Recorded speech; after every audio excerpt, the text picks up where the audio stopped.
Hopefully I don't lag. So, this guy made a video, which is something I already know, but I want to know it from, or I want to hear this from someone else. I was wrong about Diablo 4. Yeah. And the premise of the video is the following.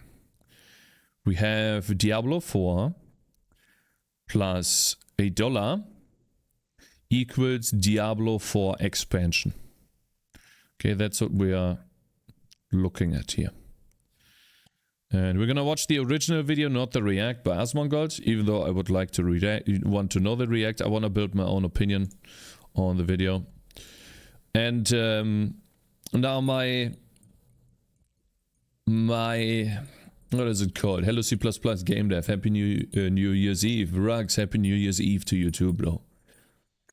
I would like to know where Diablo 4 is heading. My own opinion on Diablo 4 is that it's an okay game, but the developers don't know what they are doing, and on top of that, they work for a company that values money over gameplay and the user experience. If they did, they would have fixed stash tabs million years ago. The problem of stash tabs has been there ever since 2019, and it is now almost 24. One day it is 2024, which means they just don't care. It does not take that long to fix such an issue. If many other games are able to do it, they should be able to do it too. Morning, dearest doofus. Good morning, Virit. I wonder if I'm like better here or here. I don't know. We'll see. Anyways, I'm gonna watch the video. We're gonna relax today and have some nice day. We probably will even play Path of Exile today, guys. I don't have all of the videos done yet.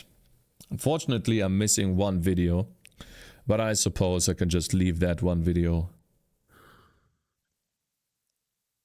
We'll see. We'll see.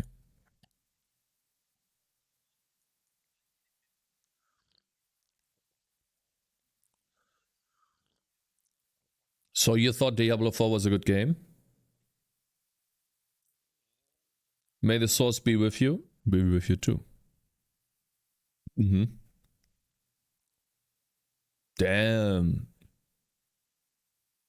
My man. Very good.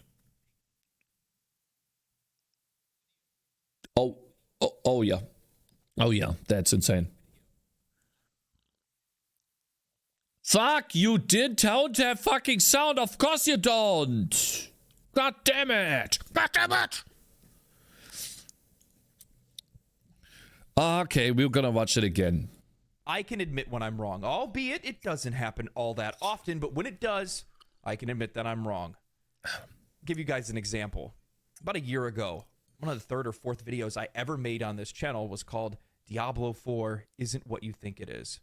Got over 250,000 views. It was one of the fastest videos I'd ever seen pop off on my channel. That video probably gave him partner. That has a YouTube channel, they know how crazy it is for the third or fourth video of yours to get that many Still views. looking for one video that does 100,000 on my channel. Yep. I simped for Diablo 4. I said things like, guys, don't worry about it. This guy was delusional. This guy, I don't know which copium drug he took, but he took a lot, thinking that Diablo 4 was gonna be great. Oh my god, a typical Dumbo. Holy shit. Who's this nerd? Just some person that made a video that Asmongold watched, but I don't want to watch the Asmongold reaction video. I want to watch his perspective. We could have watched the Asmongold reaction to this, but yeah. So it can be even better over time. D4 banned, say it, Cakez. We all have our moments of weakness. I learned from mine. So I was really surprised to see that when I put out my last video about how Diablo 4, an expansion for the game, wouldn't be worth $100, I wasn't expecting such an outcry from people that, well, while many did agree with me, there were a lot that didn't. Many even called me a liar. God.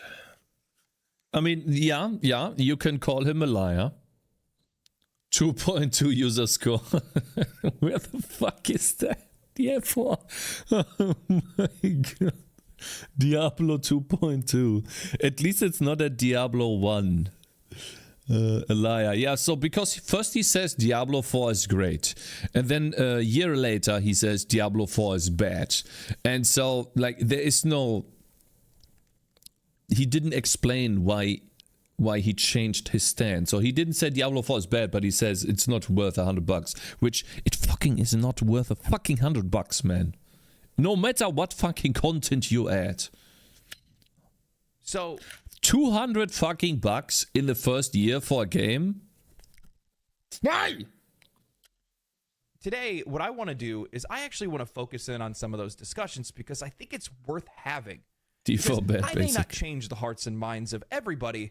Yeah. If I can change the hearts and minds of a few, well, then maybe we can get better games as a result in years to come. No, you won't. Because the normal people, the stupid people, still buy this game. The stupid people still buy the game, they buy the shop items in the game, they get sunk into the predatory aspects of the game. What we need is what China is doing. Then we get better games.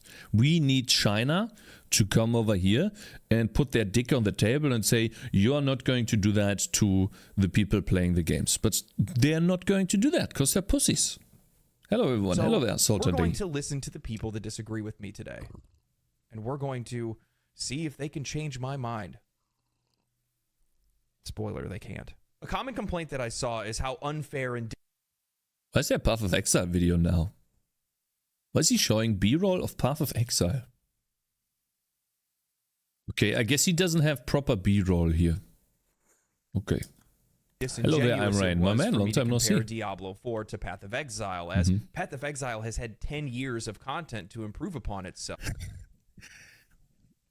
Those fucking people are so fucking stupid, man. It's insane. Diablo 1 release date. 1996, okay. 2023 minus 1996. 27 years of experience. Okay. Okay. Just you know, wanted to point that out. Which is almost 3 times as much.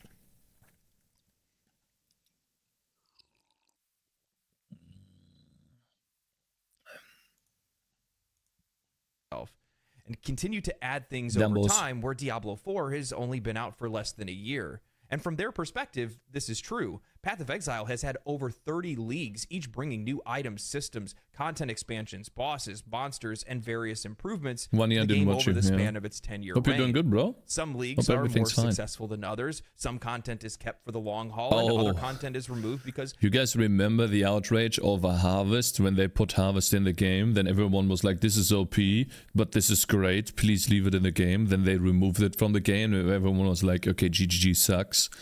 And then they were like, oh, the one league where they nerfed the drop rates across the board made the game harder and less rewarding. And the one person that told Chris Wilson to kill himself and ultimately got banned, the fucking stupid idiot. I don't remember his name. I don't even remember the name. Maybe he even got banned off Twitch for that. What a fucking moron. What is his name again? Path of Marth, that was me. Path of Marth or something. Players just didn't enjoy it.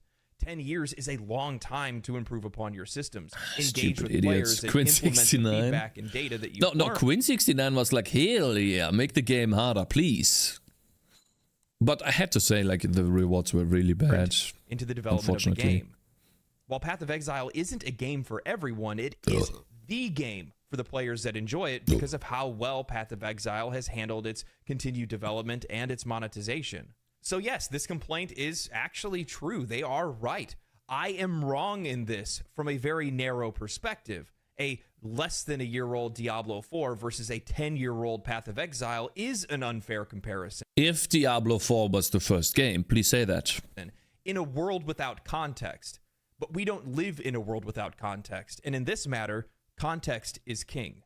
The Diablo series spawned the loot-driven subgenre within ARPG, text-to-speech, aspiring numerous titles to emulate its formula, including Path of Exile. The game's focus on character progression, Thank you very much for loot collection, subscribing, and Strainer. real-time combat had become a standard in the genre. Yep. Diablo was released almost 3 decades ago Yep. in 1996, True. captivating players Yep. with its immersive storytelling, randomized dungeon layouts, and loot-driven gameplay. Was Diablo 1 randomized, guys?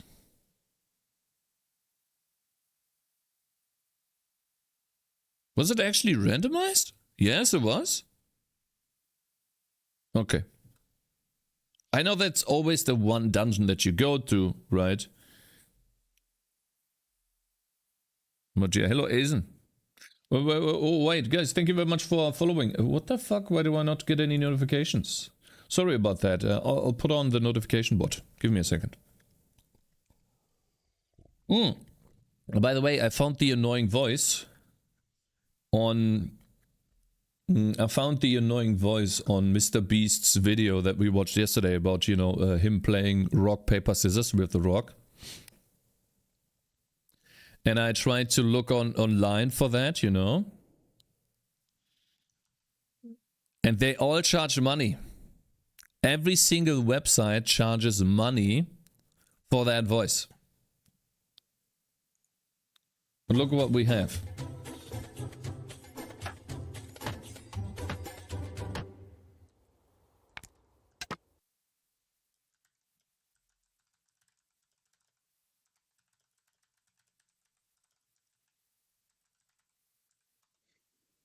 Hello. I challenge The Rock to rock, paper, scissors. That's exactly the voice. Hi. That is exactly the voice. We have it for free. I have it for free. Diablo 2 released in The Cakez has it for free. Coffee Lava has it for free. 2000. The power of being a programmer, guys. This is the actual power of being a programmer. Some people have to pay, we just use our brain. Yeah, morning. Good morning, Cuckoo. Hello there. And thank you guys for following. We have power. Yeah, we do have power. Anyways, let's continue with the video. I think I did everything, yeah. Expanded upon its predecessor's formula, offering Pay for more what? Well, TTS services. Include studio.h in The main TTS void. services. Print Literally the false. voice that you just Return heard. 0. People pay money for that so they can type in a text and get the sound files back. And can listen to them. There's look. I'll show you. I wonder if it's still, you need to log in. Fuck. There's literally people paying money for this. This is for redemptions only, by the way. TTS. complex character customization, a larger world, and an enhanced storyline. Diablo 2 is often credited with defining the modern ARPG genre, introducing elements like skill trees and a robust multiplayer experience. Then we have Diablo 3 in 2012 and Diablo 4 in 2020. Diablo 3 was great. I really liked the game, especially in its early stage, where you could make money by selling items. My unpopular opinion about Diablo 3 was that I really liked the early game, or the early version of the game, where you could find items and then hopefully sell them on the auction house. There was always this rush of adrenaline or dopamine that you got when you found a good item. You were like, maybe I could earn some money here. You could always browse all of these cool items on the store. I really liked it. I quit Diablo 3 in the first month. Diablo 3 was fun for noobs, just like Diablo 4 is now. No. Like hardcore gamers could use Diablo 3 to earn money, and they did.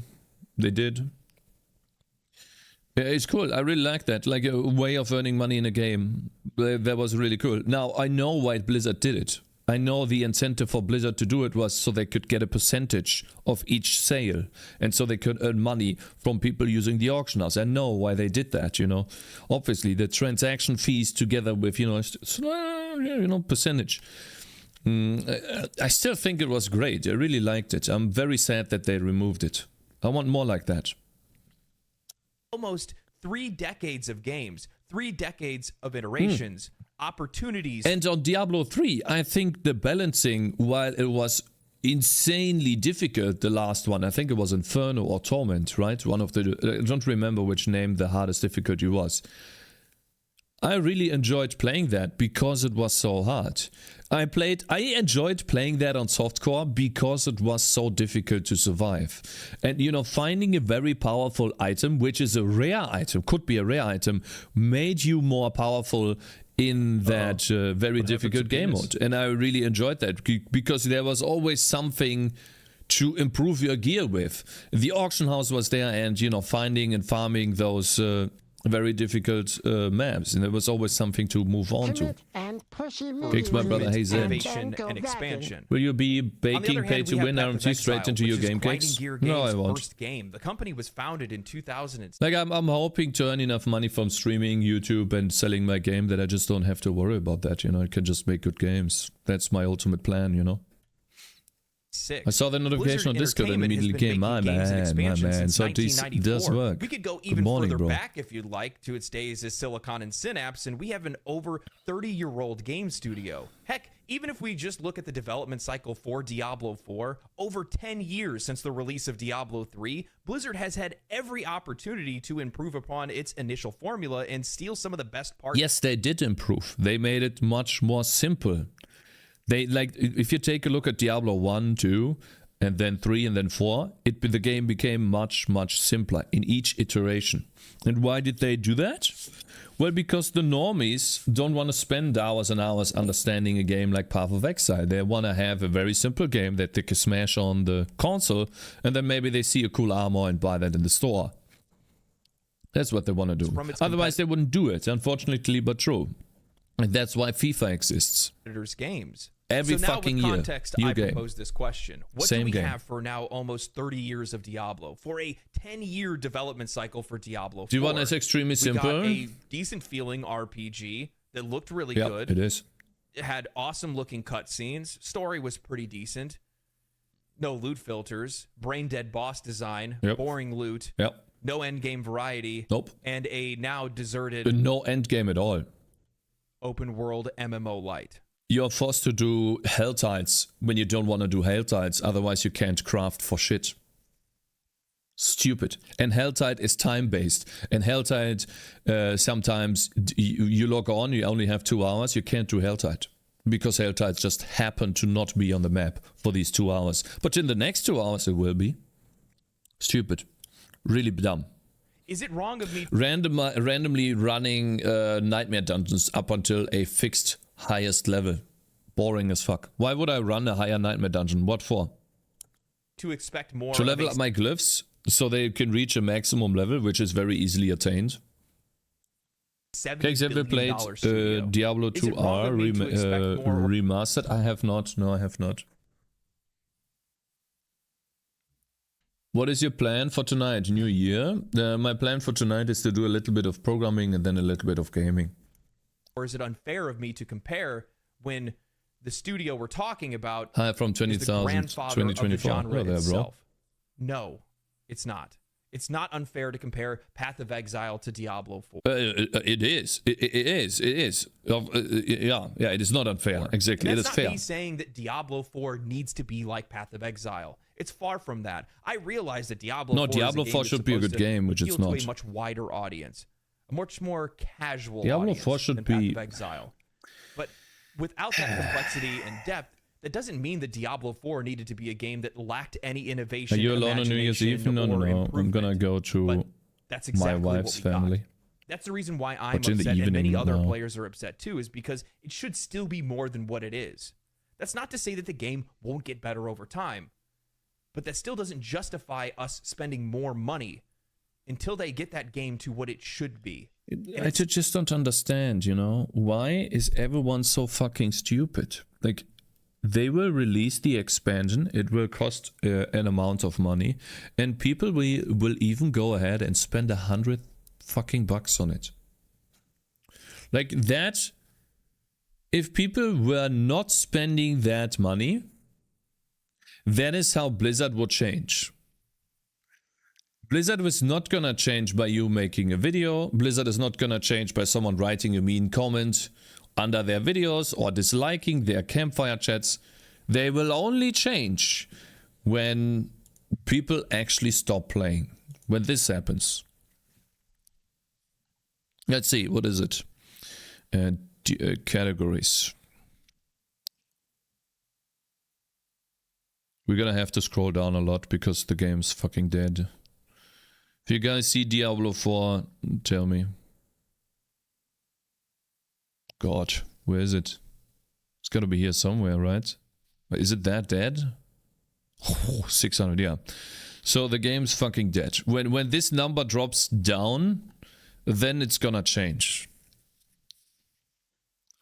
Twitch views equals unequals player numbers stored. Twitch views equals how... that's untrue. That's untrue. That is untrue. Normally don't watch streams still. My game has 151 viewers. Yeah, your game is alive. Because your game like makes people come back. Diablo 4 does not. Not really. That's wrong. You're wrong. Twitch views do reflect on how popular a game is. Diablo won't die for another... No, it won't die. Obviously it won't die, but people still fuel money. Why is this open? Still lacks that something that wants to make you keep coming back to it. Another common complaint that I saw is that I said nothing about Diablo 4 and how it's improved since Season 2. Now, in the video, I did mention that some improvements have been made to the game. Because the core game is still dog shit. Like, I played till fighting Uber Lilith. And I got bored at level 50 again. I saw no reason to push on, other than I told myself that I will push on. Because the only thing that I saw, or the game told me to do, was, yeah, just do shit. Go and do the Hell Tides. Go and do the, what is the league mechanic again? The green Hell Tides. There was nothing, really.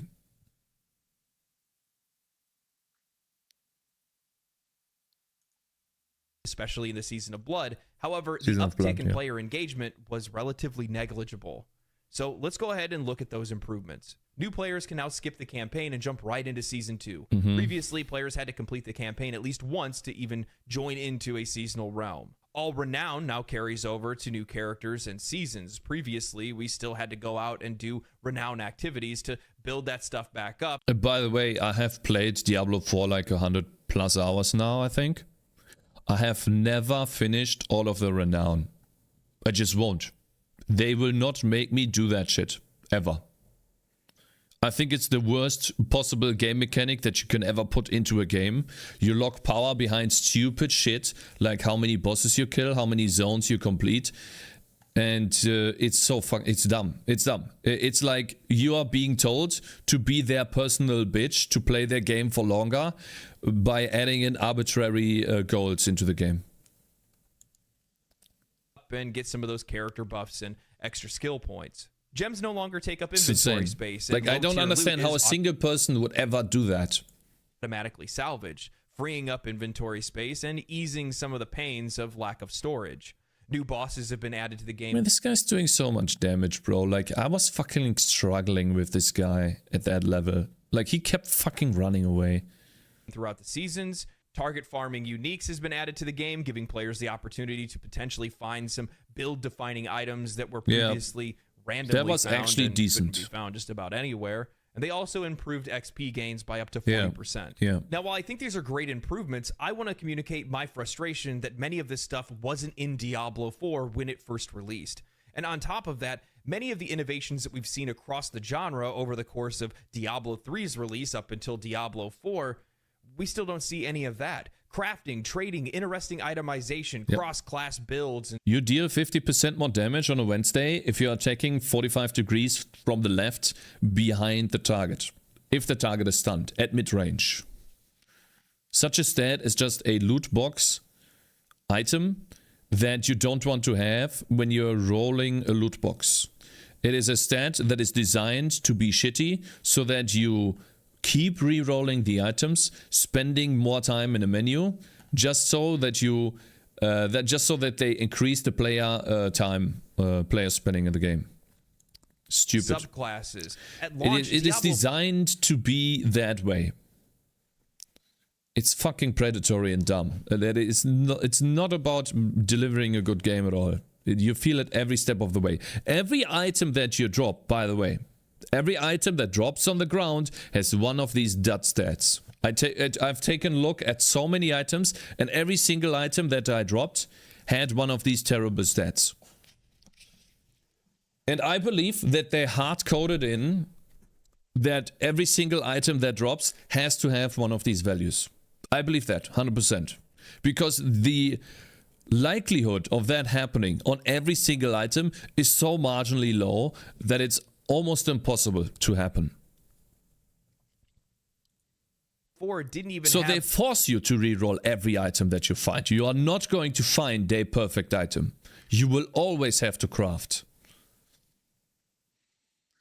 Which is so dumb. I just don't understand. I understand why, but it's frustrating, you know? It's really frustrating. Boss-specific, non-cosmetic chase items. All loot, any loot, could be obtained anywhere. There was no reason to even fight bosses in the first place, other than to just progress the story or go for achievement. Yeah, I didn't kill any bosses and I got all the loot I needed. Experience as Blizzard couldn't effectively make interesting boss designs. Oh my god. This fight is so fucking stupid. Oh my, do I still have this open? I probably deleted those. Oh no, I have 18 and 20 still.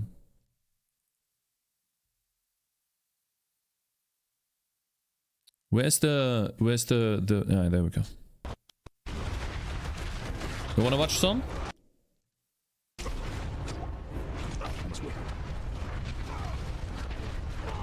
It's every time the same thing, one shot. That is no use to me. Wanna watch a bit more? Watch. Every time the same. Same thing. I'm not ready yet. Skill issue? No, it's actually dumb.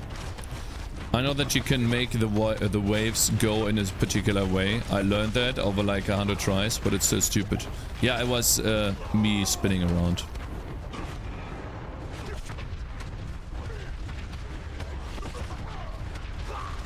One shot. Because it's just a clusterfuck. No use to me. Just a clusterfuck. Just under geared? No, you can put as many gear on the character as you want. These waves one-shot you every time. Unless you have a certain ability that makes you deal no, makes you take no damage. Which I don't have on the class. On this class I don't. It just spams waves. She just spams waves in that stage. That is no use to me. More like unskilled. Shut the fuck up. Thank you very much for following. It's such a dumb boss mechanic. And the boss is not challenging at all. She's dealing 0 damage to me right now. She's doing absolutely nothing. I'm face tanking every single ability that she's doing. I'm just sitting there, taking everything in my face. And she's taking damage. She's taking a lot of damage. Nothing happens. Totally uninteresting fight. But then all of a sudden she spams waves left, right, center, all the fucking time that one-shot you. This is the only mechanic of this entire boss fight. And it's always the same. It's always the same. It's such a boring fight. After 2 fights, you already know the entire boss mechanic. Nothing changes. This is phase 1.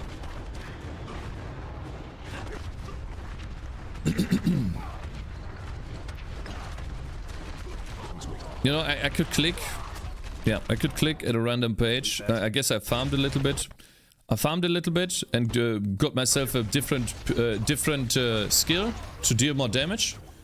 No, is it still? Yeah. So I'm using 2 one-handed weapons here, which is like the double swing, which can overpower, which deals more damage.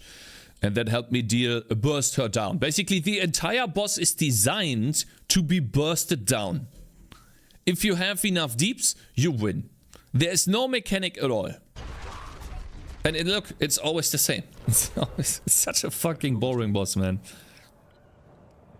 Did he just confirm that it's a skill issue? No, it is designed to be a clusterfuck. You see, I deal quite a lot more damage with this ability, but it still doesn't help much. Basically, you burst down everything, so you don't have to deal with these two fat guys. She keeps spamming this shit. It's such a dumb fucking boss. Like, it infuriates me even watching this. I was sitting there, every time she would do that, I got so angry. You literally just burst her down with like 2 or 3 abilities and then it's fine.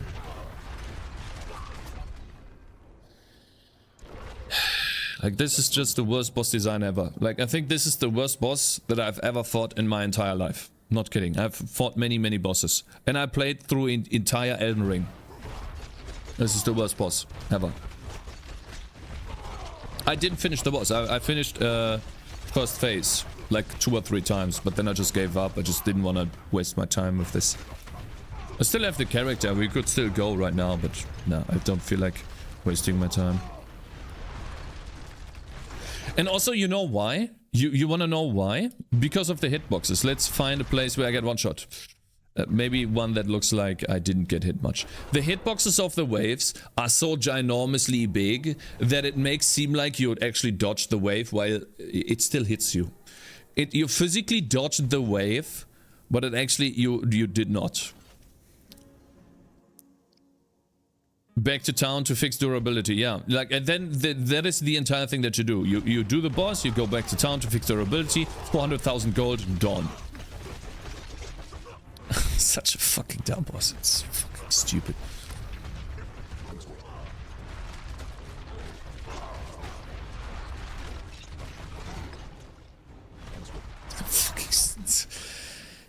It just makes me angry just seeing this. Anyway, so at the end, I think I got one try in where I got to phase 2.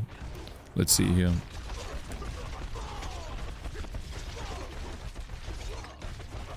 You can see the boss is a joke. Like, the HP bar is just a joke. It's not like I don't have enough damage.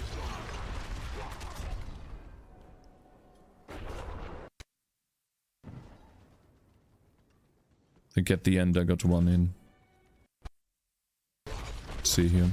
I want to see the try where I got to phase 2.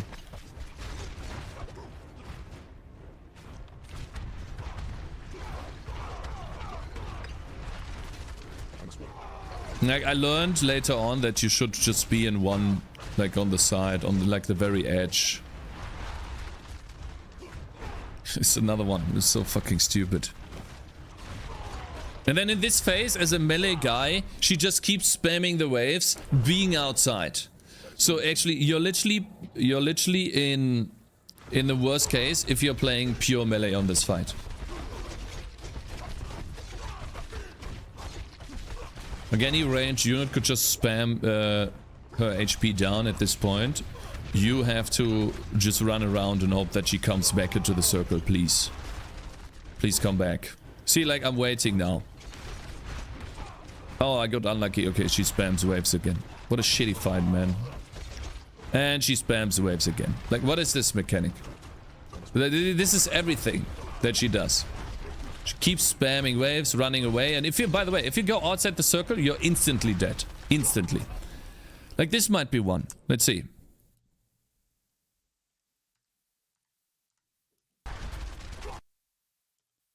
How did that hit you? How did that hit me? You see that? Please, just don't lag on me, man. I hate this. I hate this. Skill issue? No, it's not. It's not. It is designed to be frustrating and annoying. I'm gonna go frame by frame. So, like, tell me. I'm literally away from the wave. I'm literally away from the wave. Look at this. I'm physically gone. Happy New Year's Eve. Happy New Year's Eve to you too, bro. This is why this boss fight is so dumb.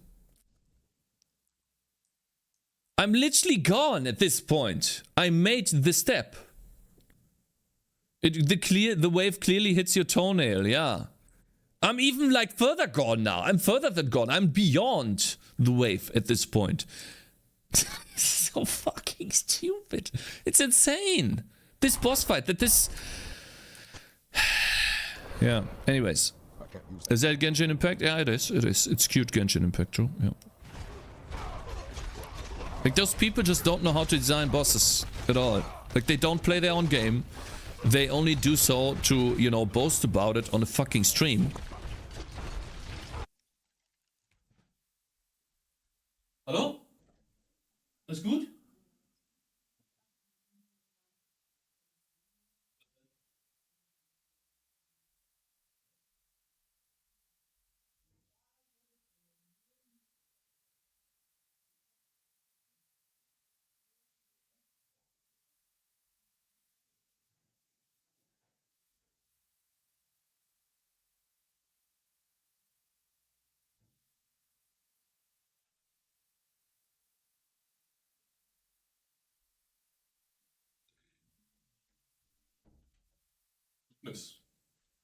Goodness. When I guess, yeah, where did he go? Like, it made like a boom sound, like she fell down or something in the kitchen fell down. So I was just worried. It was all good. I don't know what she did. Like, I think she just tossed something on the ground or something.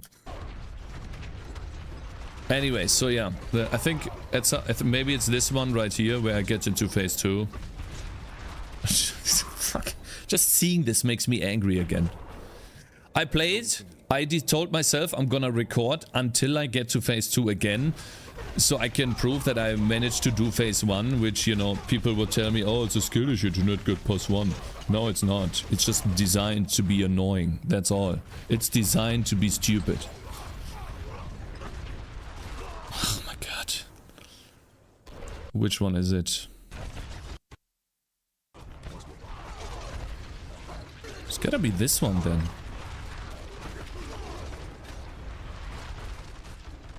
God, look at that dodge.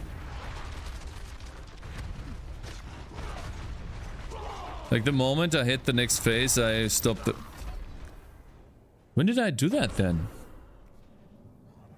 Did I stop here? Like, there's not enough time to get to phase 2 here. I guess I just tried again. I don't know where it is. Who made the sound? My wife. I'm not ready yet. I don't know. I guess, like, yeah, phase 2. I guess I stopped here. Yeah. Skill issue, not rest capped. I'm totally capped on everything. I'm capped on literally every single thing you can be capped for. And I had... let me see here. Let's try to find... But I guess I...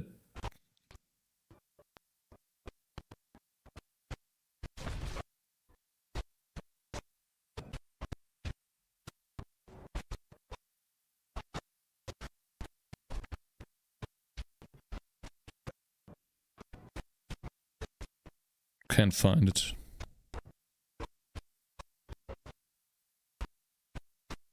There it was. Yeah, okay, there's phase 2. Think.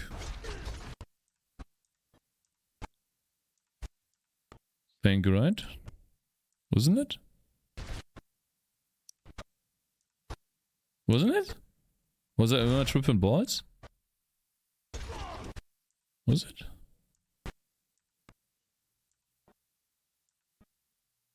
Eh? Am I tripping balls? When I see that tower defense game you were working on, yeah, we'll look at it in a second. Like, whenever I like set my mind to something, I need to do it. Which right now I want to find where I get to phase 2. I guess I just don't. I know I got to phase 2. I guess I just don't know where the recording of that is. We believe copium. No, you don't. I know you guys. Alright, fine. Let's try again. Just go back until...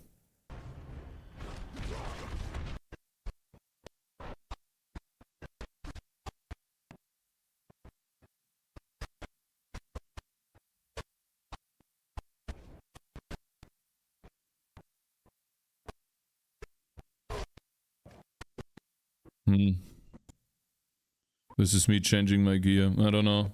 I guess I won't find it. I'll watch the guide there to try out.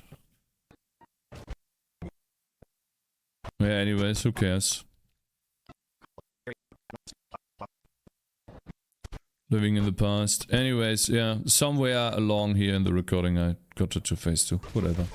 Who cares? Game's dog shit. Yeah. Whew. With attacks to make the environment where you couldn't even know what you were being hit by. Yeah. You ended up just getting filtered by their art. So yes, Diablo 4 has definitely improved over time. Massively so. And I realize that there's people that want me to recognize that because they enjoy Diablo 4 as it is right now and they're looking forward to the future of the game. They don't want me to just gloss over the fact that they have updated and fixed things over the course of the game's launch. However, the thing is that many of those improvements are common improvements that have existed in the industry since Listen up, bro. Listen fucking up, bro, okay? It is New Year's Eve. I'm gonna relax, okay? If you don't want to watch that, that's fine, okay, bitch? Shut the fuck up. Yeah? I'm having fun today, okay, bro? Yeah, are we watching a video? Yeah, we are watching a video. There isn't much of the year left. Yeah. We should rewind for the new people. So none of that justifies me or many other people spending $50 to $100 on an expansion for the game. Exactly. It doesn't even justify me spending money on any expansion regardless of whatever the price is. And I think this is a common issue that we see in gaming a lot. Listen up, Basil. Every time that the studios start doing something that we want them to, start listening to us, even just for a minute, we start opening our wallets back up. Rare Cakes having fun day, Pog. Yeah. Problems start all over again.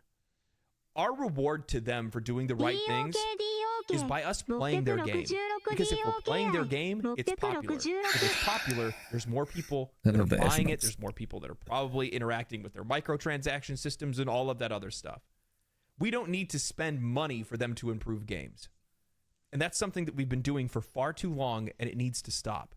It won't stop, bro. Now, the last thing bro. that I want to tackle are sentiments that were shared by both Riker and Unless it is made illegal. With the complexity and depth of Diablo 4 and how it doesn't really need to position itself as a competitor because it doesn't have the same target audience.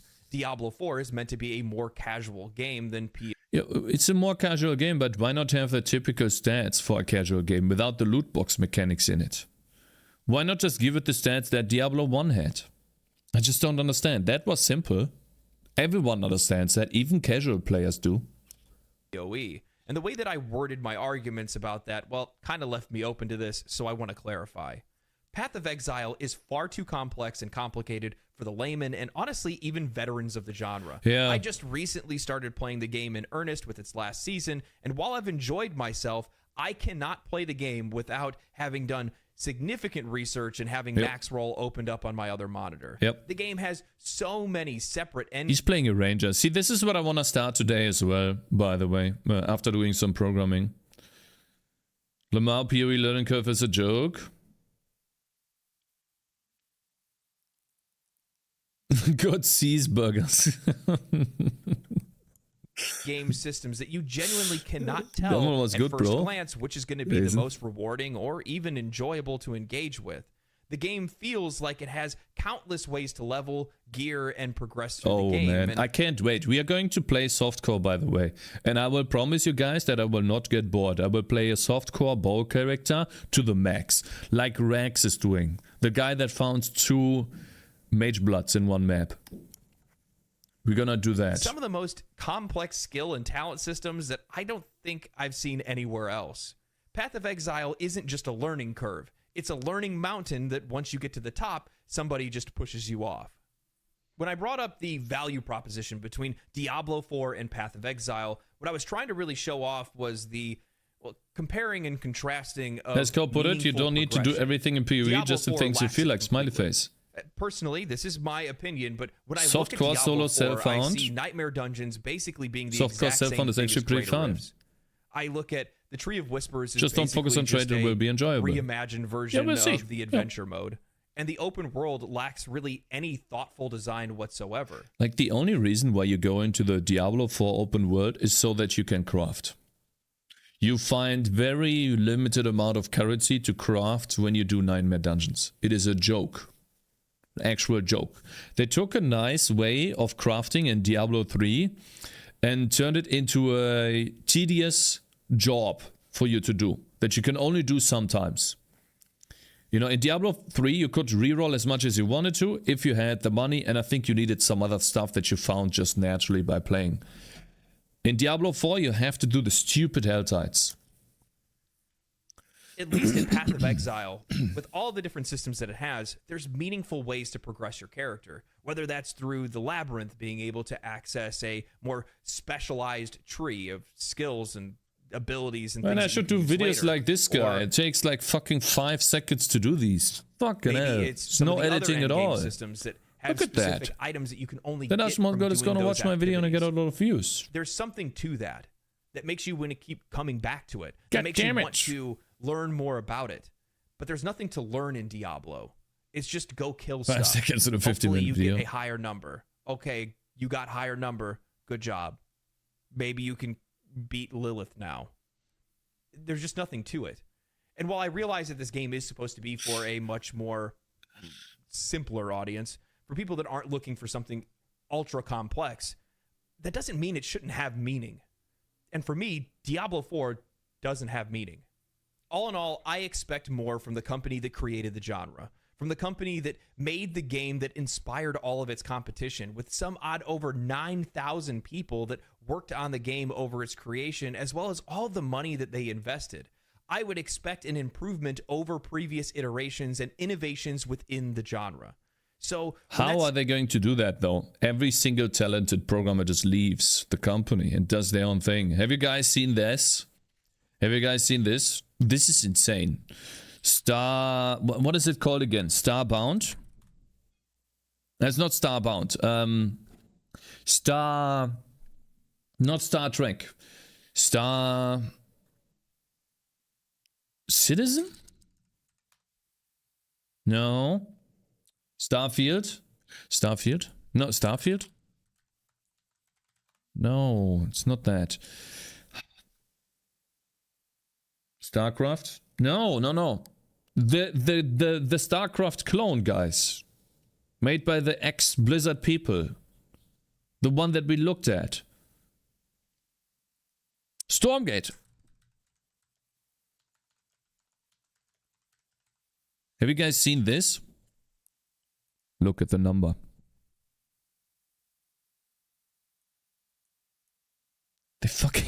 They set up a Kickstarter campaign,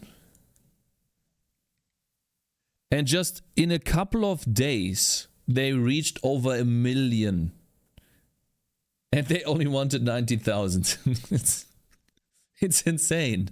Now, every one of these people was an ex, or not everyone, but most of these people were working for Blizzard before. They worked on StarCraft, and now they made their own company because I guess they got tired of Blizzard bullshit. And now look at this. This is insane. I hope they improve on the art though. I think that could be improved a lot. But this is crazy. Watch the short. Is it related? So when I worked at Blizzard, I Okay.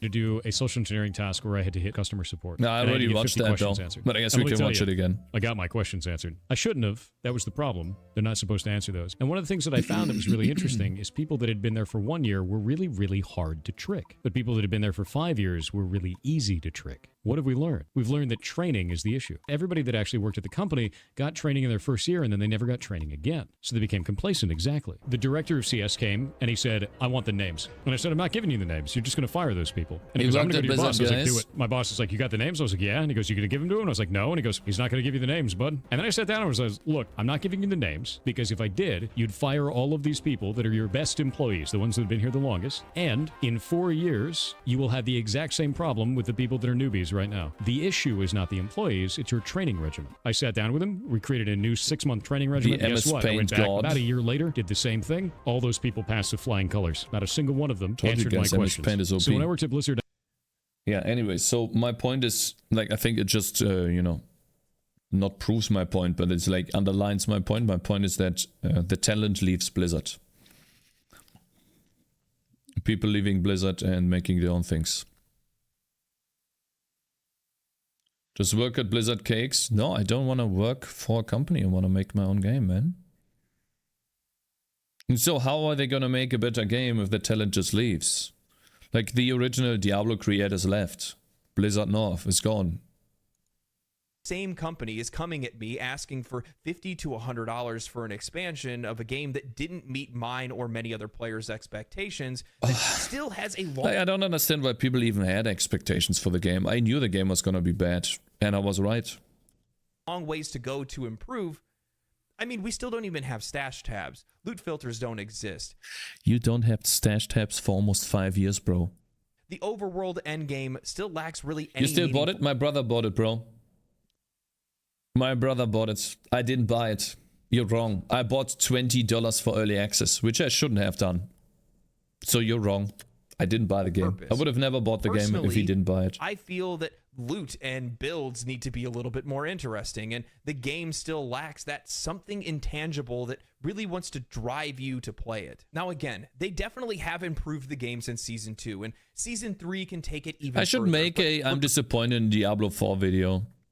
Then hopefully Asmongold will watch the it. Improvements that they make in a year, for me personally, and I would hope for many others, that's not enough for me to justify buying the game all over again.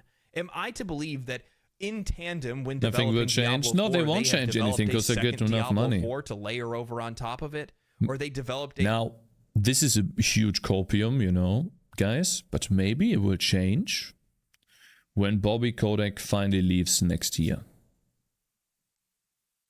I don't think anything's gonna change, right? Because the marketing people, the guys that, you know, find out how the game earns enough money, they will still tell everyone how to make the game, but maybe Bobby Kotick's influence is gonna be gone. The CEO can always get worse. Oh yeah, they can use Riccicello. He's already left. Yeah, but in an interview they stated that he's going to oversee he's going to oversee the company until the end of the year. So, which literally, I guess until today or something. So, I think he still has his hands in there. A little bit. But yeah, he's gone, like, basically by tomorrow. Maybe they hire Reticelli and then you can... They're gonna charge you money to repair your equipment, guys. Durability is not going to pay... not going to cost in-game gold, but it's costing actual money now. PogChamp, yeah. Instead of buying money for bullets, paying money for bullets, you now pay money for repairs. True. Second Diablo 4 in less time. He left on the 29th. Oh, he's already gone now for the MMO expansion prices or higher. And for me, that's way too much, too early, for too little work. Yeah, but that's just for me. So you see, like, this is what he's saying. So they're already making an expansion, right? Like, literally not even a year after the game released. They're already talking about an expansion, right? And the game, the expansion is gonna cost almost the exact same amount as the original game. The expansion is gonna cost almost the exact same amount as the original game. Gotcha, bitch. And when they announced that, they were also talking about how they are excited for the future. So it's literally, they are talking about selling something and saying they are excited for the future. Basically like, oh, we are excited on how much money we can earn. Yeah, excited for the money, exactly. And when I heard that, I got so frustrated. Like, I don't know why I keep thinking that something is gonna change, but it's not changing. May as well announce Diablo 7. And you're still going to buy it, Sage? No, I will not buy any Diablo expansion anymore. I'm just gonna make videos on it. That's all. I'm gonna farm the drama. That's what I'll try to do. This guy's doing it too. How many views? Oh my god, oh yeah. Look at that, 90,000. You know, the dislike ratio, people being angry in the comments, awesome. Catch me live, look at that, very nice. Look at this guy, what is he playing? Oh, he doesn't have many followers, even though he has quite a few. Interesting. He's playing Baldur's Gate. Okay. Well, maybe he's popping off in the future. Very interesting. Yeah. Okay. How many does he have? How long has he been streaming for? Oh, just a month and already 700 followers. That's a lot, actually. Yeah, barely a month of streaming. Maybe a bit more. Very nice. Could be different for you. And what Aspiring I say in these YouTuber? videos are just my view. I like this. Of what I really like think this. about the game and what I think about the industry. That doesn't necessarily mean that that is your opinion or Is he only votes that are saved though? No? Yeah. But I do He's hope that having probably an discussions affiliate. Like these do help 30 days at try most. to make smarter purchasing decisions in the future. Be a little bit more patient. Yeah, he's Hold saying out the a right little bit things. longer because Wait we're gonna longer, get guys. better Exactly. games as a result. Wait for better Opening games. our wallets to that much money so quickly. If you buy the Diablo 4 expansion, let's say it's $50, right? You know what you can get?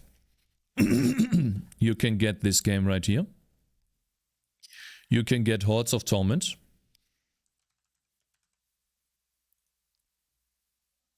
Click on it. Click on it! Oh my god, fucking Steam, man. You can get Hordes of Torment. You can get Vampire Survivors.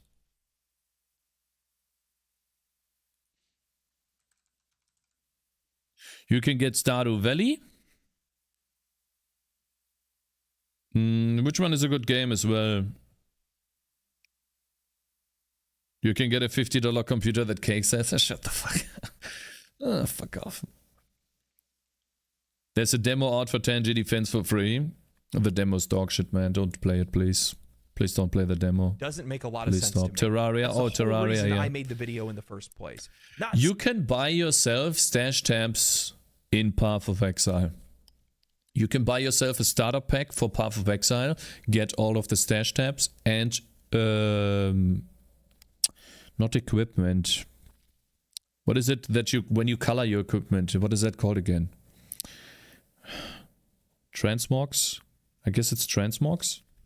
Isn't Far Cry 5 for $15 now? MTX, you can buy MTX, yeah. saying that the game is doomed. Not saying that the game has no chance at all for survival. Though it does look relatively He's coping again, man. I can see him coping right now. It's like he's inhaling copium that's on the mic or something. Please. bleak. If you watch any of the trailers for Path of Exile, Stormgate looks unfinished as fuck. Tell me. Yeah, that's why it is in closed alpha or beta. What he's God damn it! That game doesn't look like. Can you like tell me in how do I say your name? What is it? What is it? What is it? I'm sorry. I'm sorry. Like a massive innovation over the genre. It looks incredible. Look, I started this channel mostly about Diablo 4. Just ban people with hard pronounced names. True. And I pivoted away from that mostly because I didn't like the game. And I just don't like making a ton of content about games that I'm not enjoying. And I'm not going to continue to pretend like I do or whatever. Is that else something just to get Quinmo do? views No. or something like that. No. The idea is for me to be wouldn't as do that. genuine as I possibly can with Let's watch the video first. these videos that I make. I And saw that's what something I'm doing yesterday right that I now. found crazy. So crazy. I realize that there's people that are out there that want me to look at the game in a different light. And I realize that there's fanboys that are going to be fervent and zealous in every take that they can have. But this is mine. So Oh, I have another respect take too, yours, yeah. you I'm respect disappointed. mine. I'm literally Or disappointed. neither of us respect one another because it's the internet. Like he doesn't even go into, in my opinion, he should go into how the developers advertise playing the game as something you should pat them on the back for. Where I'm like totally baffled by how Anyway, does I hope you guys anyone enjoyed the video. think Big that shout that out is and thanks something to that you should pat Asmongold, them on the back Riker, for? and How is that a also good Darth thing? Microtransactions for They should be shamed for that. checking out the video and watching it on their streams. They should apologize really for not appreciate it. playing I their got own a game. bunch of comments and sentiments about people that are like super against folks reacting to people's content. I'm just gonna say it right here, so anybody Quinn Band knows, I sub love it. for having It's a great. 7-7 For message. a smaller channel, it's awesome. Well, if you keep interrupting someone and being annoying on purpose and trying to be disruptive to the stream, I can relate and say, yeah, sure, ban him. Asmongold bans like Exposure. 5 people And every these are day. also guys that I've watched for years now. Asmongold, Listen, even if someone gives you money, but they're being... if it's 14 hours now. Yeah, a perfect clip, actually. Perfect clip. Perfect clip. Yeah. 7,777 isn't disruptive? Sure, it is not. Yeah. How about you stream and listen to that every day? Come again, bro. I don't know how long I've been watching him for. It's far too long. So anytime I get to see their takes and their opinions, you know, contrasted with my own, it's awesome because it gives me the opportunity to maybe sometimes sit back and think about the way that I'm thinking about things. Maybe approach my content in a different way. And I always appreciate that kind of feedback. And I also appreciate their communities because I'm a part of them. So, fucking yeah. Thanks for watching. Stay cool, stay righteous, stay safe. I'll see you guys in the next video. Peace. Oh, one more thing before you go. We just hit 30,000 subscribers on this channel in the first year of it being up. My man. That is crazy. You guys are crazy. Thank you guys for everything. And he probably has done other YouTube channels then. If he knows what he's talking about, legendary drops. He probably did other YouTubes. Yeah. Cool. Cool. I'm subscribed already here. Awesome.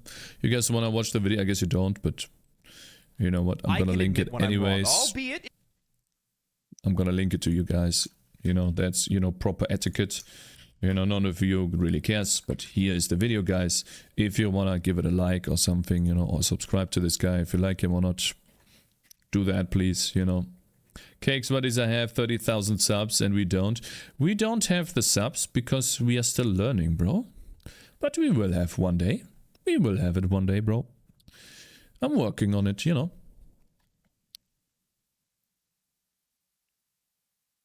Okay. Now this is really cool.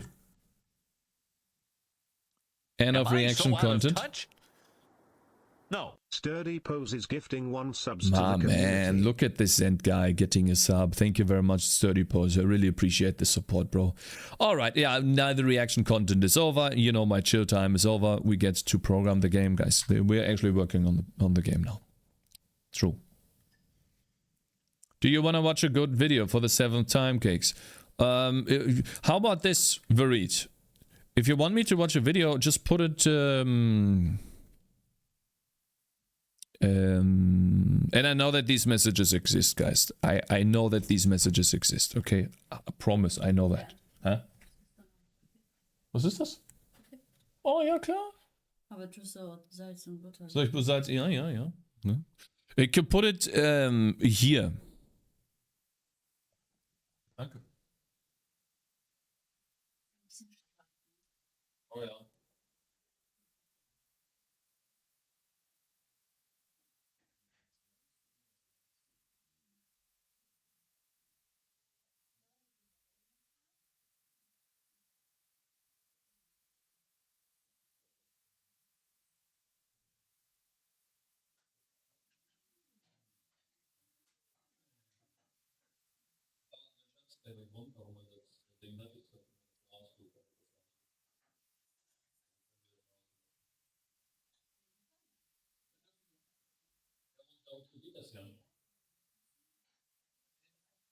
Deswegen wollte ich so ein Ding haben.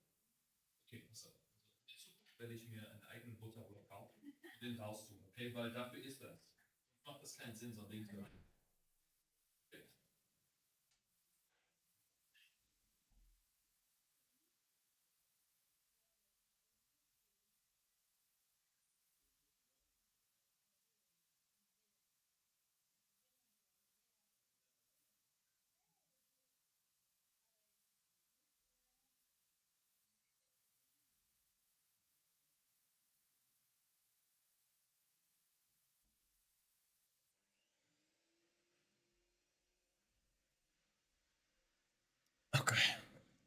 1 sugar, please. No, I put salt and butter into my coffee.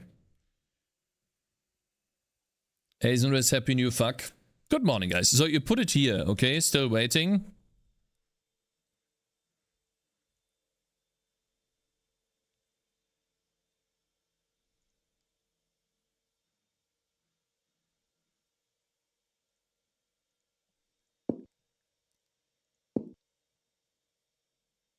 I'm not on Discord. I would have done that already. Never mind. Go on, smiley face.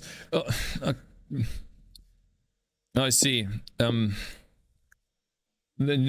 put the link here. I'll put the link there. Okay, put the link in chat. I'll put the link there. All right.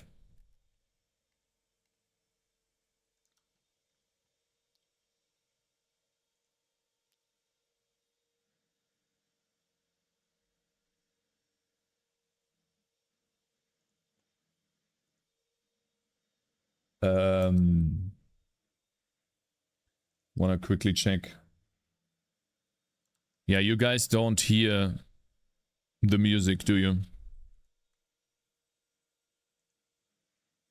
It is a little too quiet.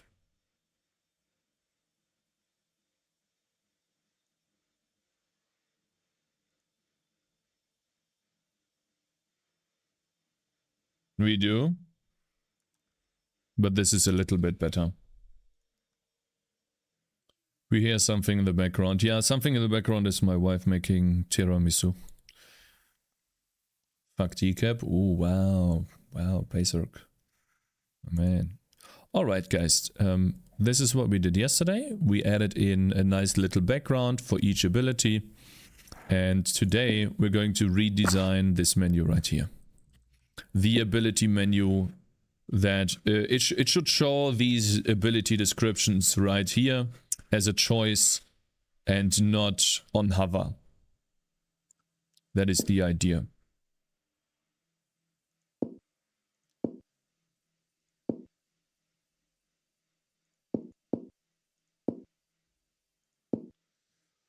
Okay, so we're gonna do some coding for that.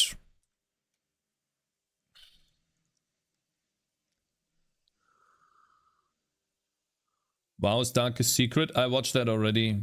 Unfortunately, that's a good video, yeah. I watched that. Me rewatching it would be a little bit like cheating. Now think about it, okay? I've watched this already. I know the end.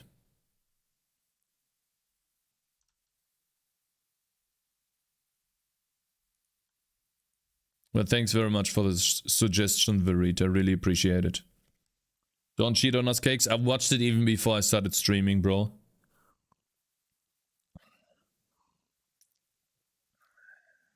It's not cheating to watch your watch a good video with your cheddars, Cakes. I suppose, yeah. All right, let's begin in turning this into actual abilities. Do you want to hear a funny story? I recently had a great idea. I started to play only idle games to sustain my addiction and still be productive because I would have to wait anyway. Now I'm playing 5 different idle games, swapping between them all the time, and it's consuming more time than before. You're multitasking now. Oh my god, man.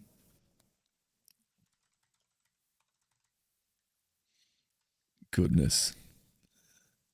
You've got debated and maybe worse, you got bamboozled. Maybe you need to watch that video about how I turned gaming into productivity or something on YouTube. Oh god, is that delicious. Holy fucking shit. Okay, there's the ability choice. And what we want to do is draw ability, display ability description. Ability choice. Do we have an entity? Probably. We have a selected hero. Do we have a center? We have the upgrades position. Let's see what happens. Continue. So this is the first step. We draw the ability description for all of those. Let's see what it looks.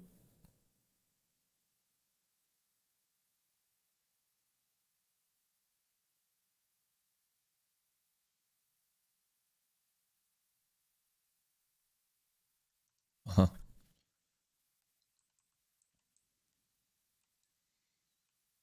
Oh, yeah, wait. Hey, Majestical, hello Cakez, Happy New Year. Hope you had an amazing year and will have an amazing coming year. Thank you, Majestically. I hope for you too, bro. Hope you're doing good. And thank you very much for joining and writing a nice message. You spending the New Year's with friends or with your family? I'm gonna be at my wife's family this year. My friends split up this year. Which is a little bit sad, you know, when people get older. It's like, you know, you're losing friends. And it's not like losing friends, but oh god. Alright. Okay. We're hosting a New Year's Eve party with my family for the second year in a row. So yeah, we're family. Many guests coming. Will be a fun night. That's good to know. It's gonna be a lot of work. Thankfully, I don't host anything, man. I hate that. You have to, like, you know, prepare food, buy so many things, make sure that, oh god, oh no, thank god I'm not here. Or usually how I like spending if I was alone, I would just sit in my room and play games. And then I would like listen at 12 a.m. or 12 p.m. Oh, look, fireworks now. Okay. And then continue gaming. I did that for multiple years. Was a good time. Your background changes a lot. Are you switching rooms? Yeah, I'm trying to find the best place to stream. And at 001, continue gaming. Best life. True, yeah.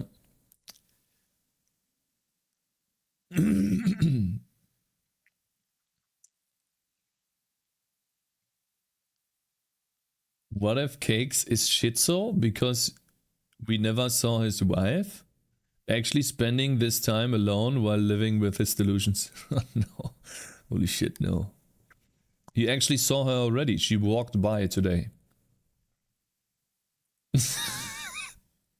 Yeah, exactly.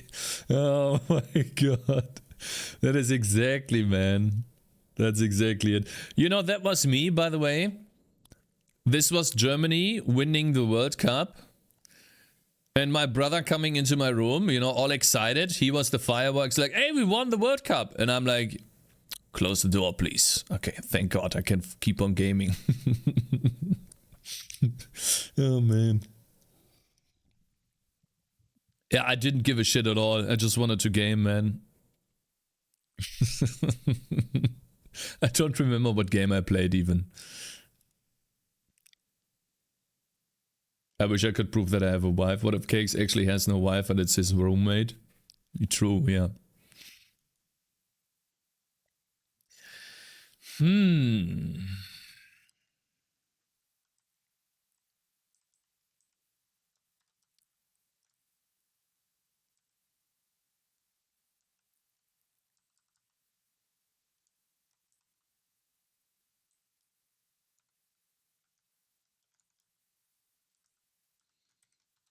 Let's see. Does it give me a little bit more spacing? It does not. Of course it doesn't. Just a normal day, yeah, true. Different topics and programming, similar format to Code Bullet, but also keeping it informative. What if Cakez actually has a wife? Haha. She's sexist. I wish I could prove that I have a wife. Different topics and programming, similar to format to Code Bullet, but also keeping it informative. What do you mean, Study Pose? Who are you talking to? Oh, what about?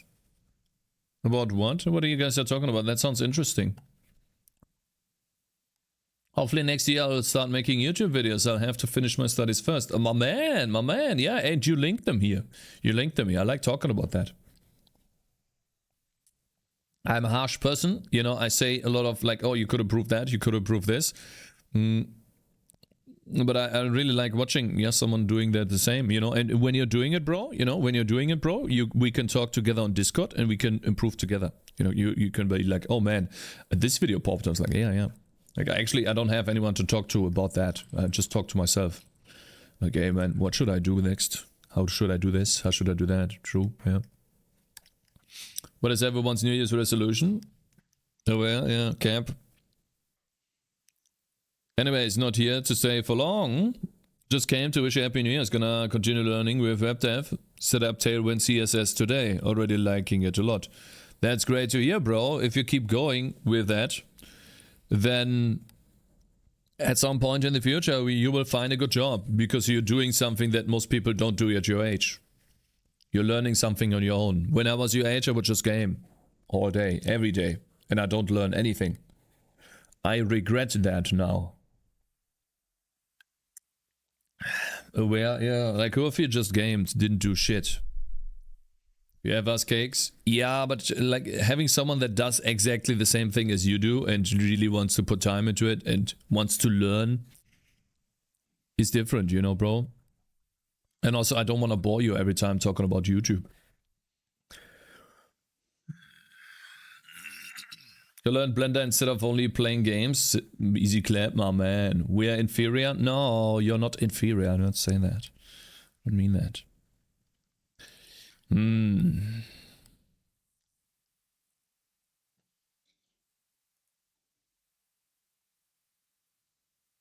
I have this problem here.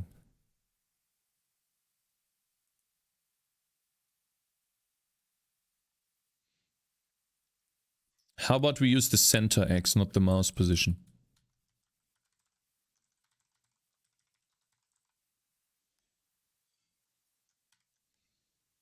Should still work.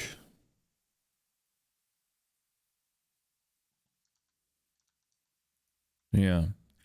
Okay, now we should be able to place those properly.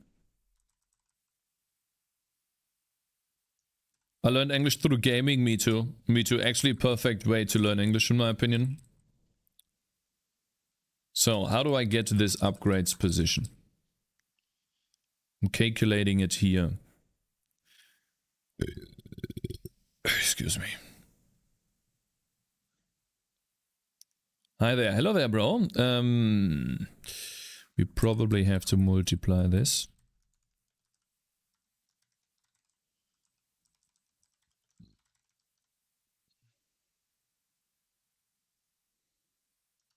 You know what? I think I'm going to do positions. I'm going to do a two-dimensional array for positions. I'm going to hard code the positions for the new thing because I don't think I can properly position everything. Unless it works.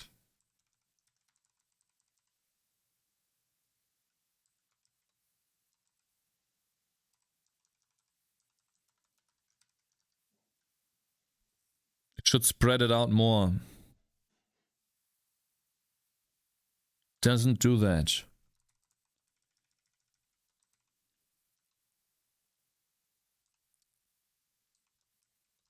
Calculate the starting position. Are we really in the correct one here? Yes, we are.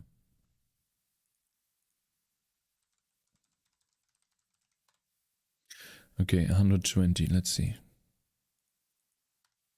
0.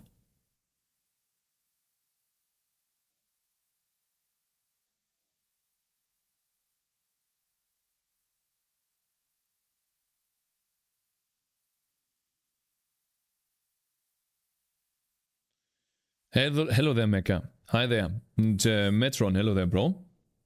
Cakes ignored me and answered the response. Typical. Would you have learned English without gaming, Cakes? Probably not. Maybe by watching YouTube stuff, but back then I didn't watch any YouTube. Sorry about ignoring you, bro. Didn't mean to do that. Same, unfortunately. Yeah, Detta, you feel bad about it too now, right? First message, GigaChat, true. So I'm trying to calculate a position that is not in the middle.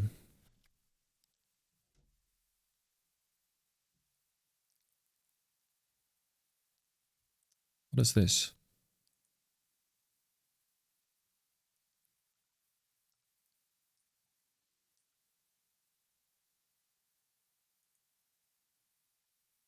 Wait. Calculate. What? Hä?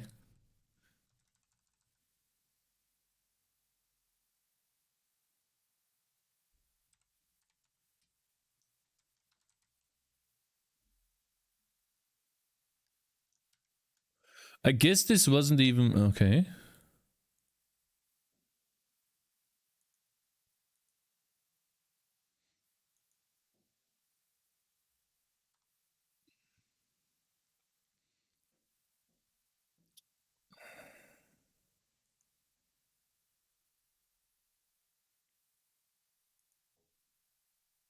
I need to understand this first. So we take the middle of the screen. Thank you fishy_dev for 500 bits. Oh Day 3, shit! Daily money dump cheer 100 cheer 100 cheer Goodness. 100 cheer 100 cheer 100 just woke up sorry for being late. Bah man, you don't have to be sorry for being late. Holy shit man, thank you very much for the ginormous support, bro. Thank you. 500 fucking bits, man. Thank you so much. Goodness. I appreciate it very much, man. You're tuning in. That's already big dick support, bro. Thank you. It's insane. Okay, so we are taking the middle of the screen, and I want between each choice, I want to have 120 pixel space. So if I place the first choice here to the left, then I want to skip 120 pixels to be in the middle. And so this is what I'm calculating here. This is 120 pixels. And I have two. Gotcha, bitch. Bernd. Hä? Soll ich eben zur Tankstelle und was holen? Guys, we don't have any water. And I told you yesterday about, well, how maybe the water is not doing too hot here. You know, I don't feel very good drinking the water. And so I'm gonna quickly go to the Tankstelle in English, gas station, which is literally like 1 minute away, and get some water. It takes like 2 seconds. But I think I need to multiply this and make this a little bit bigger to get the correct position. Water, yeah. Where? What happened to water?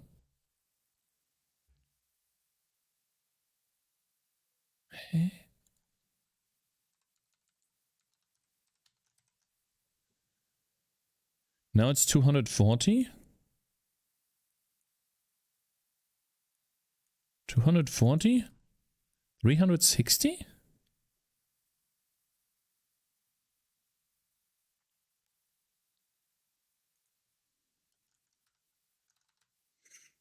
Hey? When do you want to give a... Should that be milk? What? Let your wife program a bit to fix all the problems? Yep, shut the fuck up. 480? Hey? It is minus! I take the middle, which is 240. I multiply something by big.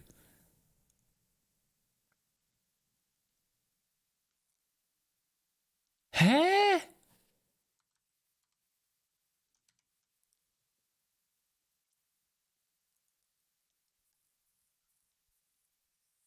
That makes more sense. Minus, oh God.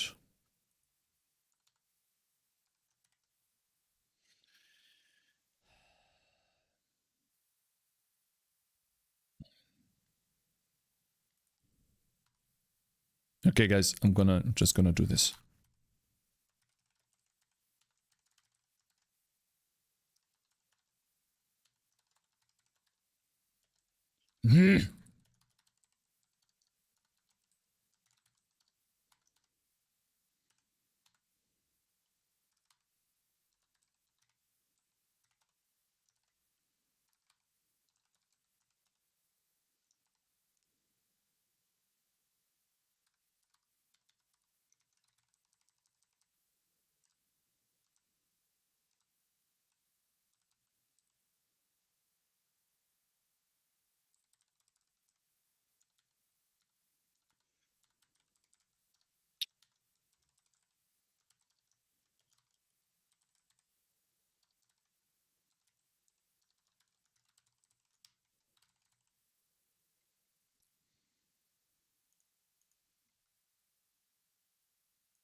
You're fucking killing me.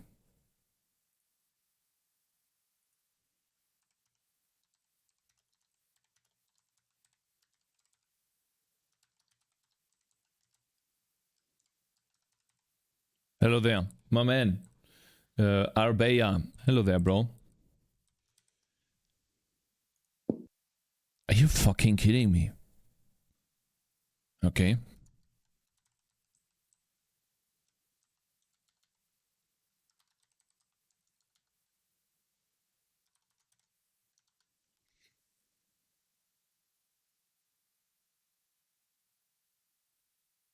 This is dumb. No, this is stupid. No, this is stupid. This is dumb. This is dumb. Like, this is correct. This is not correct. Stupid. Wait, 460. And there's 240 minus... 240... 240 minus... I think the size of it is 130... 130 maybe.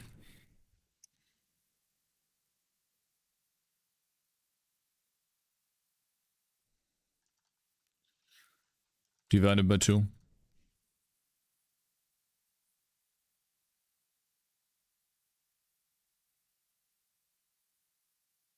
Almost. Anyways, almost. Be right back real quick, okay? Grabbing some water.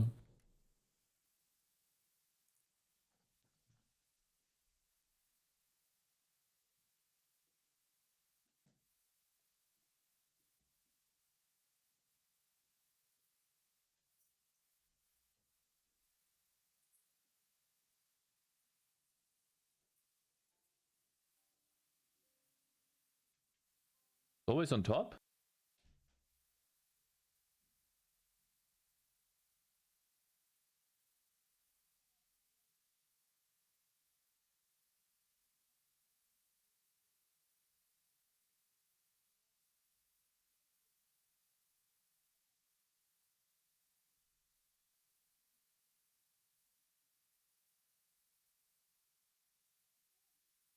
Wait.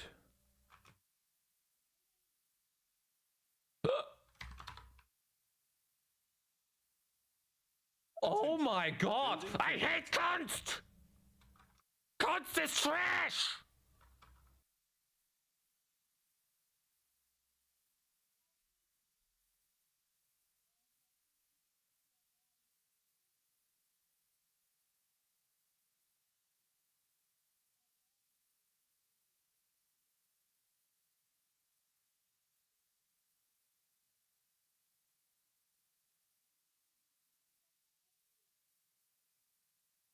Is it hot or cold? Well, it's starting to get cold because I barely have anything left.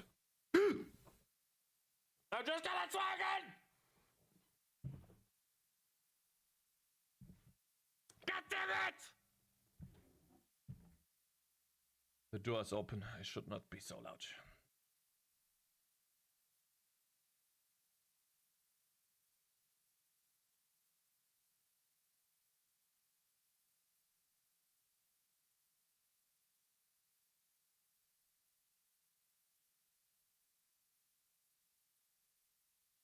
Oh, excuse me.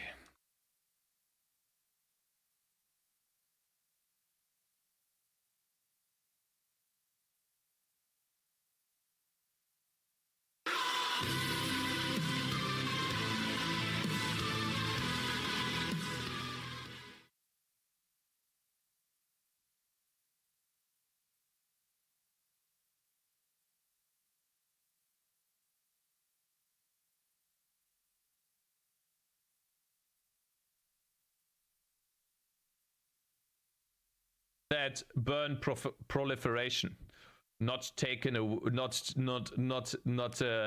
not even close to no.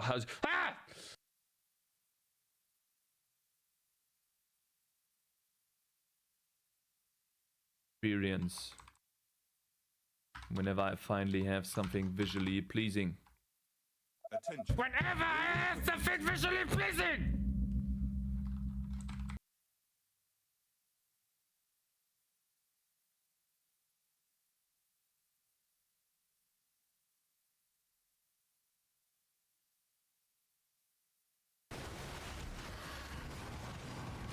Oh my god!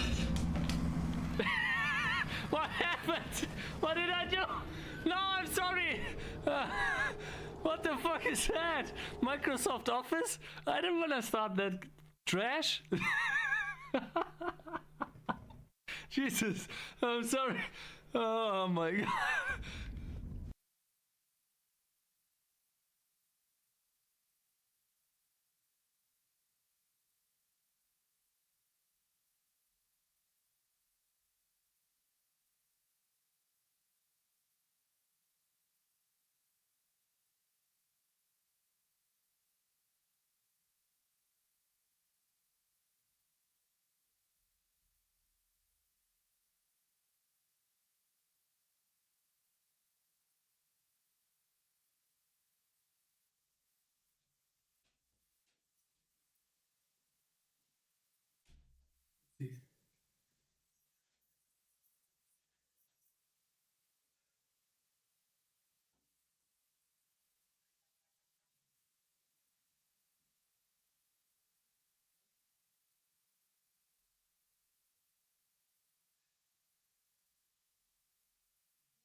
Hey.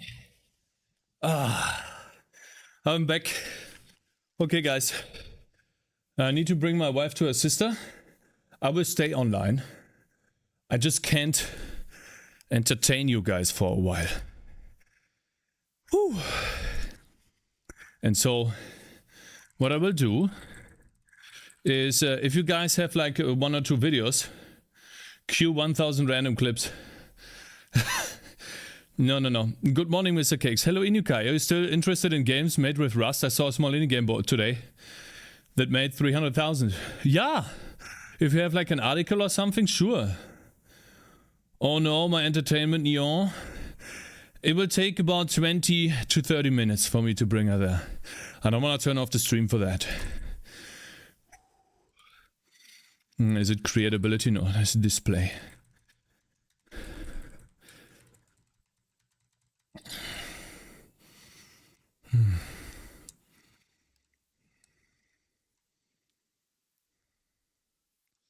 Calculate the top left description position.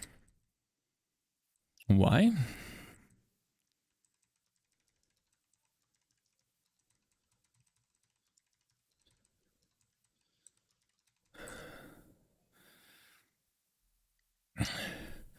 Well, linking articles on YouTube.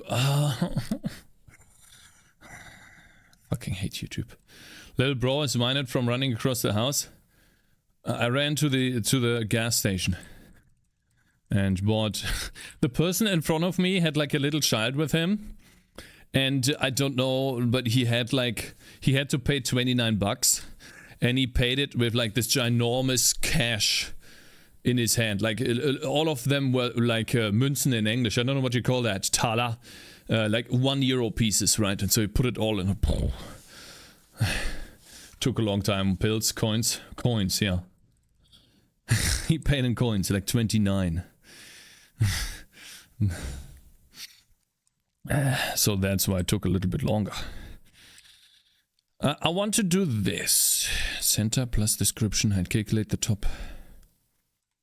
If auto position. So what is auto position? It's gonna be a boolean in this function where I want to have control bool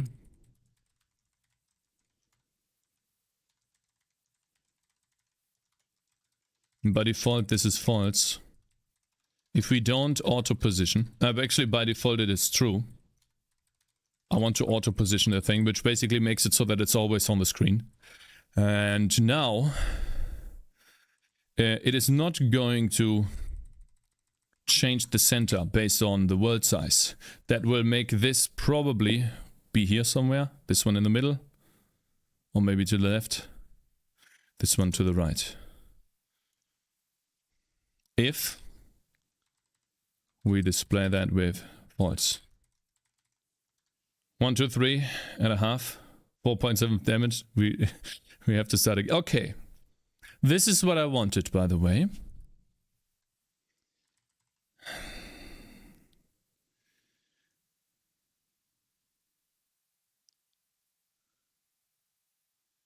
Cakez, can I ask a noob OpenGL question? For each asset you load, do you create a new buffer every time? Or do you create a single buffer and push all the data there? Define an asset for me, Send. Define an asset. Texture. For each texture that I need in the game, I create one texture in OpenGL. If I had a generic amount of textures, then I would have an array of textures or a certain amount of textures that are always in memory. And then when I need a new texture and I know that I don't need, and they would probably sort them on the CPU by use date or something, last used. I would replace that one texture and upload the new one there. That's how I would do it. But at the moment, I just keep this one texture in memory at all times because I only have one. If I needed more than one, I would hold a list of textures that I'm currently uploading or have on the GPU, and then I would manage that. In a 2D game, you don't need that. You just need one texture atlas. And there we go, and that's it.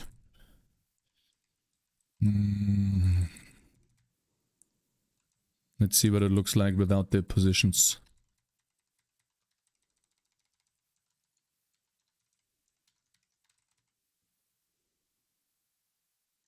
See what that looks like.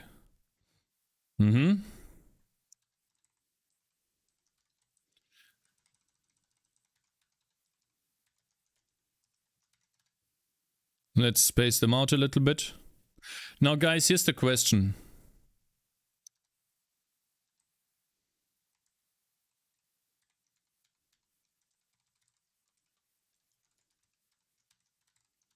Here's the big question.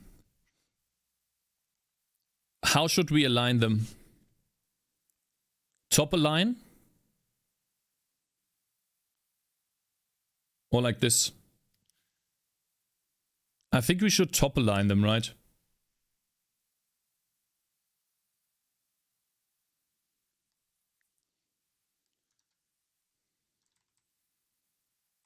Okay. Guys, do you have videos that we could watch while I'm gone? Mid, like now?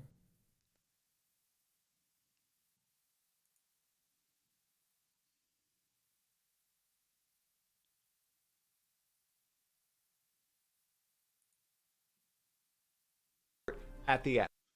You guys want to watch this? If you guys don't have a video, I'm just gonna play that. I know it's not... or like, maybe a Primogen video, but he has short videos.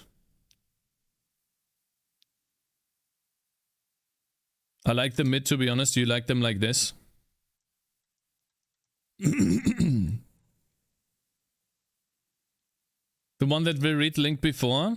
Yeah, sure. I mean, it's 20 minutes long. Let's see here. It's a World of Warcraft video, though. You know that?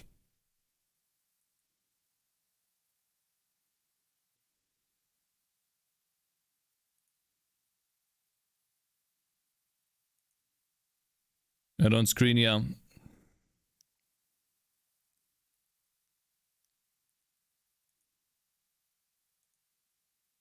How do I get to my playlists? AFK stream. Yeah, we watched that. The last time we watched JDH and the Thin Matrix.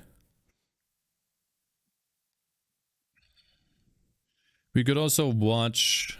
Let's see, what do we have here? I don't want to be like Cakez. Maybe someone... a video from Sebastian? Maybe like a game development related video. What do you guys think? Maybe JDH again. The audio was great back then. Oh, there was no audio, right? I remember. Sure. How about this? Let's get one video from him. The chess boxing tournament, maybe?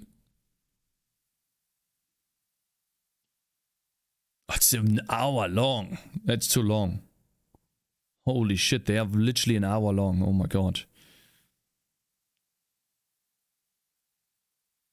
Thin Matrix has 2 more videos.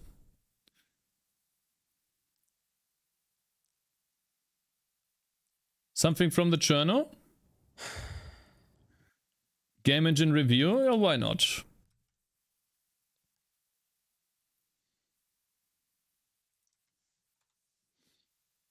Please no. That one is great. Yeah, I can't make it right for everyone, Data. I'm sorry, bro.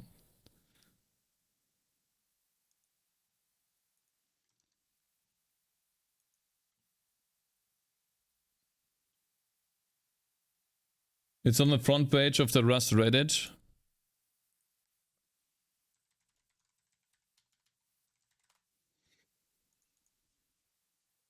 It's on the front page.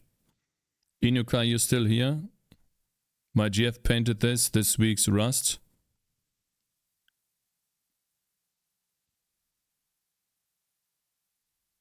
Which one?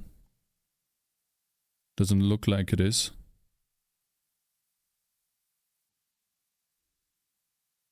Writing a game in Rust. Writing a game in Rust. The GNOR prologue. My website introduction. Okay. We'll react to this later. Thank you. JDH, I think he has a new video. That's cool. We watched this. Programming first-person shooter. I think he's think JDH is too far-fetched for you guys. You won't understand.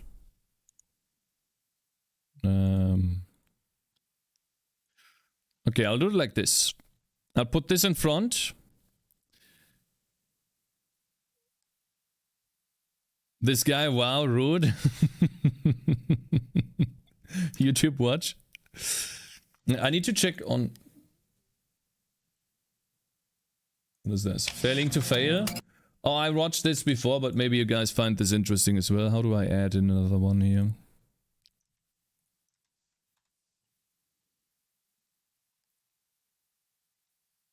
The video is super cool linked. Yeah, again, guys, I will be back. I think this is interesting. It's 2 months ago and 2,000 hours of work. It's an engine that someone made. You guys watch me code an engine all the time. And I'm pretty sure you guys have seen most of that. Let me put up a notice on stream, and I really apologize. But I guess sometimes it just can't be helped, you know. I'm not gonna turn off the stream, but I'll see you in a second. Let me double check if she's ready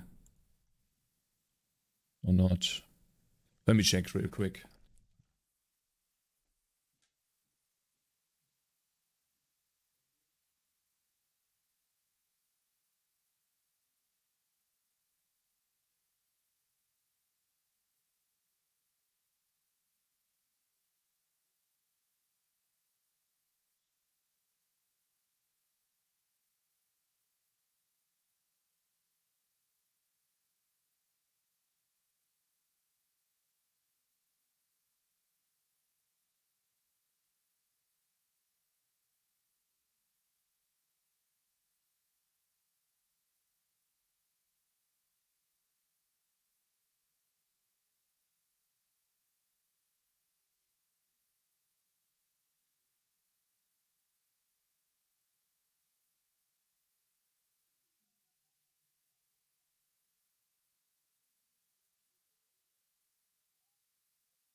das finden wir nicht. Okay. Hate Watchers, it was nice. Shitting on Cakes. Already left. So how's everyone's day? Volak failed to succeed.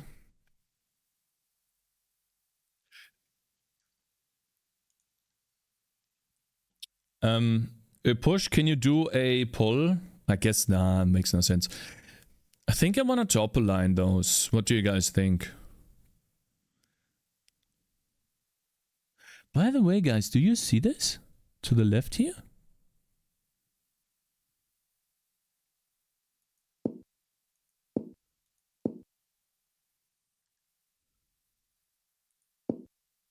Why is this 1 pixel down? Eh?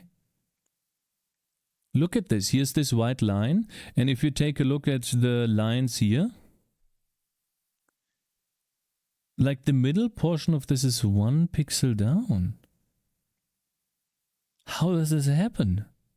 I've never seen that before. Eh? Scaling?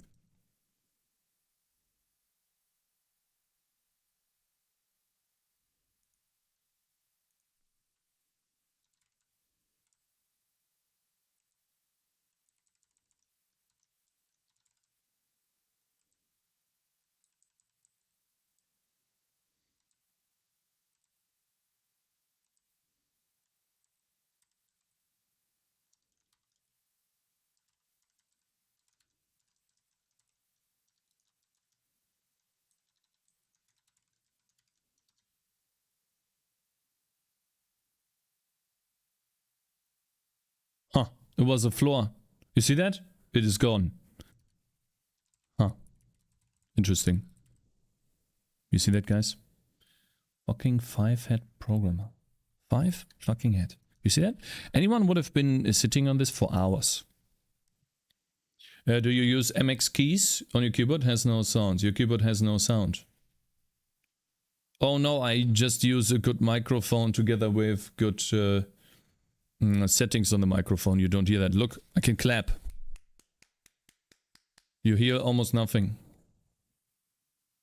I could make it so that you guys hear that a little bit more, but I feel like this is better. Wow, magic.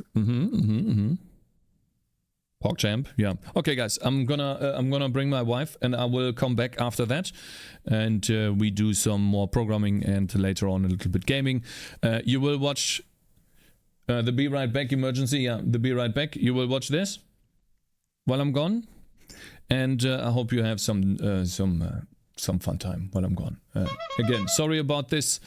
Some days just it is how it is, right? Be right back. Lo-fi music. Yeah, I turned it off. Turned it off just now. With one button, by the way. Just one controller button. I'll see you in a second, and I will. What's up, guys? I'll My name leave is the Chana. chat Welcome on. back to the series where I will leave you the guys chat send me on, your okay? Code and projects and other things that I never asked for, and I take a look at them and give my thoughts on them. So today we have I'll a mute 2D my mic. C++ game, Egg 9. I'm not really sure what an Egg 9 is, but perhaps some of you who are a little bit more experienced than me can drop a comment below. LOL.io is like the name of this account. I've hidden the email address as I usually do, but that's a fantastic start, strong start. Hello, I've been working on my game engine for about 2,000 hours now, and I really would appreciate it if a professional could review my code. This project is going into my portfolio, so roast me as much as you can. I don't know if you want to ask me to roast you as much as I can, but on the other hand, the thing that I'm immediately thinking about, by the way, if you guys thought I was going to review code today, no. We're going to be reviewing this email today. Roast, along with, I've been working on this for about 2,000 hours, like, how mean of a person do you think I am? Because I just don't even know if I'm capable of that. It's a bit of a juxtaposition here because this is a lot of work and I don't want to be mean to you about all of your effort. So I'm going to try and be gentle. I'd like you to look at code structure, the way I handle the project of the user, managing the sprites, and how you would sew things. Also, the engine won't work if you don't have the engine, as well as the project in the C directory. Oh, buddy, you won't need a build system or anything, just hit build in VS. That's not necessarily a good thing. But also the engine won't work if you don't have the engine as well the user project in the C directory. How am I going to be nice about this? This is a strong start. I mean, to be completely fair, this is... I'm just going to apologize in advance. Please try and take any advice and criticism that I give you. And for all of you watching who didn't write this project, because I have a feeling that we're in for a ride. It's like the biggest disclaimer ever. I'm not trying to be malicious. I'm going to try my best to give you helpful and actionable advice that will improve your programming. So let's take a look at this. Okay, so this is the GitHub repository. The link will be in the description below, so if you would like to take a look at it for yourselves, you definitely can do that. Project is a simple 2D game engine using SFML, DRM GUI, and I don't know what this Hello, is. Renee? Cakez. Sure. I actually don't know what that is. It looks like it's got quite a lot of features. I mean, if you put 2,000 hours into it, I expect this is not just a small project. Okay, so let's kind of maybe read this. I'm kind of interested to read this. With these larger projects in general, I feel like I'm not going to be able to look through every line of code. So looking at higher level things like this might actually be more helpful, especially to the broader audience. That's kind of my hope. And that's why I'm focusing on this rather than immediately cloning it and just running through the thousands of lines of code. So the engine calls the only one update and one start method of the game class. I'm guessing this person isn't an English native speaker. I apologize profusely if they are. The engine calls one update and one start method of the game class. If you create a new script, you need to call the update method from the script in the game class. I mean, why?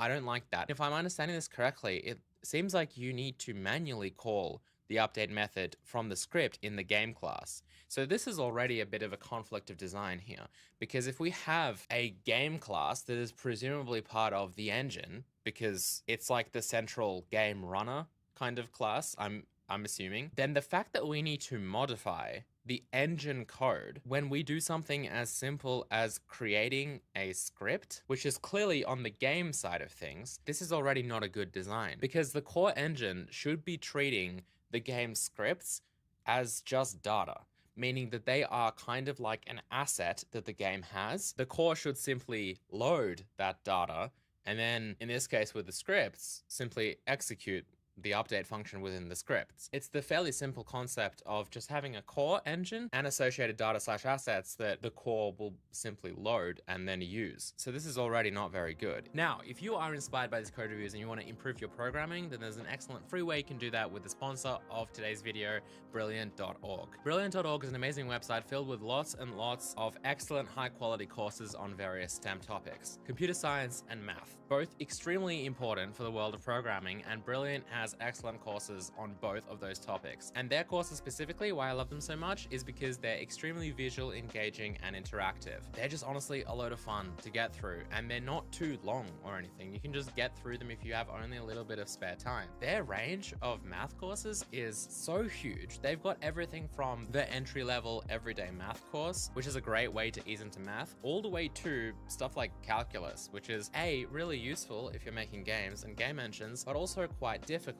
But taught by Brilliant, it's just become so much easier to learn, because as you probably noticed from all of this footage, they have these widgets you can play with so you can visually see how things work, and they'll quiz you to make sure that you're retaining and actually remembering, learning the information they're trying to teach you. Now, the best thing about Brilliant is you can get started for free. They have a 30-day free trial that you can use to check out their entire platform and try out some of their courses. And if you do go on to like them, Brilliant have been nice enough to offer the first 200 of you 20% off an annual membership. Huge thank you to Brilliant for sponsoring this video. If you want to share instances, simply pass them in the update method or set a pointer to it in the start method. Instances of what exactly? Scripts? Again, this is involving a lot of modification of the core engine. It's possible that the game class could be game side. I mean, I don't know yet. I haven't looked at the architecture, but it's possible that it could be game side, in which case that might be better, but still not preferable, because the dream situation here, which I'm sure most people would probably realize, is that I simply have scripts, and whatever scripts are part of the game just magically will function and work without having to go into C++ code and start calling them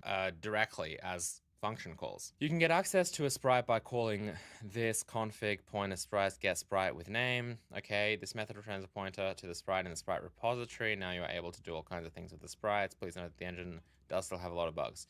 You can start by downloading the engine here. Find introduction to the engine on YouTube. Okay, so there's a full-on like 25-minute introduction video, which is pretty cool. Create a project. In the folder, open the exe and create a new project by clicking on the create button. So the exe is probably some kind of launcher that we saw that I noticed inside the YouTube video. File dialog will open, select where you, letter U. This isn't texting, mate. If you're writing a README, you should probably write proper words. You want to create the project and hit the plus button. All the files from the template folder will be automatically copied to location. By the way, if you want to hit build or Sturg B, I'm guessing that's control. That rings a bell from like German keyboards. I remember back at that. What does that mean? Yeah, okay. It's German for Steuerung and is what the quotes.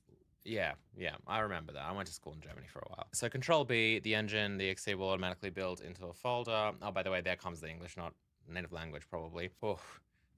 So you don't need to worry about messing around with resources DLLs. Well, that's good.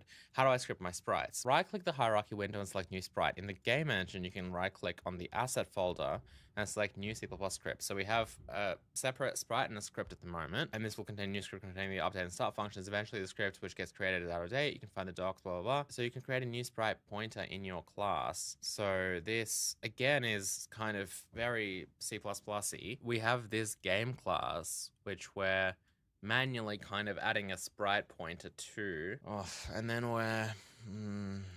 I don't like this design already, and I'll explain why in a minute. I just want to read through the rest of this first. You can give the sprite pointer an address by calling get sprite by name. Give the sprite pointer an address. And search for the sprite with the name name. This will show a null pointer with the address to this sprite.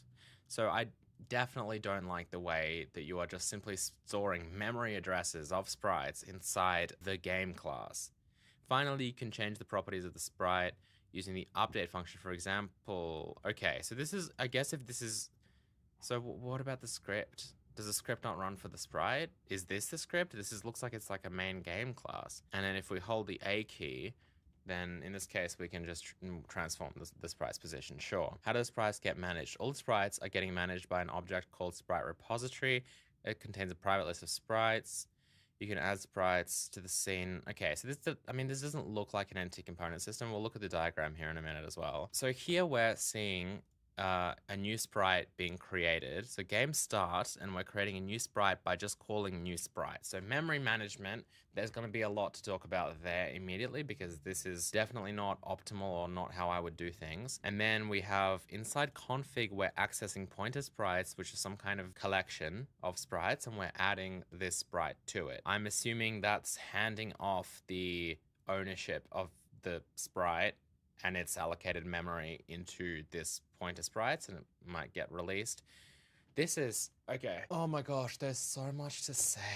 See, this is the thing about code reviews. I like picking simple projects because I can just complete them within one 40-minute video, and that's kind of it. This, I could come in and give weeks worth of consultancy for, probably, as well as valid strategies for how you would fix this. And more importantly, something I feel may actually be more beneficial to viewers of this video, and a lot of my videos in general, is why this is specifically not very good and how we can improve it in a kind of high level, potentially actionable way that isn't specific to this project. So I'm going to do my best in this video to, again, not be too roasty, even though I was asked to roast as much as I can, and then we'll just end up seeing how far we manage to get with the potential possibility of future videos on this topic. I'm just going to keep reading this, and we'll get back to my thoughts on this in a minute. So it basically adds it to a system that will process the sprite accordingly. We can activate necessary components such as setting collider.exist to true. This is already incorrect pseudocode because you have a pointer, so you can't have a dot here. You'd be using an arrow probably. To have basic collision detection, here's a simple image showing how the sprite repository works. It seems like there's a lot of emphasis on the sprite repository considering it's the only architectural diagram in this readme. So I'm going to assume that it is called sprite engine, so I'm assuming that this is just the main type of data we have here. So we have an instance of config, which contains a pointer to the sprite repository. The user project contains sprites, and then we have read and write an array of sprites here. This looks like it was made in Paint as well. Like you got the it's like the paint bucket tool was used for the background, but you can see that there's white in between the letters because those areas weren't filled in. And we have an array of sprites here. And then I guess this is the engine, which has an instance of the sprite repository, but also a config has a pointer to the sprite repository is the config part of the engine. Okay, and then we do the processing here. We have an array of sprites we read and write here. And then I'm interested to see what this array of sprites is. If it's like a vector, if it's a custom data structure. This must be the equivalent of some sort of entity component system for this particular engine, because sprites seem like you don't create an entity or you don't create a game object, you create a sprite. That is what you do. And then you can assign behavior to that sprite either directly or by creating some form of external script, I imagine, which will contain like an update and a start function that acts on a sprite. So a sprite is the equivalent of an entity as you would typically find in modern game engines with an ECS based system. So what exactly is so bad about this design and why don't I like it? Pointers. Let's talk about the pointer aspect of this. Pointers are things, numbers, integers that simply hold and provide an address of memory, a memory address. And they're interesting because beginners are taught to somewhat avoid them. Intermediate programmers learn to embrace them and they just love using them and they feel like they're real grown-ups who can use pointers now. And so they literally show no fear. And then experts or experienced programmers, for the most part, avoid them. And so it's like this weird bell curve of like how much are pointers used directly, and it's, you know, beginners are here, intermediates are here, and experts are here. Now realistically experts are probably here because pointers are extremely useful, and when you're programming actual memory related things, then of course you're going to use pointers, and you should, but we're not talking about memory systems here. We're talking about objects, you know, instances of classes here that are the fundamental building blocks of our games. For that, you should never use pointers. And I think in this video, this is probably all we'll talk about because I want to explain this properly. If we just take a moment and we think about what a pointer means, we know that it's a memory address. We just talked about that, and you probably know what that is from your own experience, I assume. There's a lot of meaning behind what looks like a fairly simple phrase of creating a sprite pointer variable and then assigning it to a new sprite. The first thing that's happening here with this phrase is we are allocating a block of memory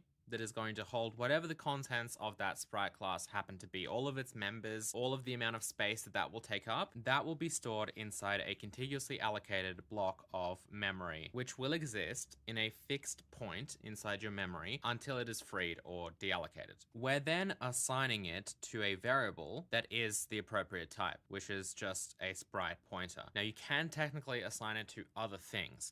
The real type of new sprite is in fact a sprite pointer. There's no doubt about that. But there are classes inside the C++ standard library which can accept a sprite pointer or any kind of pointer as an argument in their constructors. And what that means is that we can take this same block of code but then assign it to something like a unique pointer or a shared pointer. What that does is it doesn't change the allocation at all. It doesn't change this part of the equation. I know it's getting very messy here, but what it is doing is adding extra functionality to what happens with this memory address specifically, such as adding extra code to process it that might mean that it gets freed at the end of a scope, which would be the case with a unique pointer. So we've really broken this down, but in this case, it's just stored as a sprite pointer. It is then added into what looks like a list of some sort of sprites, of sprite pointers specifically.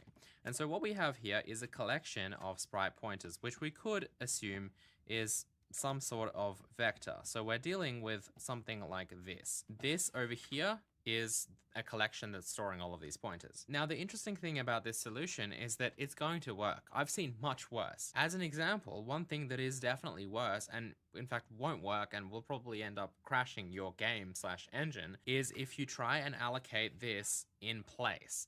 So one of the optimizations that I see quite a lot is, which fundamentally is in fact an optimization, and like rightly so that people are thinking about it, is, well, it's annoying that you're having to construct this memory over here and then push back a pointer to this block of memory into your collection. Why not just create it directly within the memory that is allocated for the collection? So in other words, if we had a vector of sprites that, let's just say, is this contiguous block of memory over here, instead of us simply storing an 8-byte pointer in all of these cells. So this here is really just a representation of what this would look like in memory. And then each of these is going to point to some completely unique and unrelated block of memory elsewhere. Instead of us doing that, maybe you should just store a sprite in all of these. And a sprite might be bigger than 8 bytes. I don't know how big it is in this engine. It could be like 50 bytes or something, whatever. But the idea is when I iterate through this, that might in fact be an optimization. And iterating through sprites,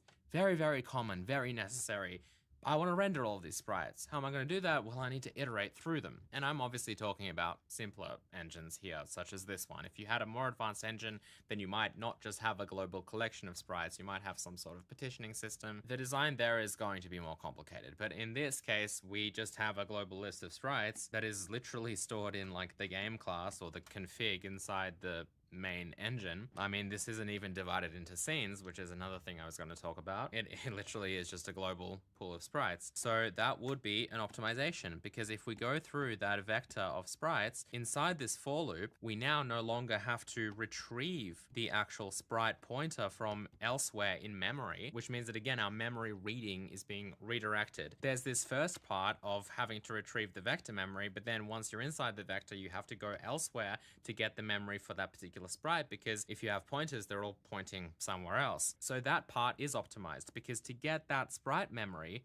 well, it's already here. Each one of these elements is already a sprite. But then what I've seen people do is they still need to access it like this, because they want to make individual changes to the sprite. So what they tend to do is get pointers to the memory inside the vector. And so you can do that in two ways. You can either just actually get a sprite pointer, or you can get a sprite reference. There's no difference between these two. References are just pointers. They just have different semantics when you use them inside C++.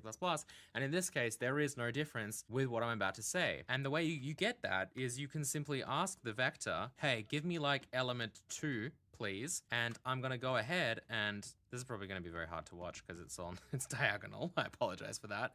You know, give me this sprite, which might be the memory address of that, or if you wanted to use a reference, you know, you'd have a reference just simply like that, and then you might want to store that somewhere and do whatever you want with it. It might be harder to store references, but you can obviously store pointers as if they were normal variables. So what is the issue exactly with that? Because it seems like an optimization, and you might even consider suggesting that to someone who is instead creating individual sprites by using the new keyword and then storing them in a collection, which adds that further layer of indirection. The problem is that this memory is not fixed, which in turn means that these things here, which are just memory addresses, they're not identifiers to sprites. And I think that's really the core underlying issue here.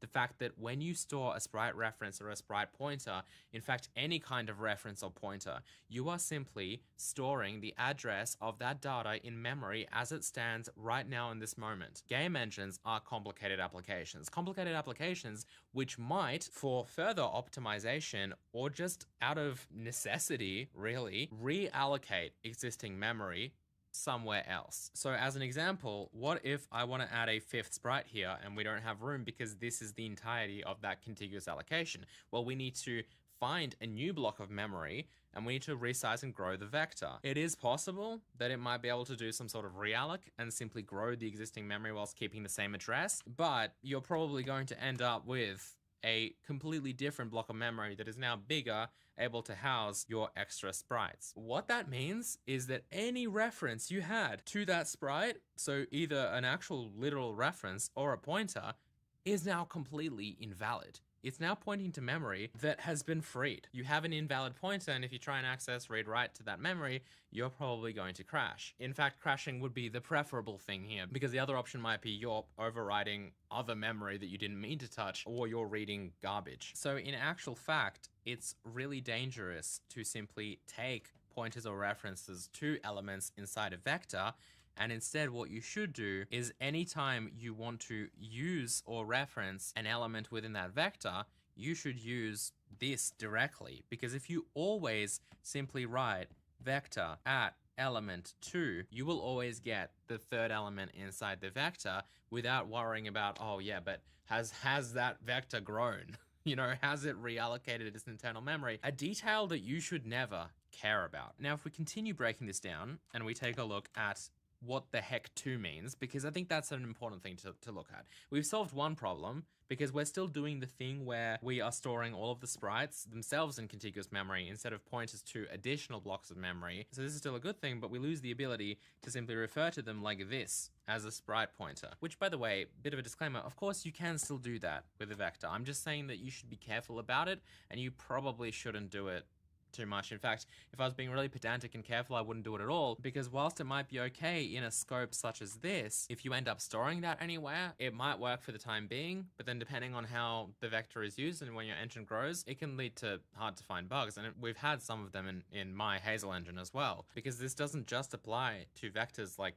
these ones. Taking references and pointers in general might be difficult if their underlying memory and storage pool is being modified between you using those pointers or references. So we have made an improvement, but now every time we want that sprite, instead of just being able to store it as a pointer, we now have to use this mysterious number 2. This isn't really great. Now what we could do though is we could give it a name. This is a very simple programming tactic that we have. If we have a variable, why just write 2 all the time?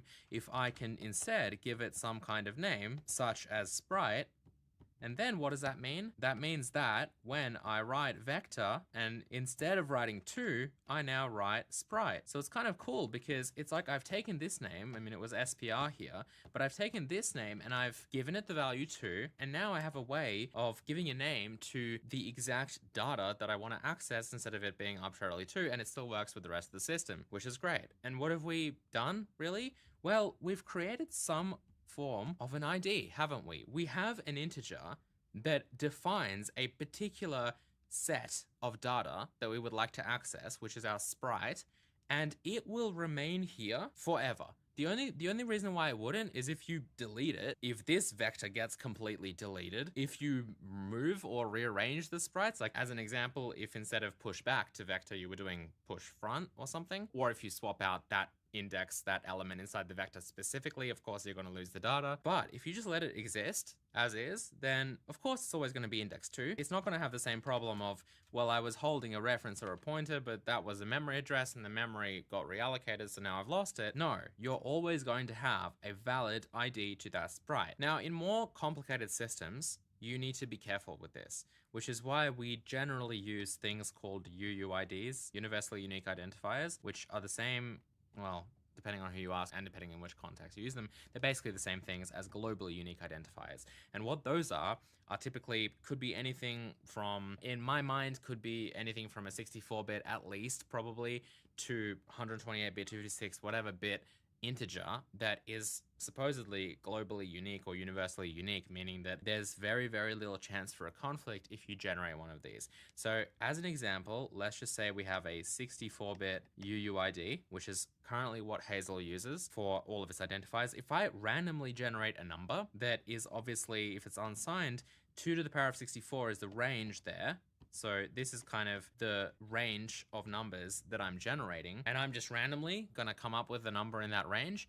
Very, very unlikely that I'm going to get any kind of conflict, and it means that I don't have a simple ascending index that might not work. Because if you needed to have an identifier that was unique across scenes, this is a very simple case, but let's just say you have 2 scenes inside your game. You have like even a main menu scene, and then you have the actual game scene.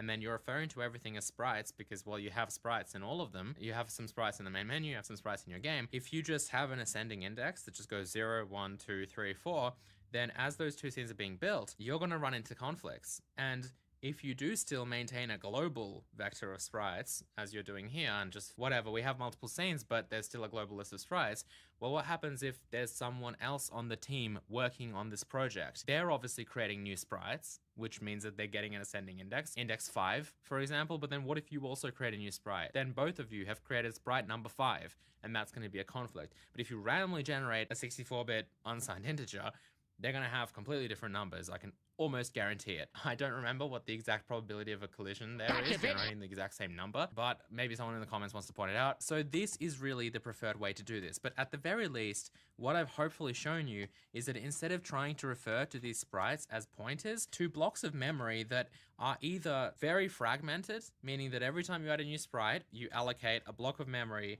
somewhere else inside your RAM, which again, you don't want to do for the sake of how memory works in general and how it's faster to retrieve cached memory, but also you avoid using the memory address as an identifier, which, as we've talked about, is not a good thing to do. And then actually, one critical thing that I probably didn't mention about this, because I wasn't really thinking about using memory as an identifier per se, even though that is kind of what you're doing, is that you can't serialize that, obviously. Like, if you want to save that sprite, you need a way of identifying it that isn't its memory address, because the memory address is going to be different every time you run, and it's not going to make too much sense to do this. But if you just simply have an ID, even something as simple as 2, or better yet, a UUID or a GUID, you're going to end up with a much more powerful way to identify that sprite, which will obviously be persistent globally, and you won't have any problems with that. But at the very least, you could switch to using something like an index, which is going to give you a whole range of benefits.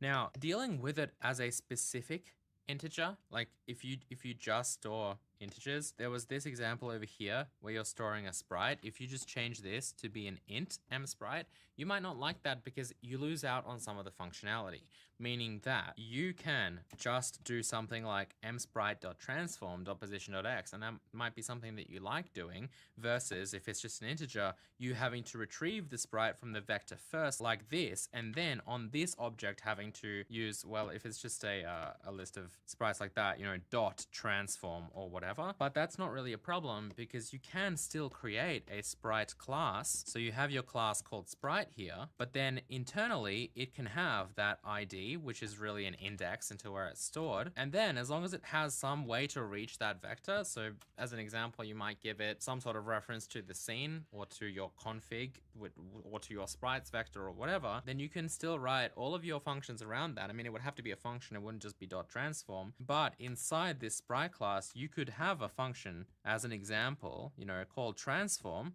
which when it's called, would just go into that vector at the index that you have over here, find the sprite, and then give you that transform, and that's what it would return. And then of course you'd return like a reference to it or something, and then you'd have to add like the little parentheses here, but the functionality would kind of more or less be the same, and you could still store sprite here, but the idea is you're not storing a sprite pointer, you're storing a sprite object, which is that identifier. You know, you've kind of wrapped the fundamental underlying identifier that lets you access that particular data with functions that go in and do that accessing for you. And again, all that does is it just gives you a little bit more API design to hopefully make your code look nicer, because you don't have to go into the underlying data structure to retrieve the data that you're interested in reading or writing. As I mentioned earlier, the other huge issue with this is that this is your game class, and then the way you create sprites is you just do new sprite, and you're putting it into the config, which just has a collection of sprites. What about a context for these sprites to exist in? Like some kind of world, a scene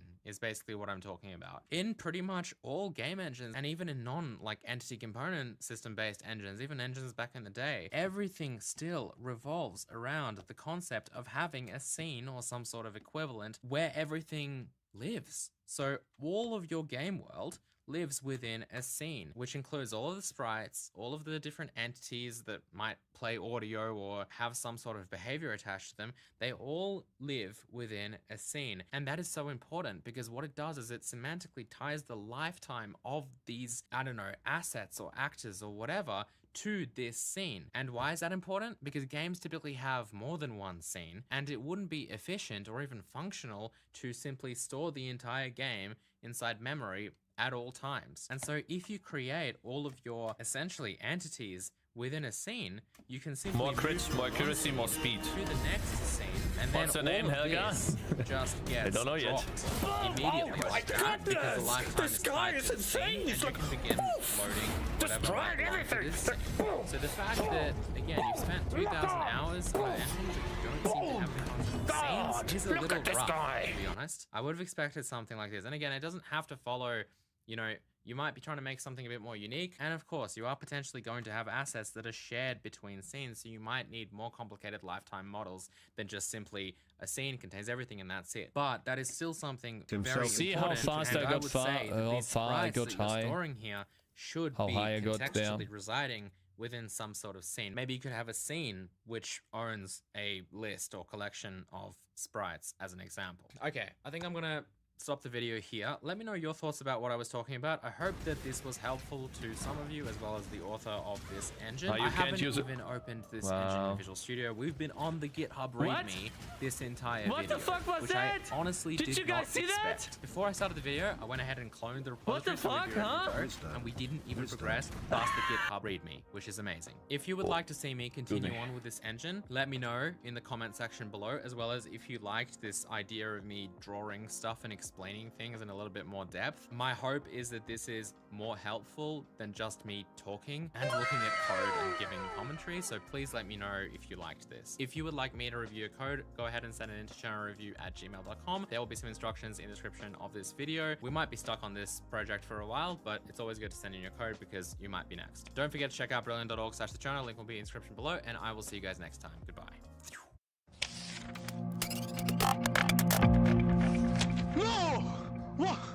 Hello, welcome to Failing to Fail, the Spiderweb software way. I would like to thank you sincerely for taking a chance on this talk, being as most of you have no idea who I am, and I'm keeping you from your day drinking.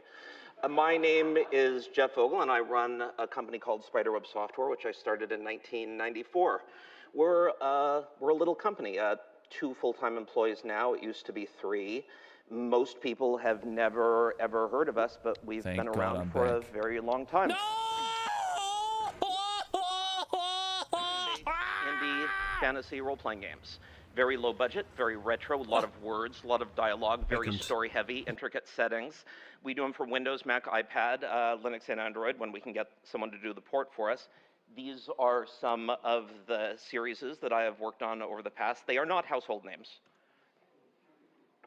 This is a full list of the full-length games that we have released for money. The games in italics are full remasters. We don't half-ass our remasters. When we remaster it, we redo everything. The other games are completely all new full-length titles, and we write pretty big games. God knows you don't want to count all that, but it's over the time we've been in business, we've released 16 full-length all new games and 8 remasters. What do we do? Well, this is our very first game, Exile Escape from the Pit, which we released in January of 1995. And just to be clear, even by the standards of the time, this was a pretty darn cheap looking game. It's adorable, it's functional, it's a clearly recognizable Ultima knockoff, but you know, it's cheap and scruffy. In comparison, about a month and a half ago, we released Avernum 3 Ruined World, which is a remaster of Avernum 3, which is itself a remaster of Exile 3 Ruined World. So we've been around long enough that we are doing remasters of remasters. And you know, if you look at this, I mean, graphically, production values, it's fine. You know, we're not crapping ourselves up there. It's reasonable. No one's gonna mistake it for a AAA title or something, but it's basically functional. We don't write hits. Now, don't get me wrong. I have nothing against hits. I would love to have a hit. I think it's a great thing to shoot for. It's just not what we do. We try to service a respectable niche with competent games in order to sustain a pleasant, sustainable middle-class income. So, why am I up here? Indie developers love and should love postmortems. They love the stories of creating a thing because you can sort of pick through it magpie-like and look for elements of the story that you can use to help yourself. Well, this was a postmortem too, except it's not a postmortem of a game, but of a career. Because I am older than the Stones and the Dirt. I have been writing indie games continuously for a living longer than, I'm not going to say everyone, but the list of people who have been doing it longer is not long, and it's by a matter of months. Indie games, as a big thing, are new. They're really new. We only became a full, big $100 million a year industry in like the last 5 or 6 years. So the idea of how to do a full career, a 20, 30, 40-year career in this industry is very much an open question. So it's not talked about much. 40 years, my God, there isn't going to be a planet left then. So that's the purpose of this talk, to start approaching this question. How do you keep the ball rolling? And so I'm going to tell you a story about the last 25 years, a couple lame, funny anecdotes, and a couple Hi. things that I've observed. I'm gonna about make the some nature coffee of our real quick. industry. I'm not going to have any answers for anybody because Go you're all away your again, own Cakez. artists. But perhaps some things He I thinks say he's might cool. help you to ask a better quality of question. Fuck you.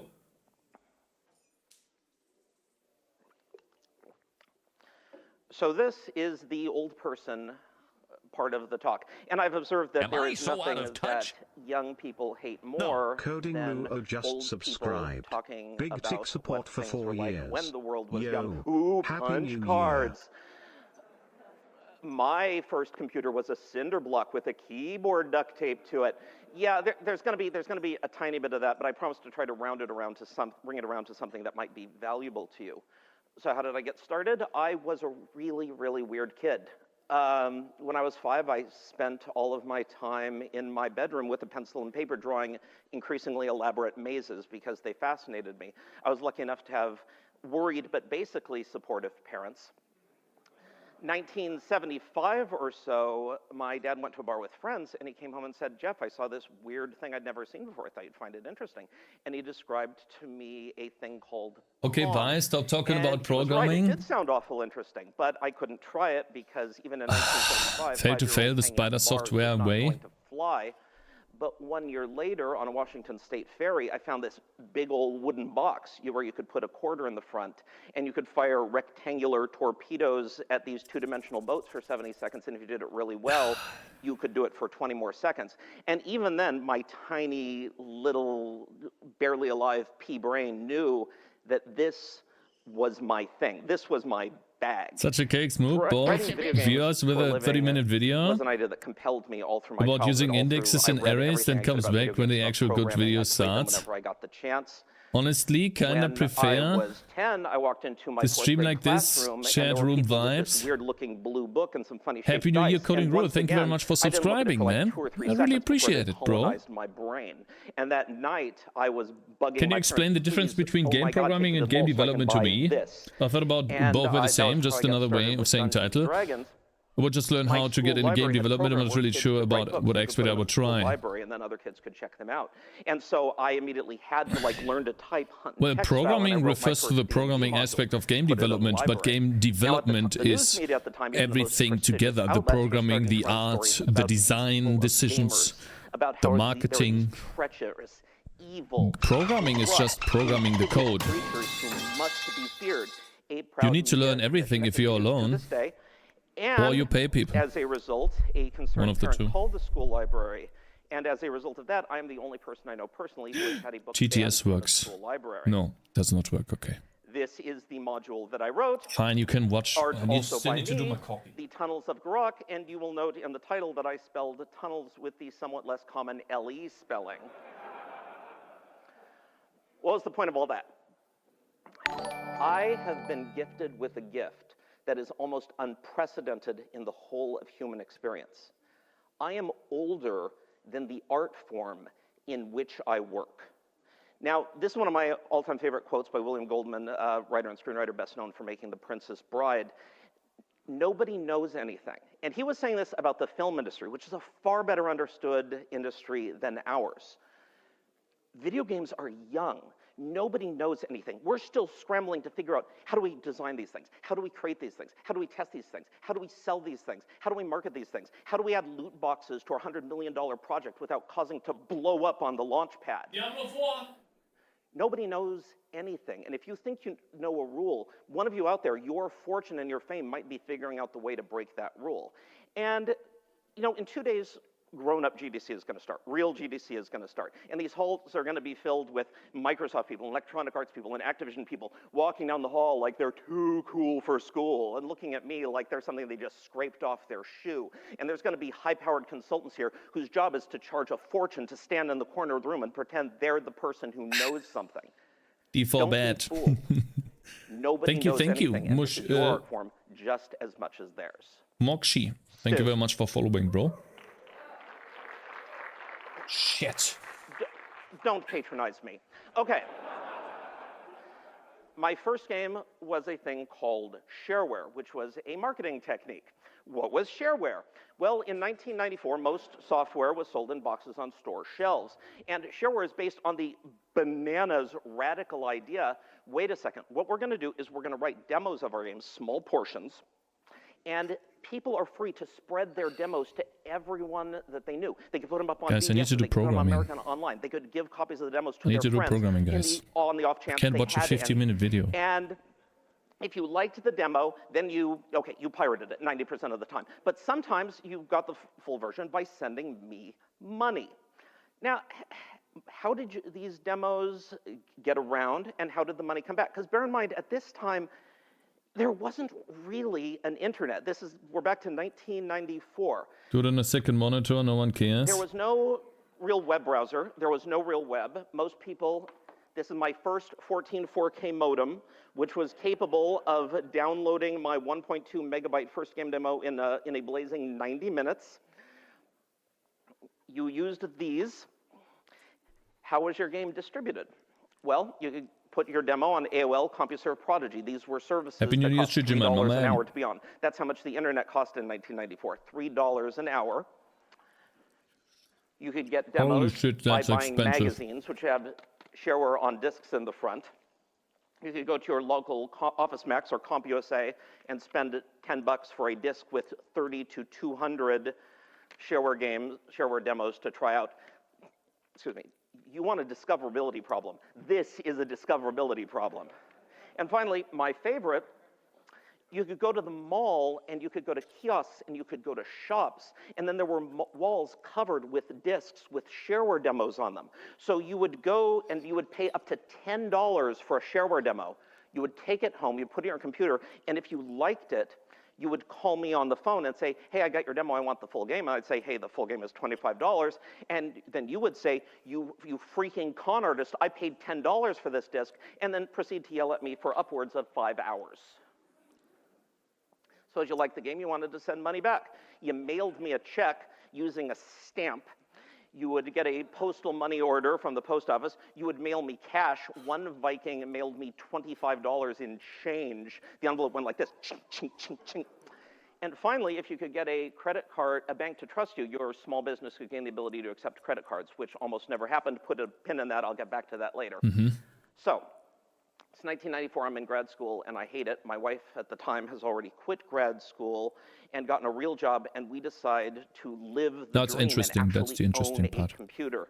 I will, as an aside at this point, I have been very lucky in my life in the opportunities I've been given and the background that I have that just enabled me to learn to program when I was a child. Yeah, I want that's to make huge, it very clear by the that way. that fact has not escaped me. No, here's your standard old person statistics. Not for everyone our had first parents computer, that which cost about would do that. $3,700 They would tell you, of today's go fuck dollars, outside. adjusted No for one wants you at a inflation. computer. It came with 8 megabytes of RAM, which could be Stupid upgraded parents. to a lofty and princely 16 megabytes for only 680 of today dollars.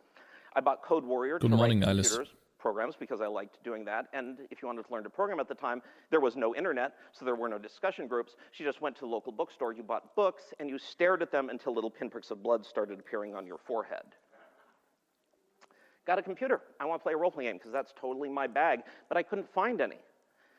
So I figure, what the hell? There's no role-playing games. I might as well write one. And if there had been good role-playing games at the time, I probably never would have written one. But I just happened to get another lucky break.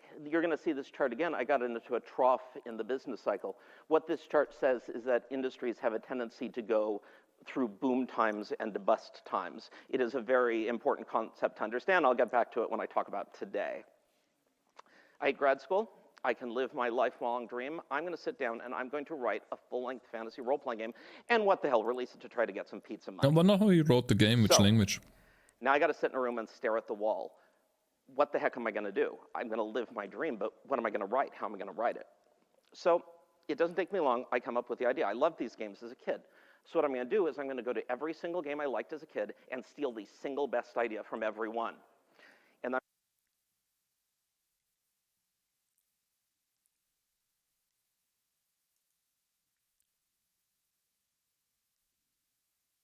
What did he say?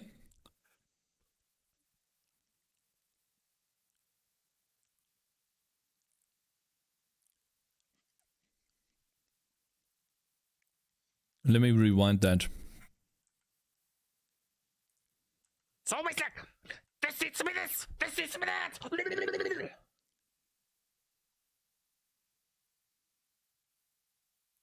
So it doesn't take me long. I come up with the idea. I loved these games as a kid. So what I'm going to do is I'm going to go to every single game I liked as a kid and steal the single best idea from every one. And I'm going to, in my craftsman way, amalgamate them into what I hope is a cohesive and satisfying whole. Indie games are great for innovation. I love innovation, but innovation is not the only path. You must remember that every single one of us stands on the shoulders of giants. I looked at what I liked to play, and then I copied it. That is my creative process. And my second lesson is this is all going to be about finding my creative process, my way of doing business, and the importance of defending it. And this is going to sound like sort of artsy-fartsy, ooh, follow your bliss, man, advice. No, it's not. It's very hard-nosed practical advice, and I'll tell you why. Most of the people you're going to run into in this thing are looking at their career over a time frame of 1 year, 2 years, 5 years, which is reasonable, especially if you're trying to get started. But that's not the time frame I think in. I'm thinking about in 20 years, in 10 years, in 40 years. I want to know what your career writing shareware games is going to be like in 40 years. And that's a long time. If you're going to work in that length of time and you're going to be operating at a very peak level of efficiency, because you need to in this business, you need to create a life, you need to create a mindset, you need to create a process that is not going to rub at you. Because if there's something that's rubbing at you, if there's something that's putting you off your feed, over the next 40 years, it is going to rub you down to a nub. Single best idea. So, I'm writing a game. I do my grad school stuff during the day and I work on the game at night. Fortunately, I was in my 20s, so I had infinite energy. I spent 4 months hacking out something like an engine. My wife at the time was enormously supportive. She drew these adorable little cartoon graphic icons for me, art that I still get emails requesting to this day. I spent about 5 minutes making the world, placing the walls, placing the swords. Shit, he takes only 10 to 9 months, 9 to 10 months.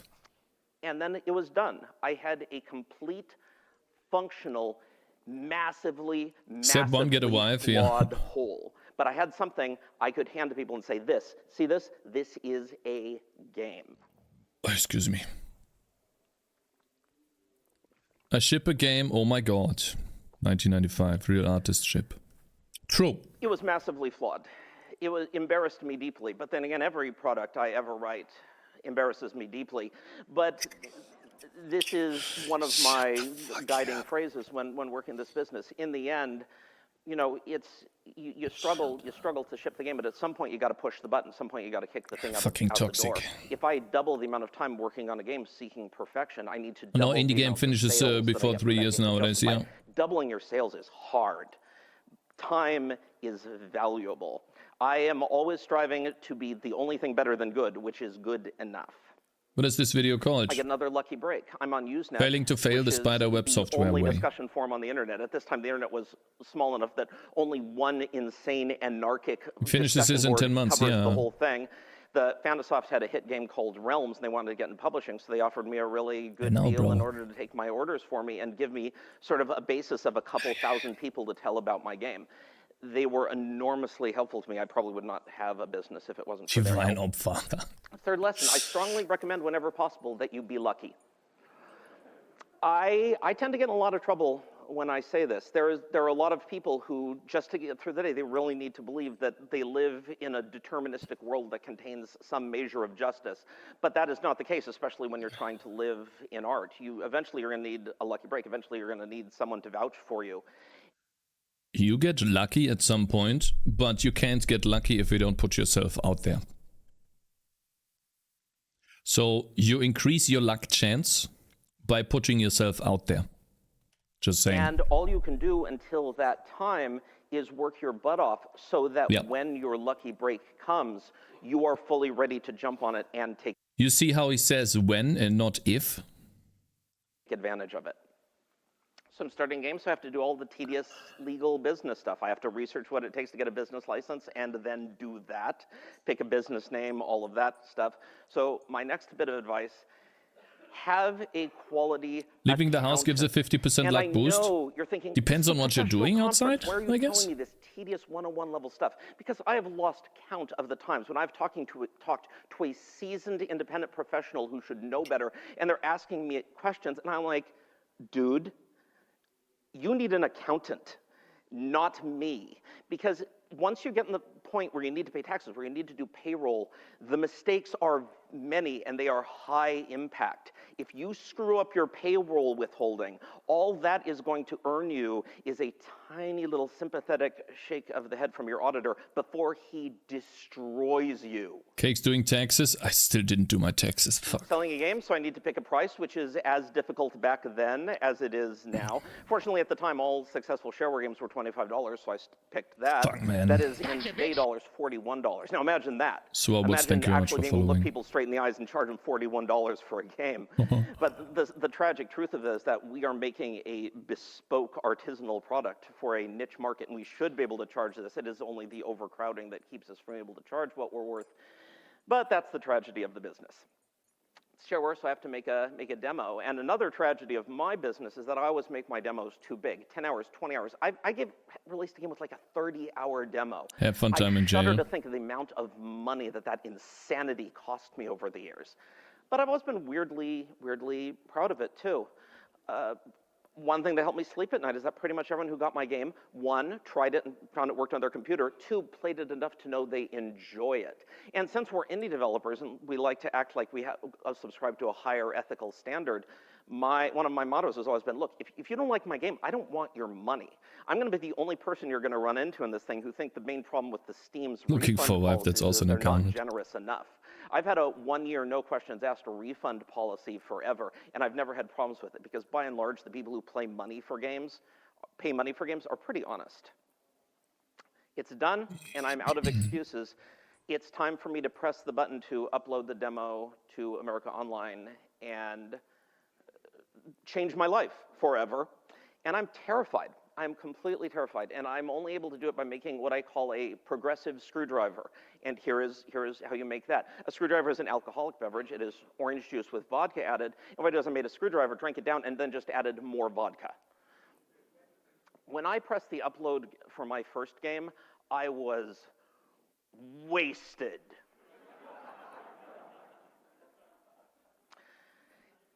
And God help me, it's sold.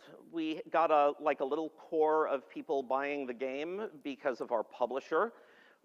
Because of that attention, we got probably one of the single biggest stroke of luck. A copy of Macworld put us on their shareware CD, which was enormously successful. And because our game so the demo was on the CD, okay. And ours was competent, we got a lot of word of mouth. And a lot of people say, don't count on word of mouth. Don't count on word of mouth. Word of mouth isn't going to get you through. And I'm like, I've always been reading it like, good Lord, what else do I have?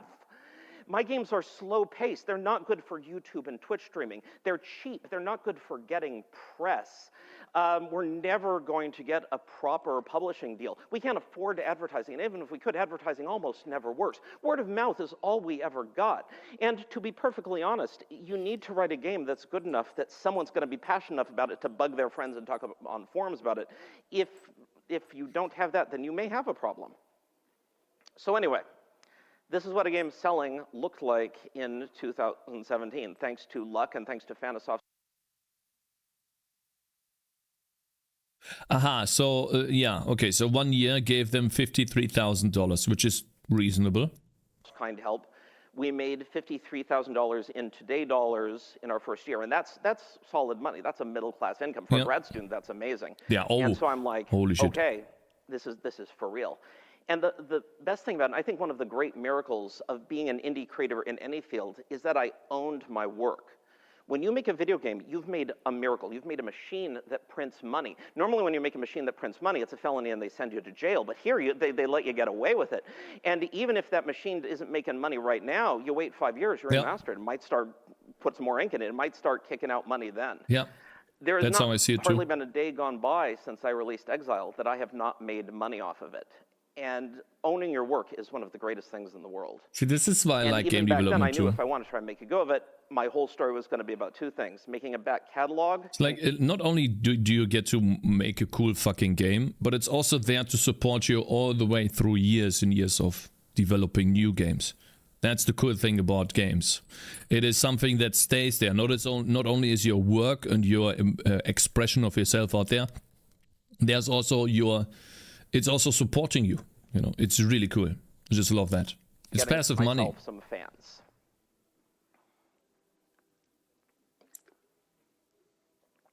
It's not like your non-hit game So could at this become point, a popular my 5 years grad later. school performance No, was pretty much probably not. non-existent, But what so he I says take is, a if you master's, I put get more to ink out. into it, aka you work I on it port Exile over the to years. Windows, writing games on Windows 3.1. The less said about that, the better. It took me 3 days to draw one 256 color icon onto a screen. I put that demo on America Online. That sells too. Great. So now I need to write another game. What am I going to do? Well, it's the computer game industry. I take the name of my previous game and I put a 2 after it. About this time, now everyone in this business is familiar with the phenomenon where your game sells great and then the sales suddenly drop by 90%. These days, in this enlightened accelerated time, that usually takes about 3 days. Back then, it took me a few months. But not long after I decided to go full time, my sales just immediately fall into the toilet and I felt like I was going to die. I took that limitless terror and funneled that energy into working on to Exile 2 harder. Now, at this point, now I'm making a new game, all of a sudden the pattern for how I like to do things starts to be clear. I like a small company. I like to work alone. I keep doing that. Most of my code is functional, so I keep reusing it. I reuse most of my assets, most of my graphics, most of my sounds. I am merciless about reusing assets. I have used the same wolf icon in like 15 different games. If it's a decent icon, it looks like a wolf. The next game it's still going to look like a wolf. People make fun of me for it all the time, but I am also still in business. Whenever I release a new game, I look for the 25% of it that's the worst, and I redo that. I am the leanest and the meanest of developers. And again, this is all part of finding my creative process. People make fun of me for it all the time, but it's just the way I work. Open game and art. if you're not like that, if you need bespoke art and if you need custom music, Shockwave sound. if that's your process, then go with it. You know, you have to earn more sales to make up for it. But if that's what you need to do to feel happy with your life in this business, that's what you got to do. But if you find a thing where you feel that it's okay to be cheap, do not let anyone shame you out of being cheap. Finish Exile 2. It takes a little over a year. It's like Exile, but a tiny bit better.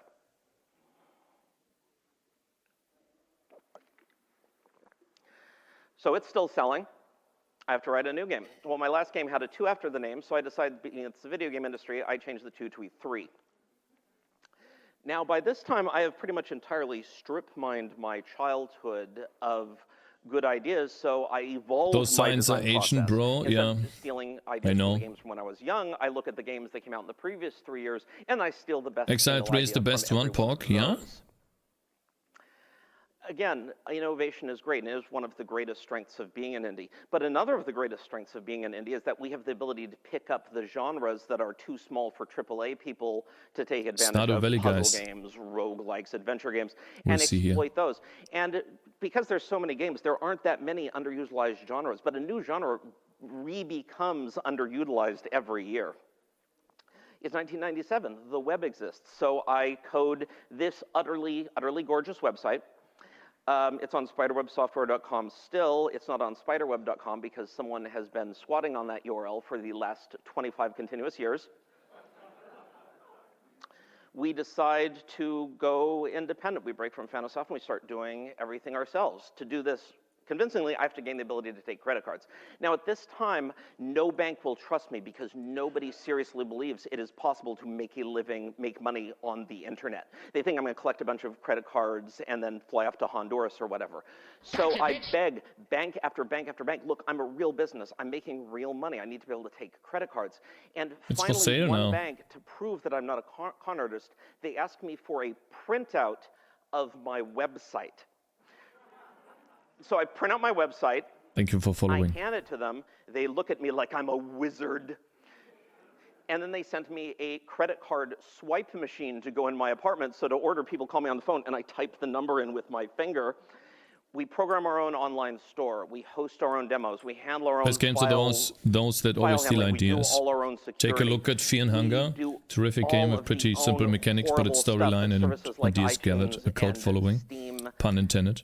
Make frictionless. And I just have to say, maybe they ask for $1 million. Appreciate how amazing everything is. Like, I hear indies complain all the time about the cut that Apple and Steam take, but all of the stuff that Steam does for you, even Mario stole, I've had to do myself, support myself, ideas. a la carte. I've hired full-time employees to do the stuff that Steam does. I know how much it costs, and more importantly, they do too.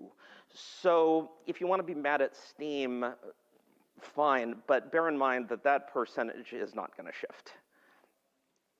We finish Exile 3. Okay, that's okay, but Steam could supply a better fucking website that doesn't lag. There's still not a lot of role-playing games out. It's exactly the right game at the right time, and it's a big hit. Now, I say that I had a shareware hit. Now, these days, when you have a hit, that means that you get to build a mansion out of yachts. Yep. In 1997, having a hit was something less different. My first year sales from Exile 3 was in today dollars, $330,000. Holy shit, that's a lot. Don't get me wrong. That's serious money. That's life-changing money. That's, you have a game that sells like that, you're going to be eating out on that game for the rest of your life. That's I'm going to be in this business for a long time money.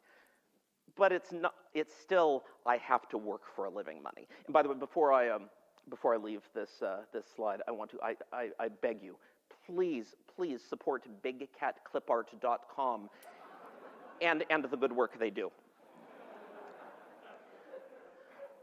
My radiant wife, Marianne, who is the wind beneath my wings, has a job that she hates, so she quits her job and comes on board with me, and since then we've been writing Spiderweb software together. She is my business manager and keeps every single thing running. At this point, we're doing all our own everything ourselves. Most of our orders come in over the phone, and we talk to Imagine if that humans. makes my game makes that, yeah. People talk a lot about how on the internet the anonymity makes it easier for people to be mean to each other. But anyone who's done phone customer service, I assure you, people have no problem being utterly inhuman to you. Happy when New they're Year's, talking Jeans, to you like Happy a New Year's, person. man. This is a key lesson for anyone who runs a small business or deals in a creative way. It is a human constant that a certain number of people, let's say 10%, no matter what the demographic, if you're talking about people who are left-handed, people with red hair, people who are gamers, people who wear mismatched socks, a certain percentage of those people are always going to be mean.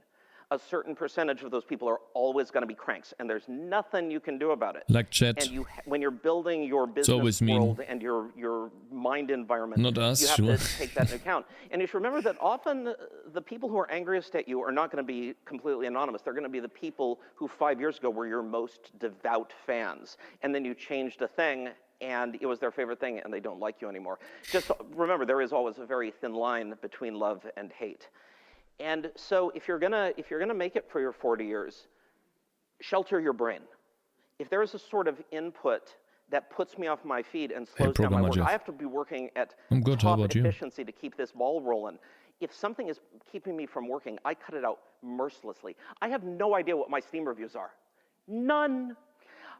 I never go on my forums unless I absolutely have to. If a new game is out, I have to look on it, see if there's any bugs, I look at my forums. But otherwise, I never look at forums. I'm on Twitter, but if people start being mean to me on Twitter, I quit. And then I go back on when the coast is clear. And let me be clear. I'm a white guy, so I get less abuse. I'll be straightforward about that. Bear in mind, I still get abuse. I have gotten some input from out in the wild that has utterly and legitimately terrified me.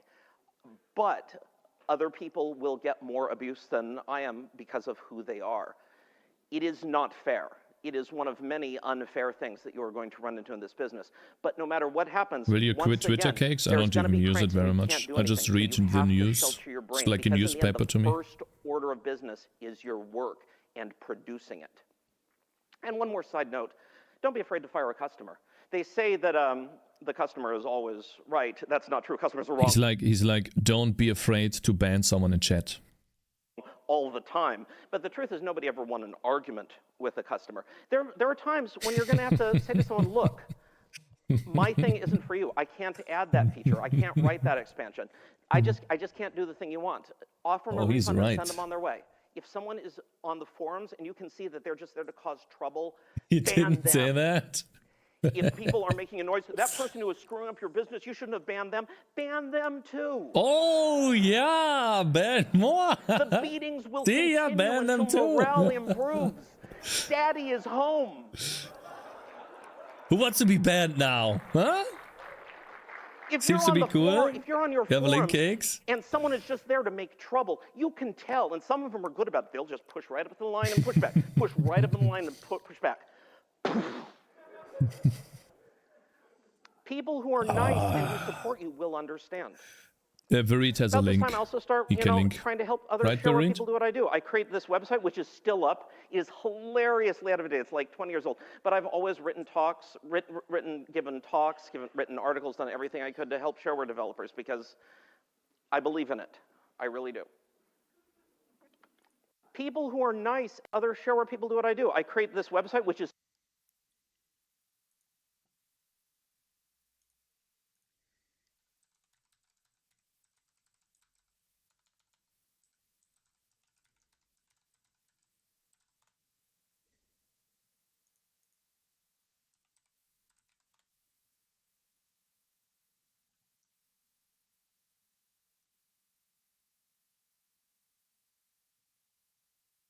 Still exists. Damn. still up. It is hilariously out of date. It's like 20 years old. But I've always written Spiderweb talks, software is the opposite of pirate given software. Talks, written articles, done everything I could to help shareware developers because I believe in it. I really do. So in a very short period of time, we go from not believing it is possible to make money on the internet to believing you can only make money on the internet. And even at the time, it was fully obvious that this was ridiculous. Basically, people would just like make tech companies. They try to grow really, really fast. Pirates and Even though the spiders are not company was opposites. Yeah, obviously that's why I doomed. was They try to get thinking. enough interest in it to get in a whole bunch of IPO and investor money, cash out, move to a different continent, and then the whole thing exploded, which of course it did, as it had to. Fortunately, we live in a much more enlightened time now, and we can be assured that that will never happen again. Enlightened time now, and we can be assured that that will never happen again. The bubble was a big help for us. Everyone and their cousin was making a video game website because they thought there was money in that, and we had a lot of free PR from it. They sent out shareware CDs. We got on a lot of them. Between having a successful game and sort of splash onto us from the internet boom, we had to ask ourselves, now what? What's our business going to do? What's it going to be like? Because we could get investors. We could build a real business. I could make games that my parents aren't ashamed of. What am I going to do? We could build something really big. We thought about it. We had some conversations, and we basically did nothing. We hired one full-time employee to do for us all the stuff that Steam does for us now so that we could go to Disney World sometimes. That's pretty much all we changed. And just to be clear, we have no regrets. And if you want to build a big, real company, if you want to be a Viking, my God, go for it. You have nothing but my admiration. If that's the way you need to be to live in this business, do that. But me, I'm a humble toy maker. I sit in my garage and I make little toys for all the happy boys and girls. That's my life. That is what I do. That is what I'm always going to do. Live or die. That's my bag. And just one more fun aside. There was so many games magazines that for a short time it was very, very good money to write about video games. I had days where it's like, oh God, I want to work on this game, but I have to write game criticism because it makes so much money. Damn. Oh, it feels good to laugh.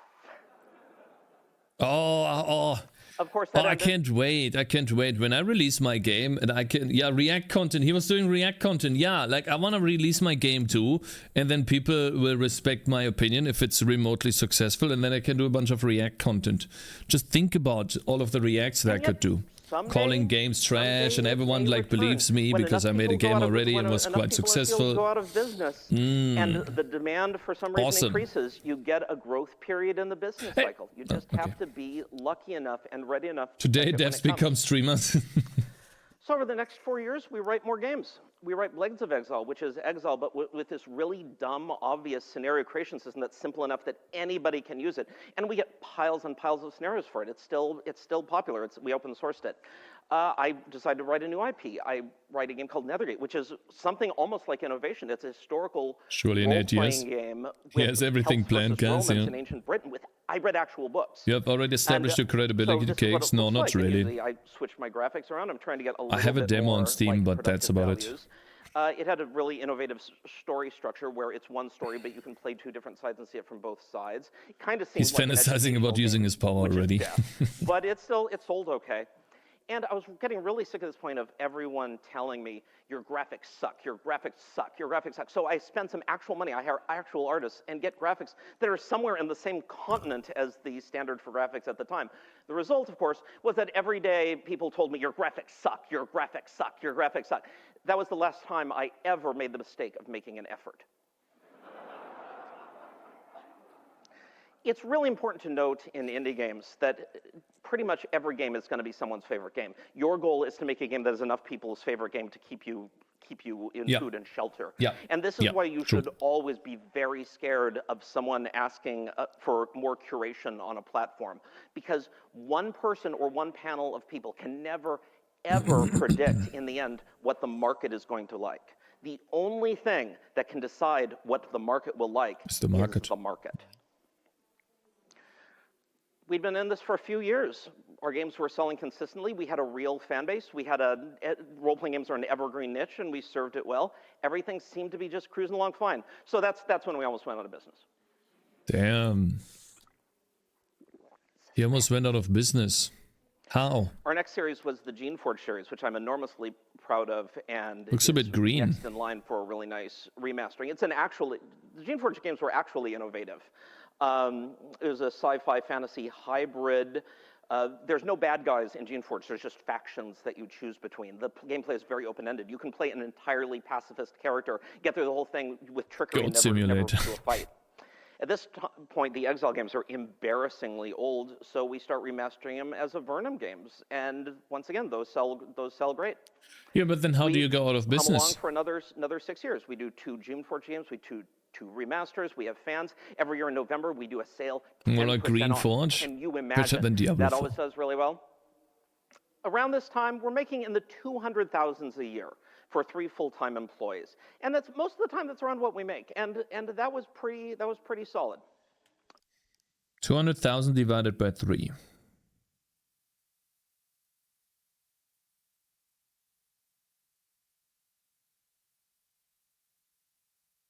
$70,000? 65,000? 65, 60 something? 70K? Yeah, something like that, yeah. So, 2007, we've been doing this for about 13 years.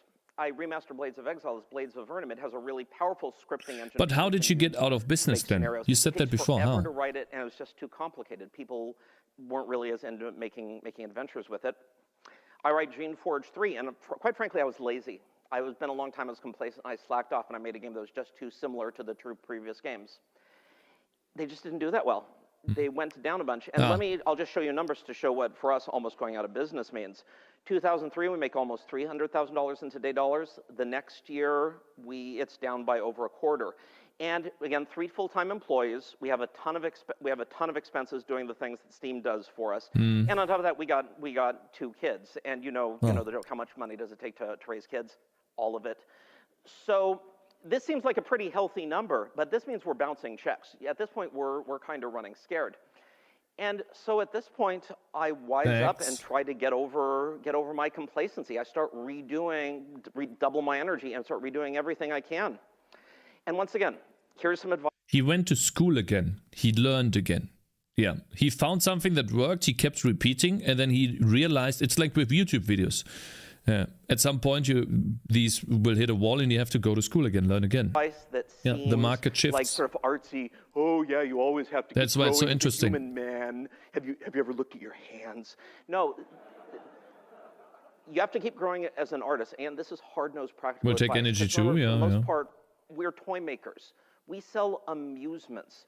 We sell things. He was making games from the 90s to 20. Sell surprise. Yeah. And complacency and predictability and repetition are the death of that. You think you will specialize on 2D games in your career, or will the next game be something better different? Introduce something new, and it better introduce that new thing early. Because if people pick up your game and go, "Yeah, I've done all this," I have a cool idea for a game that I want to make with you guys, but probably in Godot. We'll tackle that next year. I'll talk about it next year.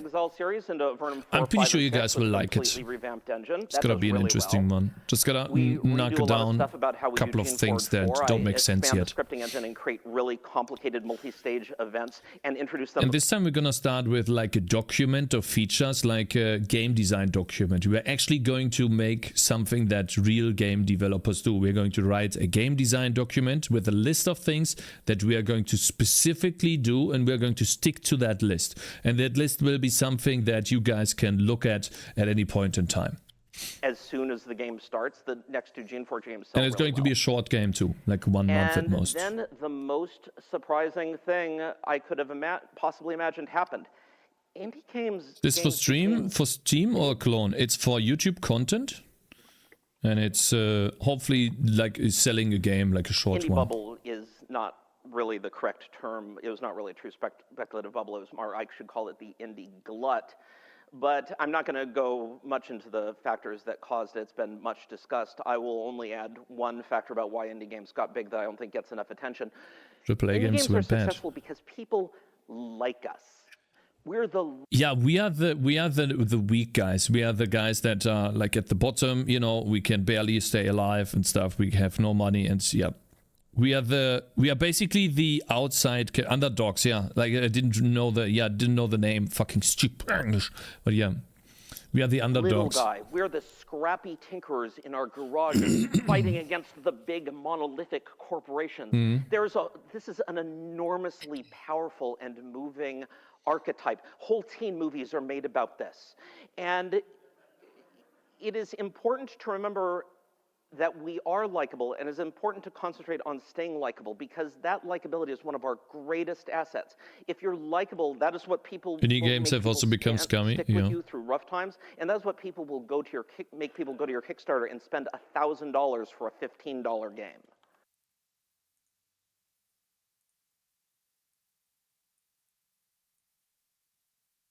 They are the small guys that went away from Blizzard. So true.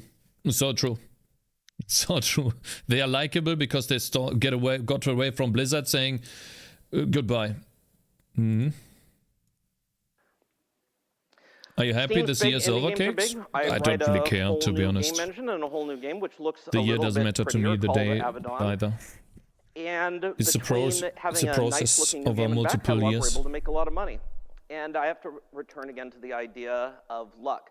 Now, at this point, I've been making indie games for decades, and I was sort of humming along, but all of a sudden, indie games became big when I wasn't. Have you seen the Twitter post now? Link it. There was a huge demand for product, and hey, I was sitting on years and years and years of back catalog, and as a result of that, I was able to get more deals and make more money than I, in any remote way, deserved. We got on all the fashionable online stores. We lucked into a meeting with Steam. I'm a friend of Fishdef. He told me about the streams. Happy New Year. Enjoy programming. Thank you, man. Wow, what a nice person. Welcome, bro. Thank you very much. Happy New Year's for you too. Person to work with. I'll negotiate about contracts, but not very much. I'm not a hard ass. I answer emails right away. I pay contractors right away. If someone asks for assets, they have them in their hands by the end of the day. If you're as frictionless as possible to work with, you will be amazed at what opportunities it opens for you. We lower games to $10 because Steam tells us what we have to do to be on Steam. True. We do so, and God knows we made it up in volume.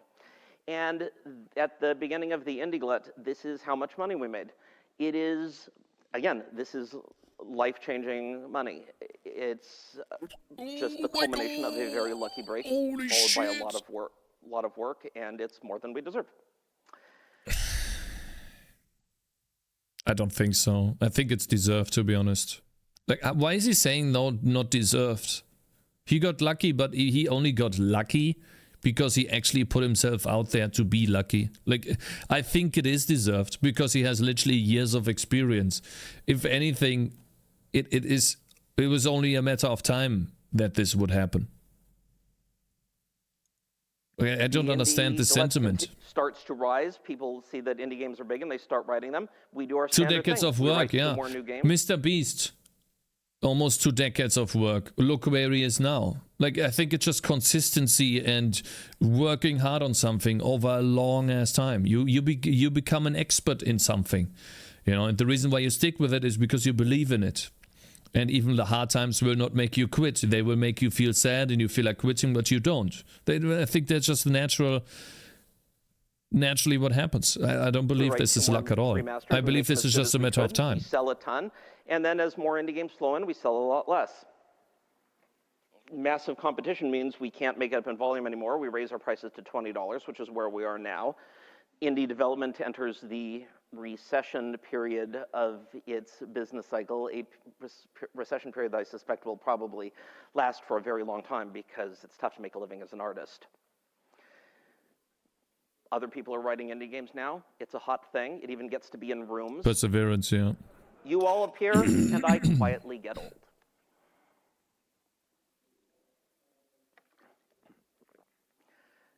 I don't think anybody could have possibly imagined how big video games are going to get. It's over $100 billion a year, which is pretty big. And this is a vicious industry. This is a nasty, competitive blood sport industry. And as much as we hate to think about it, we are, to some extent, in this room, all in competition with each other. There is only a finite number of humble slots. There is only There is only a finite number of Steam front page slots. Yeah. And I hate mobiles. it's a zero-sum game. If I get an opportunity, someone else doesn't. But it is fantastic, perhaps necessary, that still sometimes we can come here as a summit to genuinely try to help each other, because we're artists and God knows nobody else cares about us. It's one of the few things that makes life doing this tolerable. A month and a half ago, we came out with another remaster, Vernum 3 Ruined World, and it's doing quite well. It's not setting the world on fire, but we're going to be able to keep writing games for a couple more years. Cakez, we are in competition with you. I'm going to alternate between new games and remasters as long as But my Steam page sucks, so you don't have to do much to be better. And when I write a game, I'm making a whole new game right now and a whole new IP, and whenever I have a question, I follow the same North Star Literally that I battling Steam always setup have. for page for My like 3 weeks process now, is I and figure out what I want to play, and then I we move are back. declined because If my demo banner pace ever devs gets over so the bad game's that I title. fall out of line with the Because the market, demo then banner I will draws receive my over the just game's punishment, title. and then I'll go right back to Ooh, software kill me. original. Oh, man. It helps that over the year we have a big fan base. People drift out from being our fans for a decade and then float back. We have a long back catalog, which we mercilessly exploit. Is your Steam page worse than Obesity One of the Simulator? great things is that never be ashamed of an old game. If a game's fun, 10 Probably. years later, it's still going to be fun.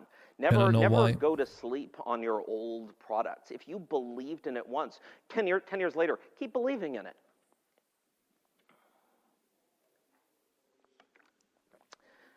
But You got to pay your dues if you want to sign the story blue, about how I and managed to live a life I dreamed of as a child, and that a lot of people envy.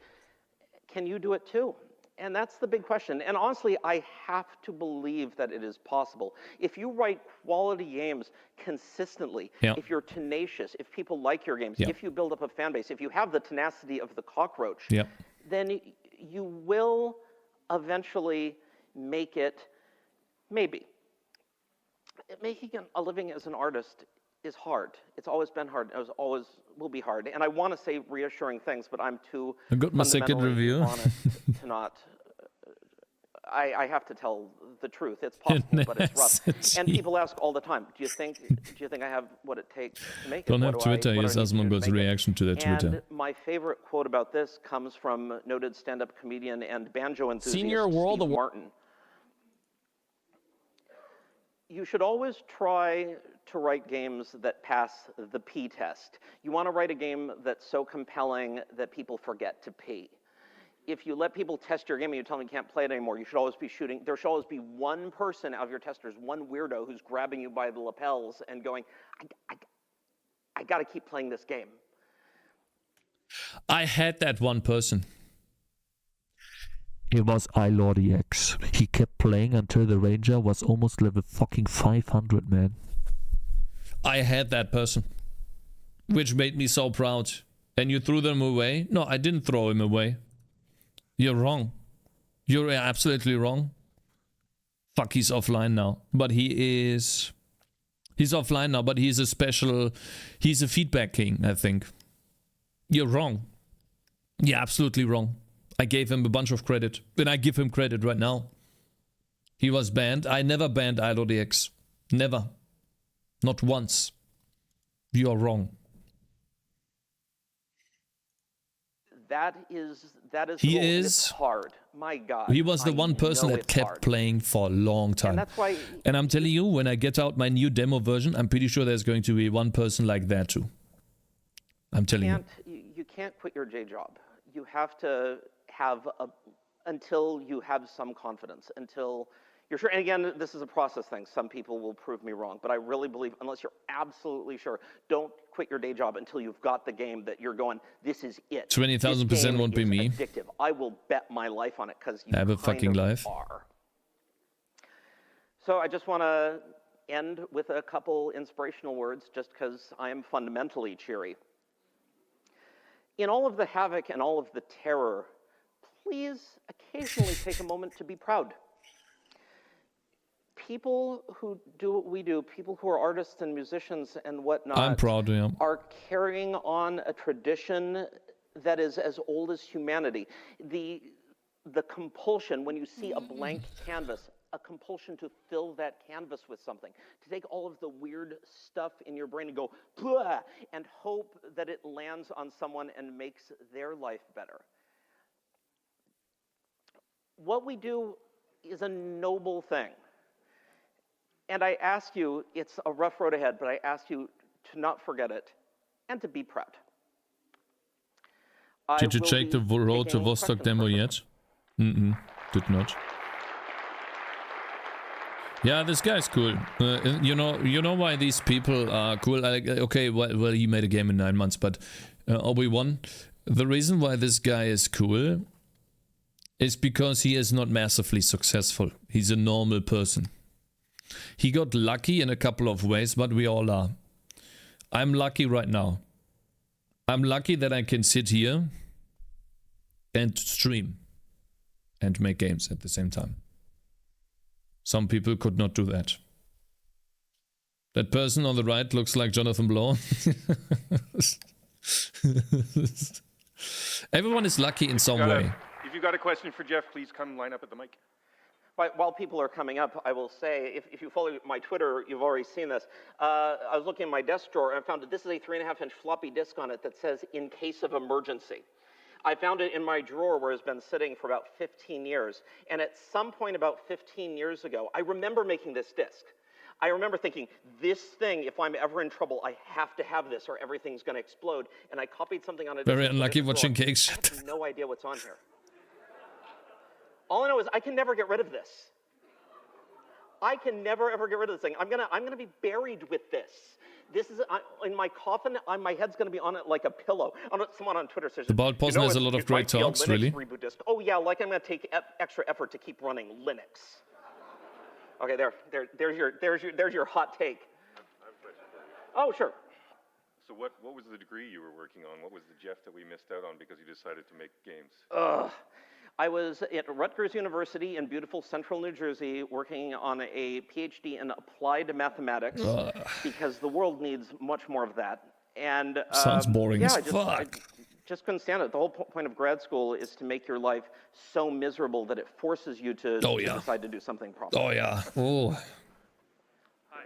True. I know who you are because I am working on my first indie RPG, and I looked at you and said that, well, theoretically, it's possible. Oh, sure. I have not quit my J job yet, so I got that going for me. Yeah, we're gonna game late at night. That is the University. I think so. Yeah. Artist tradition. So my question is that maybe this is too personal for you to answer, but I'm a one-man shop right now. Okay. I have lots of Shameless plug. Experience.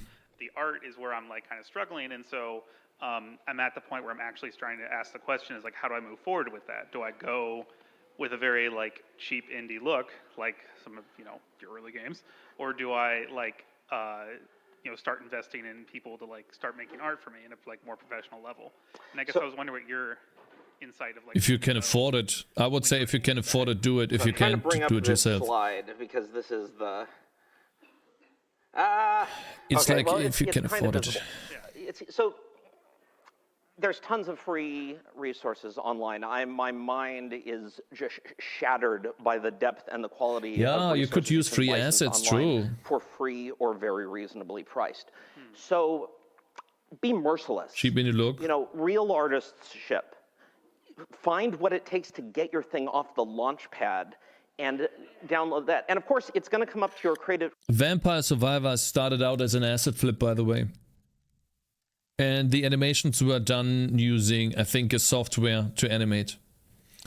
They would just shift back and forth and rotate slowly. That's all he did.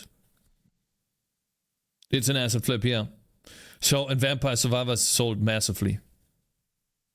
Very successful asset flip, yeah. So he's right. He's right there. I didn't even take that into account. You don't have to make the art yourself.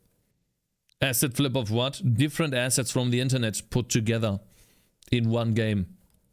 Creativity and a skill as a craftsman. You're going to have to, you know, you go on opengameart.com, you're going to see 500 million icons. You have to pick out the ones that work together in a cohesive whole. You're probably going to get to the point where it gets you 90% of the way there, and there's some things that you can only properly do with bespoke art. And when that happens, then you got to find a real artist, and you got to pay out. This is a W take. Like, this is a W take. Yeah, you download all the assets, you put all of them together until you get to 90%, and then you do the rest of the 10%.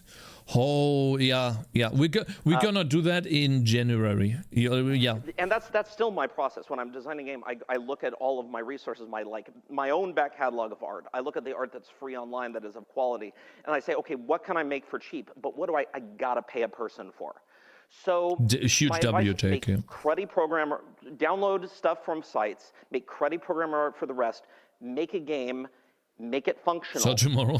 And then I probably need a couple more days. But guys, now that we're on this topic, if I want to make a game right on stream, and it's probably going to be in Godot, by the way.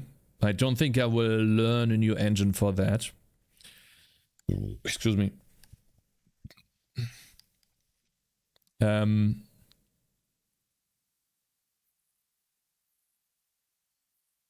You changed? No, the reason why I wanted to do in Godot is because I program all the time and I want to switch up my content.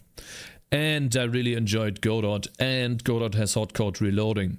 And I fixed the bug with the scene loading in Godot. Schnitzelmotor. I have done games in C++. And I don't want to show code all day on stream. I thought about doing it in Zig, but I don't know the language, and I don't think I could create a... If you guys want me to do it in Zig, then I need some resources about Zig. Godot is kind of newbie content though, but yeah, but Godot is one of the best contents that I can do to grow my channel. And that's just how it is. That is the truth. Now, the question about that we will be answering later, but I'm talking about something like the following here. We need... I want you guys to be able to follow along with what I'm doing, and it needs to be somewhat public. So that you can look at this and see, okay, well, this is something that is still in development. You maybe like a command that is progress. Or, I don't know, probably not a design document or something. Something there, like what Shade11 was talking. Which month are you doing? Probably next month.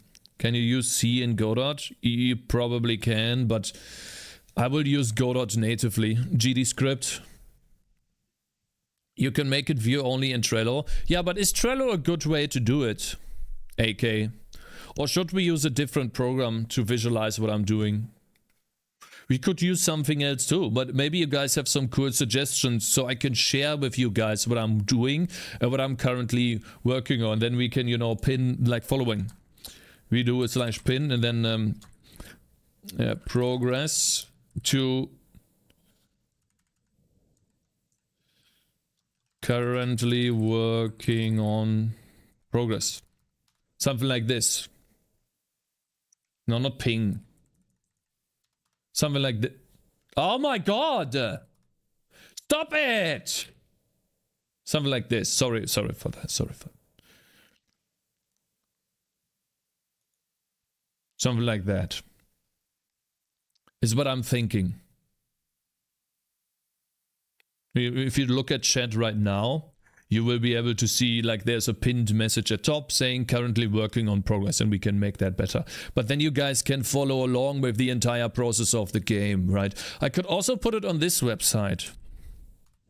I could have to ask Mr. Almeida, but we have my plug here of the stream. But there could be like, you see how there's Vampire Survivors in C++ that links to this. And we could add in like a section for the current game that I'm working on, maybe here at the top. Just put it on GitHub. I'll have to see. I think something like this is a cool idea. I would have to ask Mr. Almeida. No, you do not have retard on your fucking personal website? No, Mr. Almeida did this for me.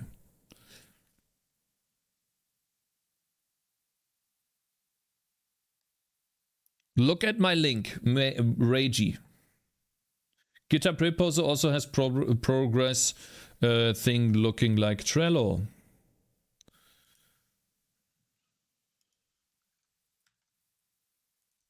I think I saw this. Yeah, I've seen this, yeah. I've seen this before, actually. It's kinda neat, I guess. But I think it's a bit annoying to use, as far as I remember.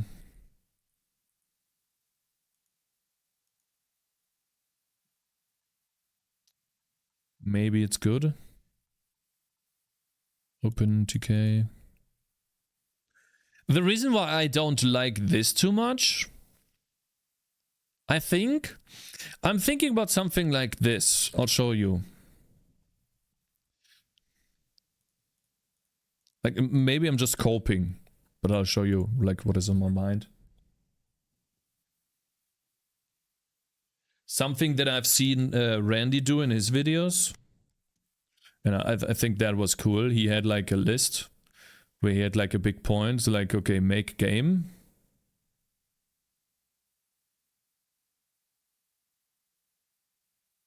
And then he had like smaller points, UI. And then there were these checkboxes, you know, button. Then text box. Right, and then I wanna maybe do something like this. And then maybe if something is being worked on currently, it is, I don't know. Maybe I'm just coping. Or maybe it's in blue.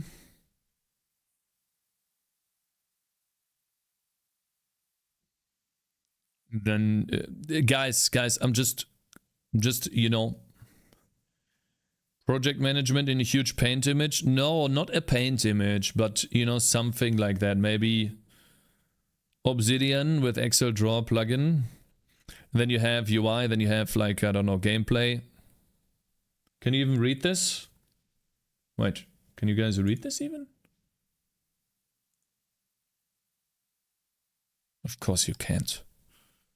Because I drew it too far. I actually clicked on this, you know, I clicked on this.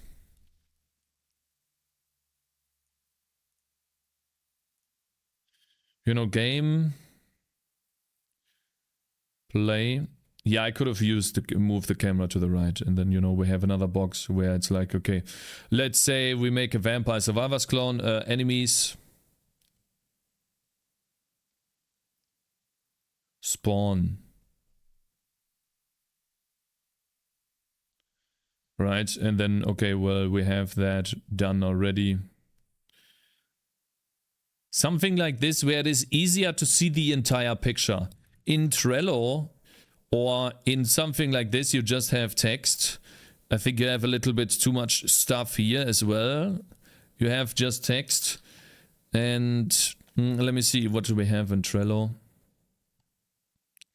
Yeah, like you have to click on this, and then you have to check this off, and then it says 4 out of 5. But it doesn't show you in one single picture what is currently going on. You can make an Excel sheet. Yeah, you can make something custom in your main website with API from Trello. Or maybe without API from Trello, and I just update the HTML or something. There's a master plan program on Steam that displays time management in this way. See, like, I think this is so much cooler for you guys because it's just one blick. Excalidraw.com, draw it. Let's see here. So, like, I'm still thinking about that part.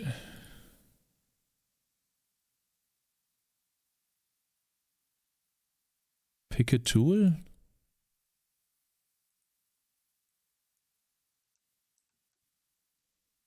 Why would I need Excalidraw? I don't understand. It's annoying to use. It's really annoying to use. It like lags behind. Stop. How do I get rid of this? It's fucking laggy.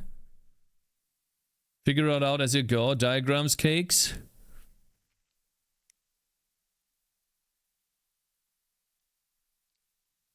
Where is diagrams?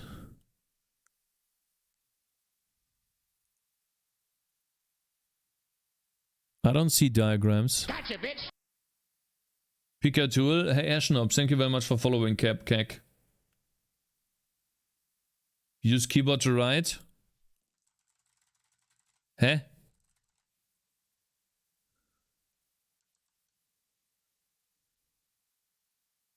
Oh my god. Peak content again? What do you mean?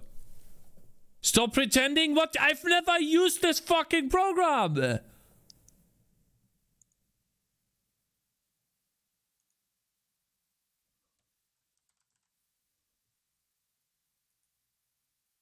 I could be banned if it generates a penis. Huh?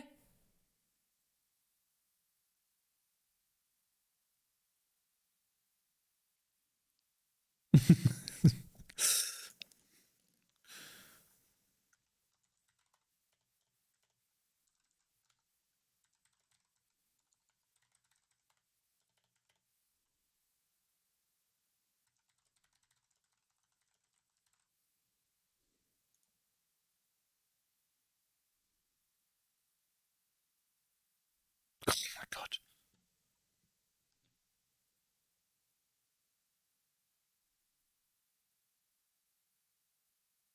I'm making coffee. I'm making coffee. Oh.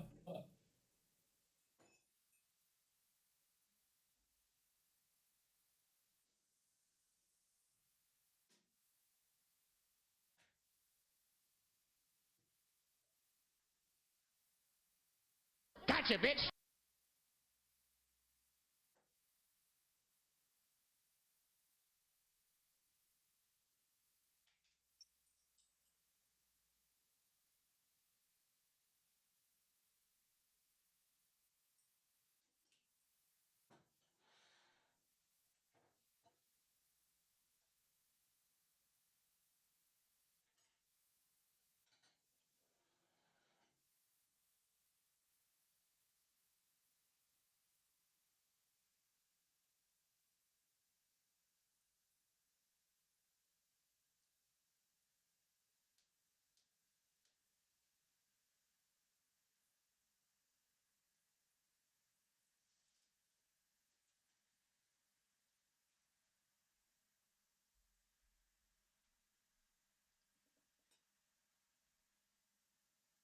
What is happening?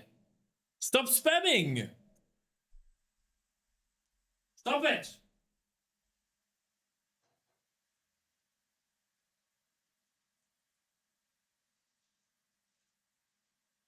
No! What? just happened there?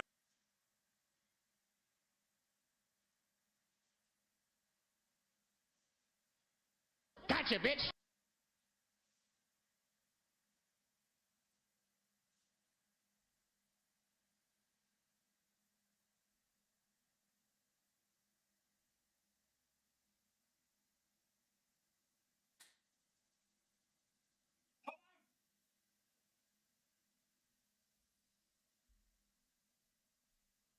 Guys, I'll ban you. I'll follow what the guy said. I'll ban you.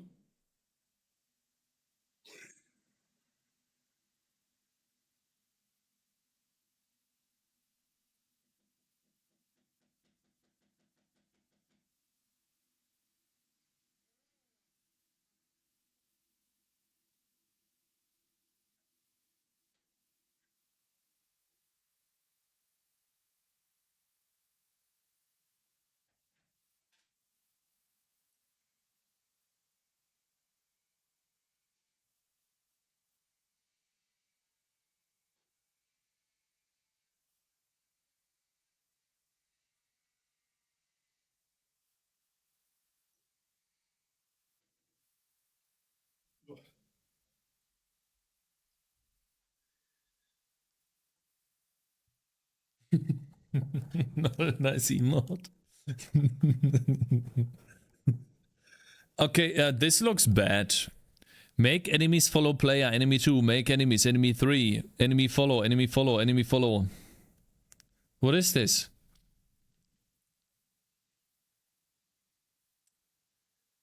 No one here is scared of being banned. You're giving them a favor. Build your own planner. Yeah, I think this is right. Like, this is dumb. Also, let's unpin the message, because, yeah. I think I'm gonna make my own planner. I'm gonna ask Mr. Almeida how that could be done. I'll send him the message on Discord. Something like this would be cool. Reinvent the wheel? Okay, Abev, then tell me. Just write it on paper and have a second stream with a cam on the paper. I can barely afford one stream, bro. My brain when I code, lol. Can't you just use this code with one of the to-do extensions? Yeah, but how do you guys see it then? I want you guys to see it.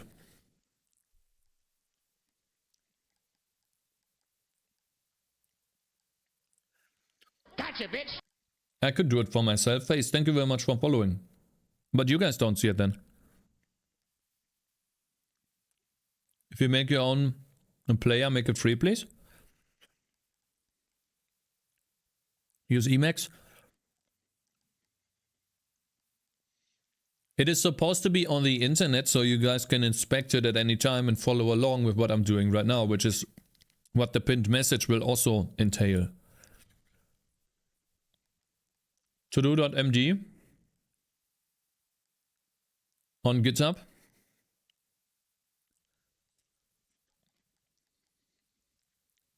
Oh, maybe.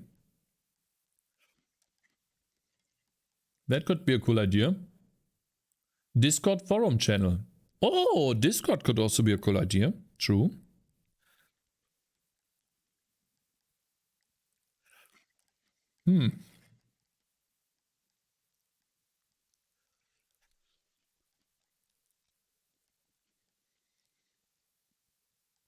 Maybe it can be on Discord. I'm not that good with Discord. Maybe it can.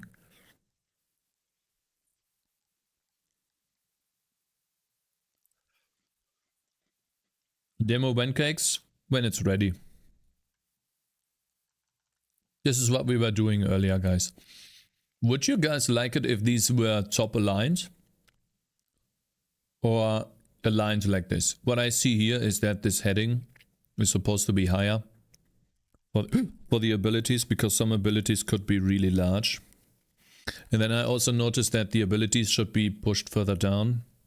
But I think I want them Discord like a to-do. But can I use Markdown on Discord? Like checkboxes and stuff? I can't make them the same height, you know, that's the problem. Because sometimes the description is smaller. Yes, you can. This bot supports Markdown. Oh!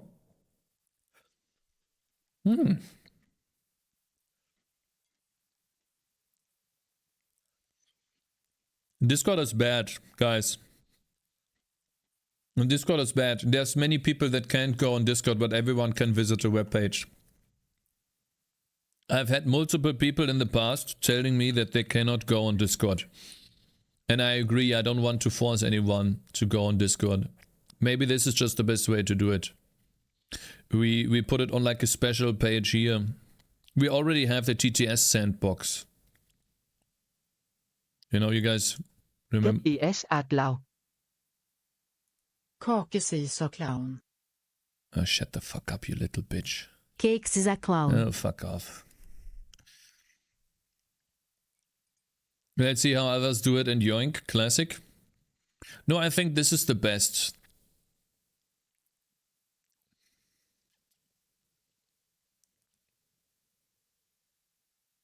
And then we put like a link up here with what we currently work on.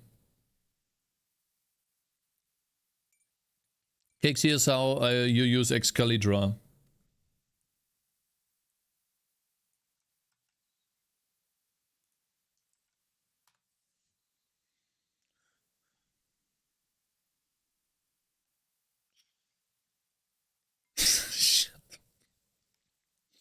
Shut your fucking mouth. Not good enough.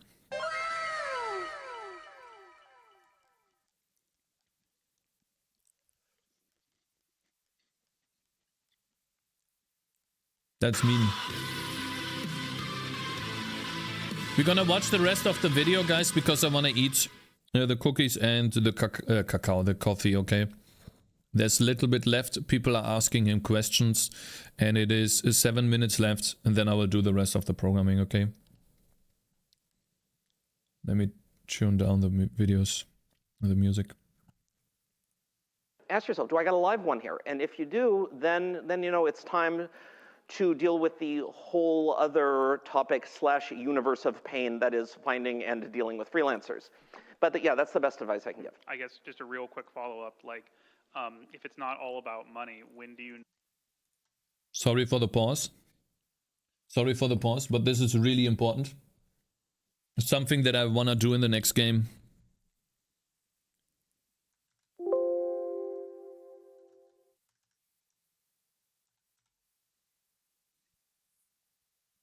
I want to do this.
What is another great website, guys?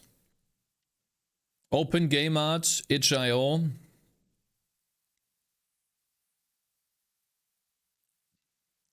What is another one? that you could take assets from.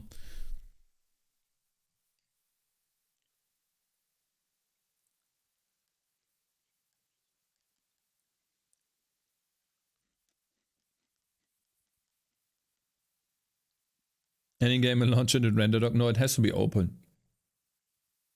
Google.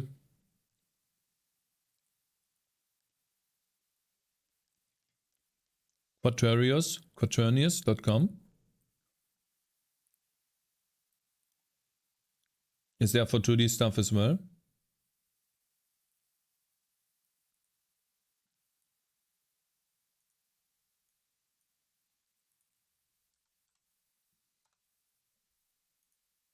It's not for 2D.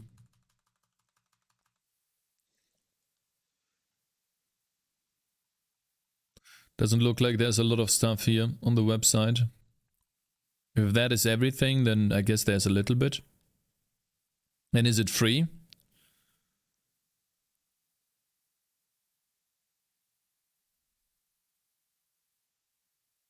This one is $3, the rest is free. Hardpixel.net's freebies. Wow. In this section, you can download free 2D game assets for arcade, strategy, platformer, RPG, and many other game types. There's always a variety of free game art. These are kits, GUI, background, tilesets, icons, and free 2D character sprites. All of the graphics you can integrate into such popular game engines as Constructor, Unity, Game Salad, Unreal Engine, etc. Wow, Godot is not even part of this list. Wow. With their help, you can create game projects. All presented graphics at an affordable price has no restrictions on use commercial projects, as well as you can feel free to use each product in unlimited projects. Awesome. Thank you very much for subscribing, bro. Is it subscribing? It is, right? Thank you, man. The content of this channel is very intuitive and well explained. I'm Brazilian English, which in a learning phase. That's why I hope your friend activates the subtitles for Brazilian PTR. Smart streamer puts on channel and make viewers fall asleep to farm views. Oh wow, you guys didn't like the journal? What didn't you like about the journal video, guys? What was the problem with this? You didn't like it? Craftpixels.net. Oh, we already have this. Okay, let me see. Let's see what we have here. Goblins. Wow. Oh, this is faces. Just faces.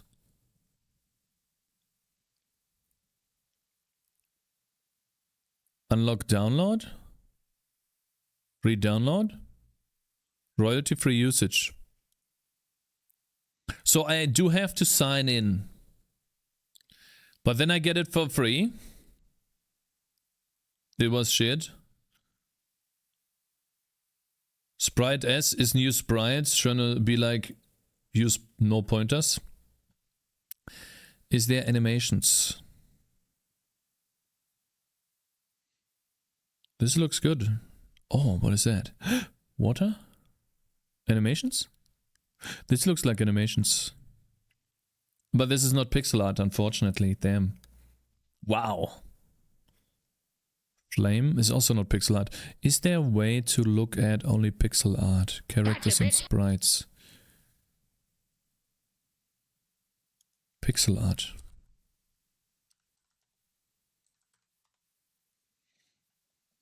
Oh, they cost money.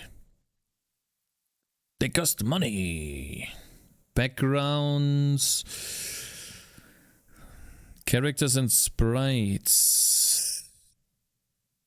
Game assets, icons, objects. What do we have here? Thank you very much for following, IFC Tommy. Money?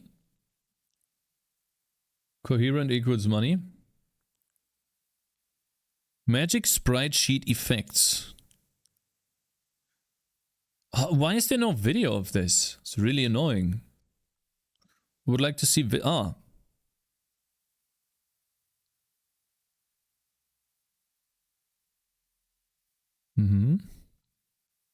Okay.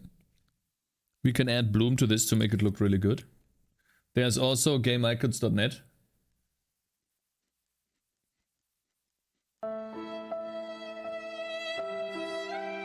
Guys, today's New Year's. Shut the fuck up about coding, okay? Been coding. Oh, game effects, pixel art. It's not pixel art. I specifically looked for pixel art. Fuck, man.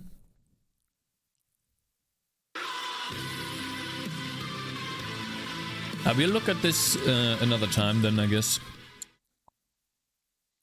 And also I really hate that there is free and... Is there like a freebies?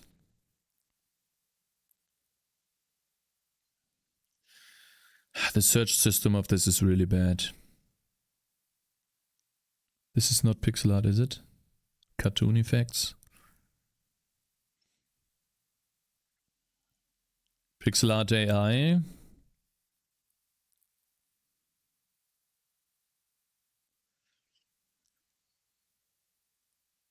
Happy New Year, it's literal garbage. It's not garbage, man. You shouldn't say that. It's not garbage. These people have made game arts for free. Magic sprite effects. There we go.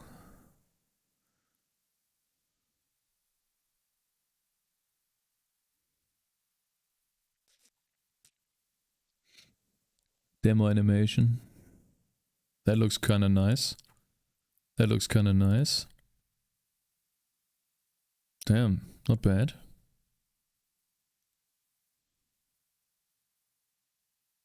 That looks nice. My Hello World program on a Visual Studio requires 21 seconds to execute. I think it's not normal.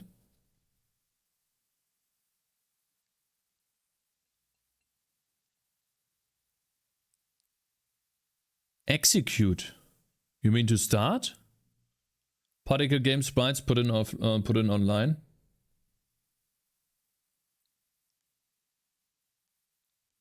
That is not normal for sure. I'm talking about AI generated art. Ah. Okay. Man, I shouldn't be eating. We're gonna be eating later. What am I doing?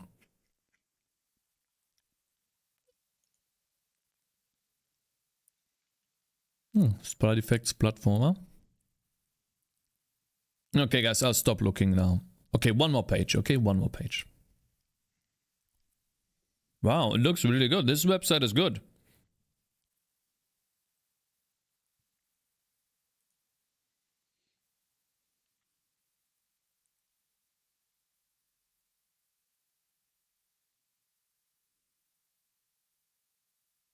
Skill icons.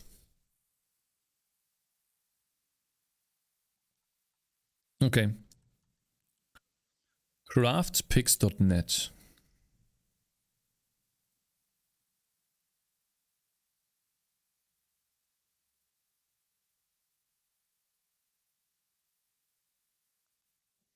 There we go. Okay, so this is what we are going to do. And I'll save this so I don't forget.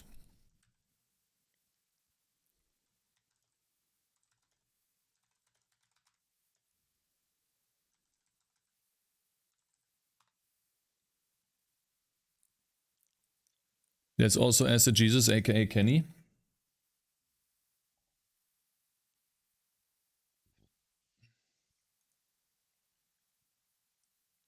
Okay, you guys told me about what is? Eat shit, Bobby Kotick, you pathetic ghoul. Waste millions you didn't earn from people whose talent and light you will never understand. Senior World of Warcraft designer says, eat shit to Bobby Kotick, you pathetic ghoul. Okay, React content. Ooh. Someone got really angry at Bobby Kotick, guys. As Mongol is to the left, I'll put myself to the right. Wonder what's going on here. Wonder what he has to say. It's crazy that he can just say that now. That Bobby Kotick is gone. This guy is called Batrick, and he seems to be a World of Warcraft designer. So he seems to be a Blizzard employee. Like, do you think he will get fired for this? Even if Bobby Kotick is no longer around? Warcraft designer.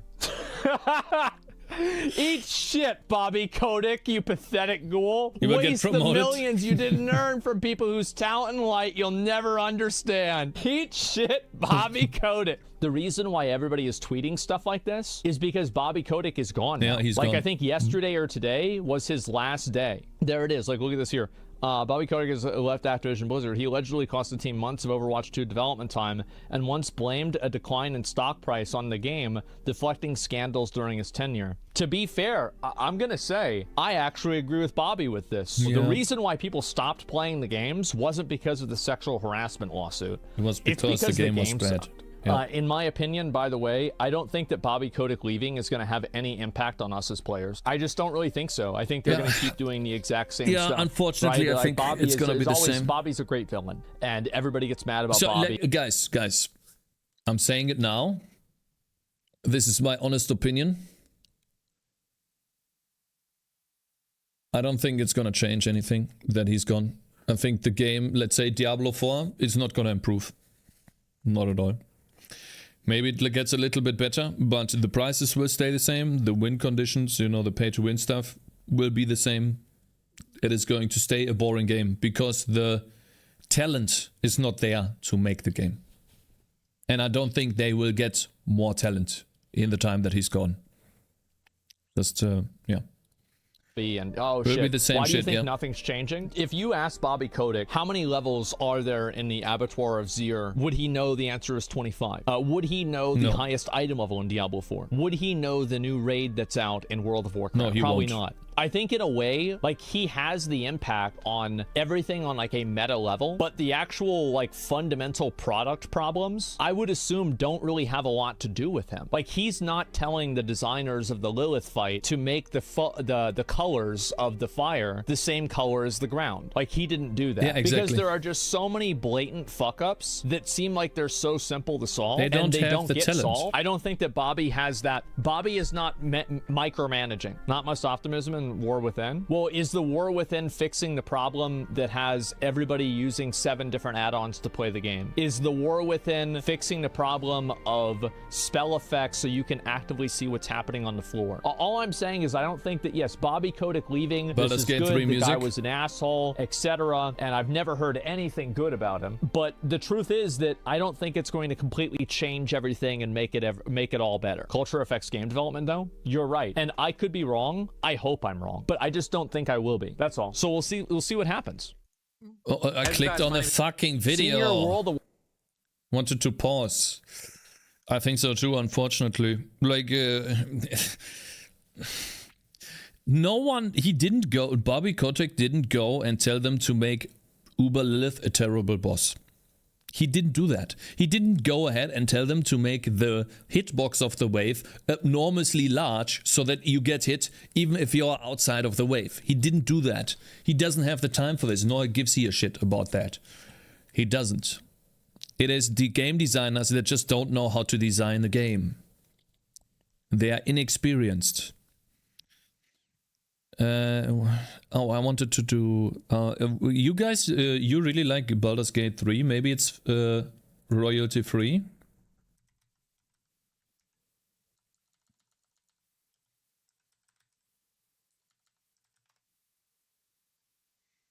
Is there like an entire list?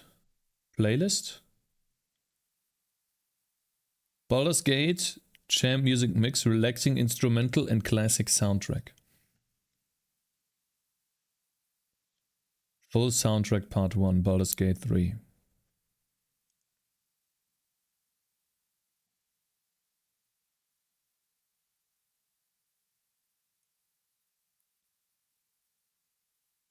We'll see if I get DMCA striked or not. But listening to some other music for a while would be nice.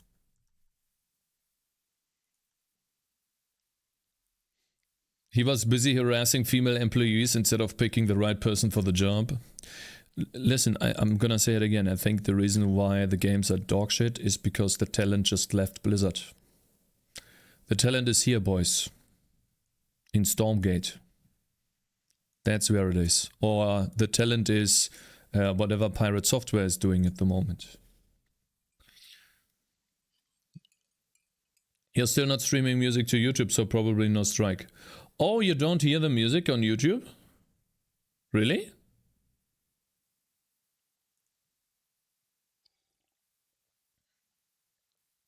You don't hear music. I clicked on the wrong fucking...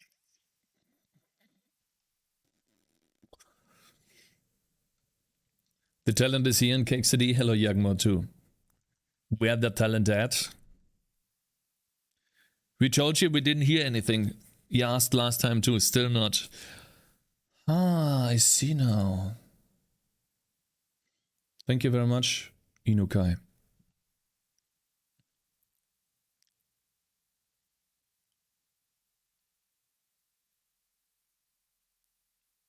I hate competitive RTS. They need to be more chill. Yeah, you do, but there's many other people who like these types of games. I know that the market is shifting in a way, and like for example, StarCraft is falling off and stuff. But there's a bunch of people out there who do like these types of games. You know, there's many people who don't like League of Legends or Dota, but there's a bunch of people who do. And we watched the video earlier. You find a niche for yourself and you program to that niche, or you make games for that niche, and you can be very, very successful. You know, the spider web software way.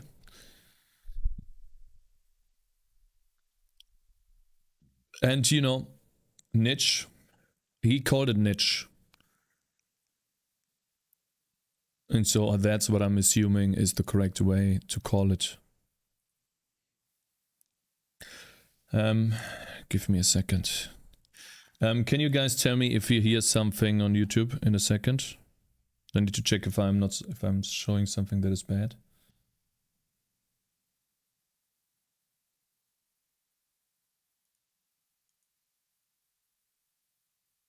Niche.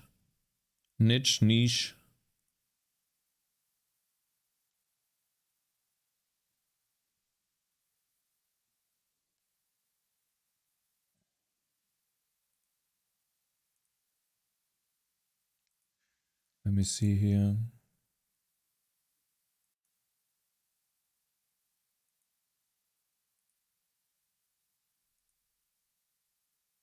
I think it also plays the bad music, like the problem with this type of music that we're listening to right now is that it also plays combat music, which I don't want that type of music.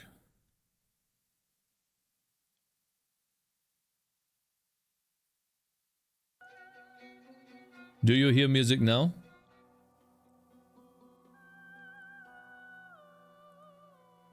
Inukai? I'm talking to YouTube. Yeah, okay, you hear music now. We'll see if I get the DMCA strike or not. Let's see. I don't like this when I want to have relaxing instrumental classic soundtrack, an hour.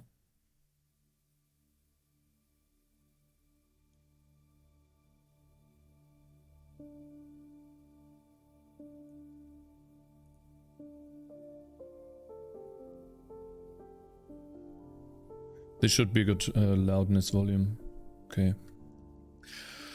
Okay, let's do some actual coding now. Okay, guys. Again, today I'm taking it very slow because there's New Year's Eve. And I just want to relax. Actual coding time, yeah.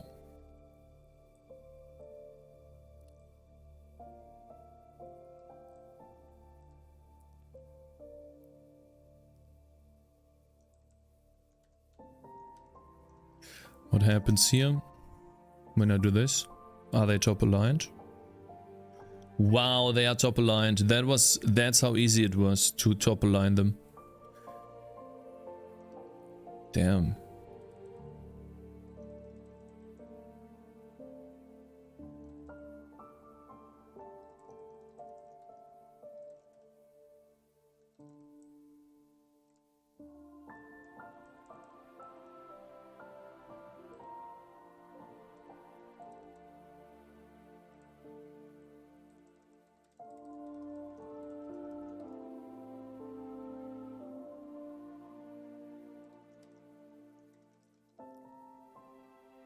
Since when is this a coding stream? 4 hours, 10 minutes later. I miss when the UIs were designed with keyboard and mouse in mind. Cakez really play Stormgate when it's out. We'll see. This is a little bit too high.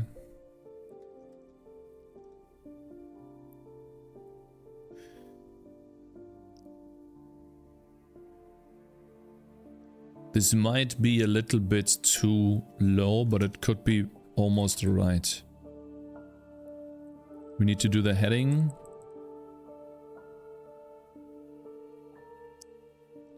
Is this the text top position? World size of mine is 72. Programming, can't we watch another journal video? So guys, tell me, what did you not like about the journal video? What was the problem?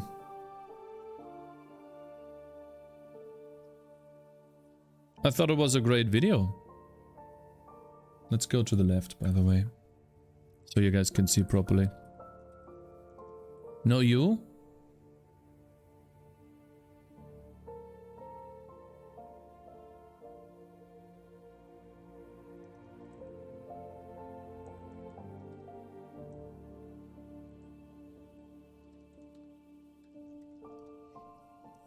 Did you watch it, Cakez? I didn't watch the video, no.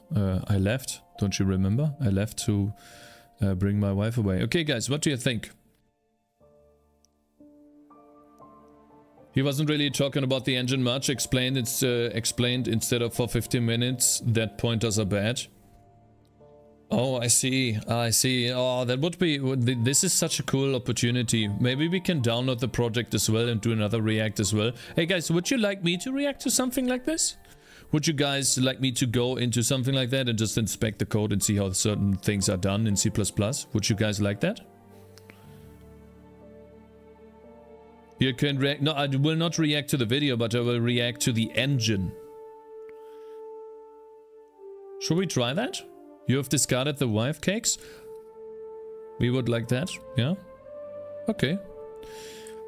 Let's find it then. I'm obviously not gonna do it now, but we'll do it later. Like tomorrow or something.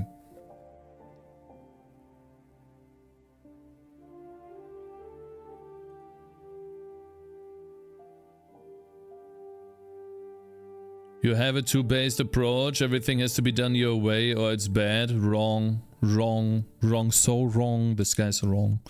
It's insane. Gentlemen, not now. Go away. Listen, I'll do it when I have the time. Okay, YouTube?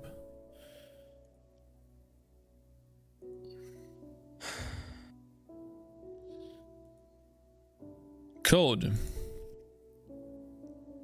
Cool. Sprite engine UI. We're gonna use... Yeah, cool. It's just open source.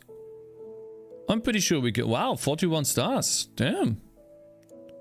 Doesn't look that bad to me. He has more stars than I have. Awesome. Bald guy. Brace yourself games. How to consistently make profitable indie games. But how long is that, you know? How long is that video? MIT license up for grabs. I gifted it to him. Cakez might even play Dark Messiah in my Magic in 2024. I gifted it to him? Still waiting? You gifted me a game on Steam? You did? My computer's lagging.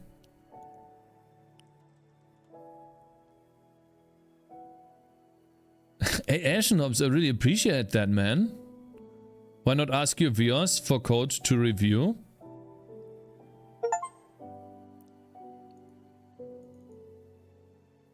I got a game from you?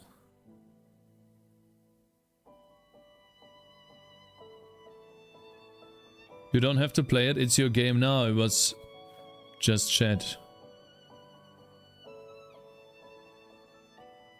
Cakez, add me on Steam. What's your username?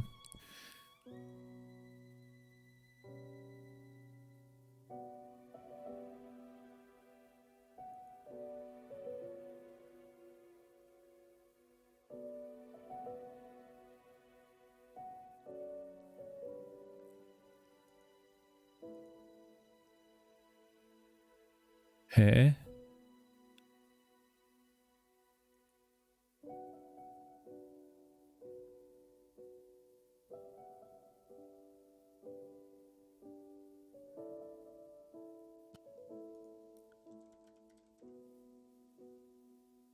You gifted that to me? What is this?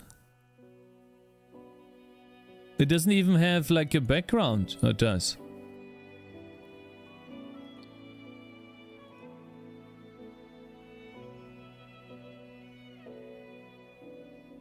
Whoa, gotta be careful there not to show anything wrong. Okay, I mean, we'll have to see, bro. Yeah. I appreciate it very much. I didn't notice that. When did you give that to me? Thank you. What the hell is he looking at? A game that I got gifted, you dummy.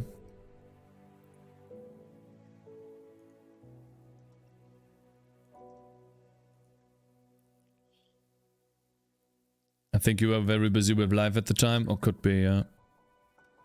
But man, thank you very much. I mean, I do have a lot of things that I do, yeah.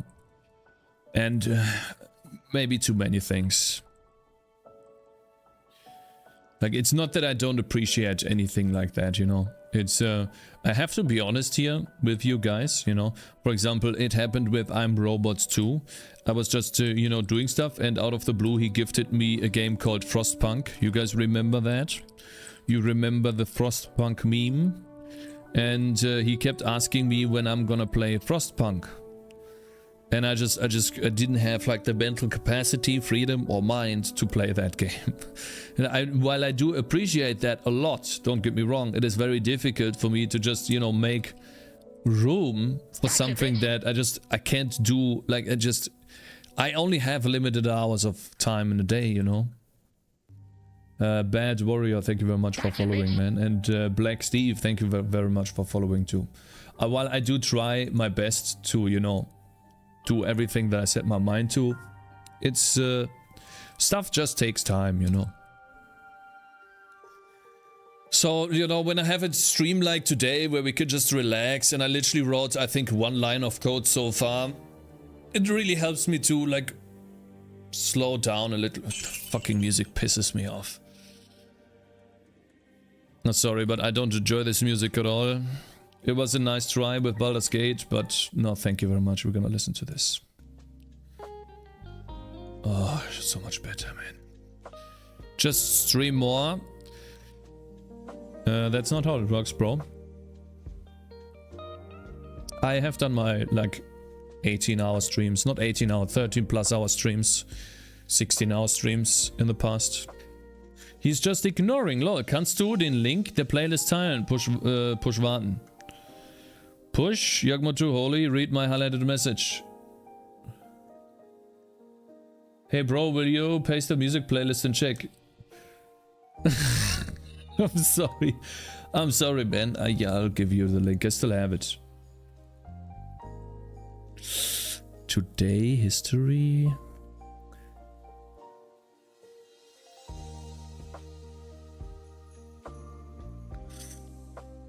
Yeah, I still have it.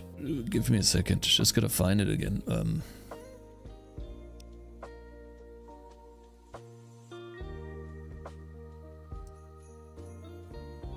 Yeah. There we go.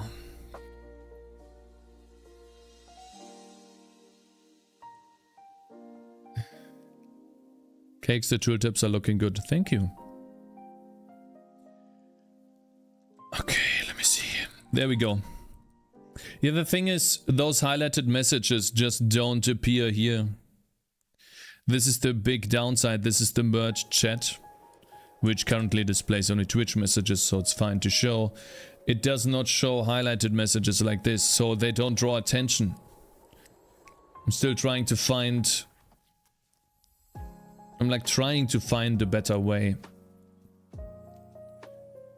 Just don't know yet how to do it.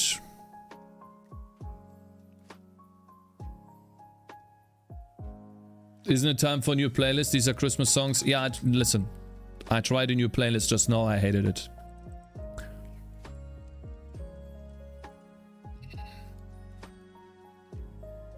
Anyway, so yeah, like, I really appreciate the kindness, Ashnobs. Don't get me wrong. I really do.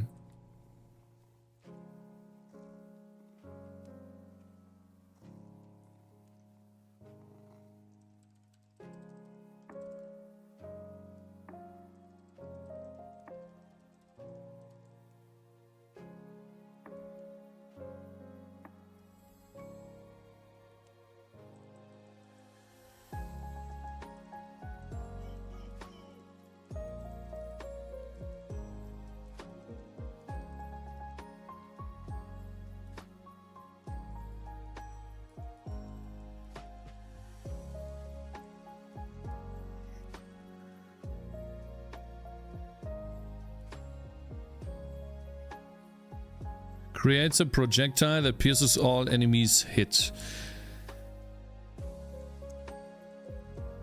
Is that a good description?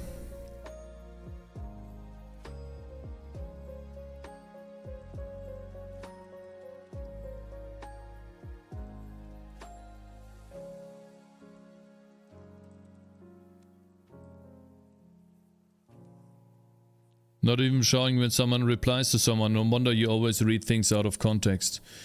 I know, the chat is not great, I know that. I just don't have a better way of seeing the YouTube chat.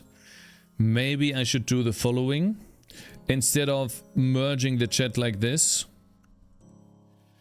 is there a way to create this as a topmost window? Because this is the YouTube chat. It looks really bad, by the way. Can make it a little bit bigger. Aritidos, my man, thank you for $5. Happy New Year. My man, thank you very much for the support, bro. I really appreciate it. Thank you so much. Oh, it even does that here. Showing YouTube's chat on stream. No, you're not supposed to merge the stream. Hi Twitch, my butt's Asen and push. Hi Hinokai. So is there a way to turn this into top most?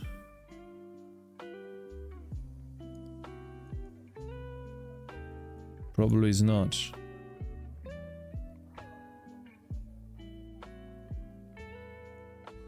I have an idea. Oh, let me try something. I should have done this much earlier. Think.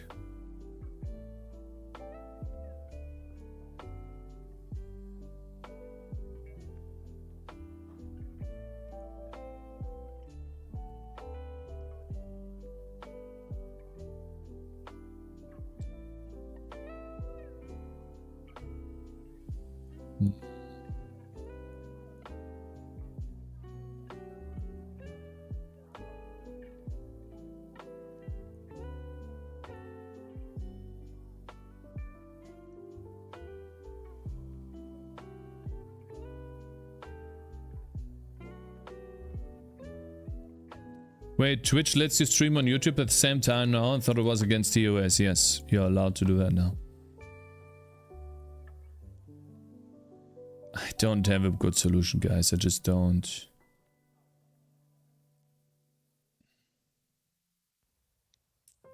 Have a good solution. Can't you just add the source to OBS and look at it through OBS? Yes, the problem is the following. Abef, this changes every single day. Every single day this changes. Because YouTube streaming is dog shit. I would do it, but it doesn't stay the same. Not perfect, but it would work. I literally would have to... No, this is dumb. If anything, I want to display it in here somehow as like a small tab or something that is always visible here. That I can move around or something in this window. You know?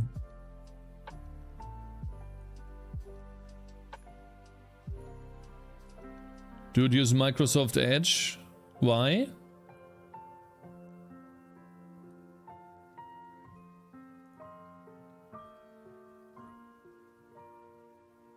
You can open 2 pages side by side. It has split screen mode.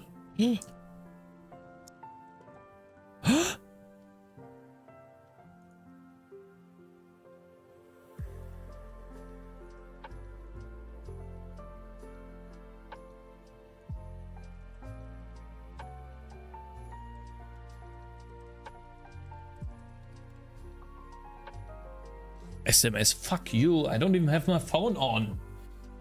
It's the phone is gonna explode if I turn it on. Why does it keep going on? Why does it keep turning on?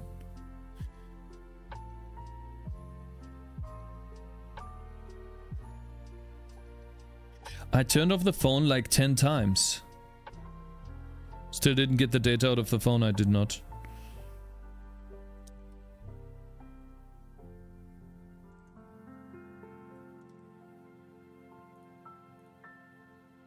China, yeah, it keeps turning on. It literally, it keeps doing that.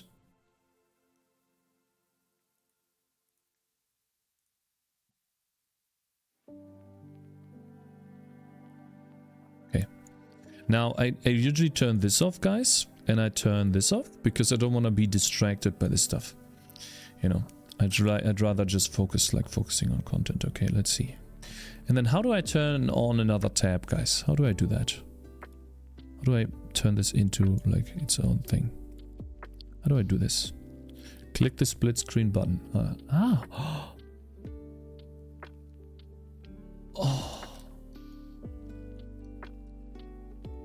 Now this is gonna get me in trouble if I do that now. Oh my god, it works. I'm not supposed to show you, but it works. Oh my god. Can I move it?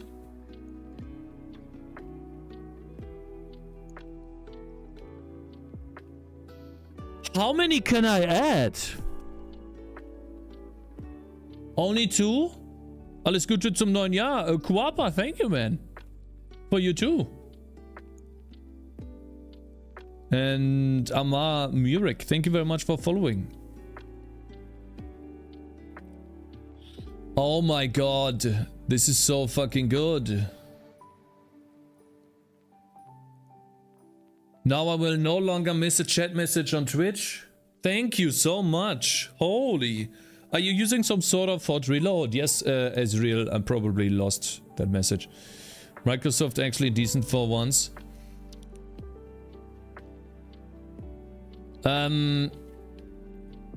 There's just one problem. One problem. I can no longer highlight messages unless I also have this online here. I need to have this, where's that? Hey, where did I close this? Did I actually close it?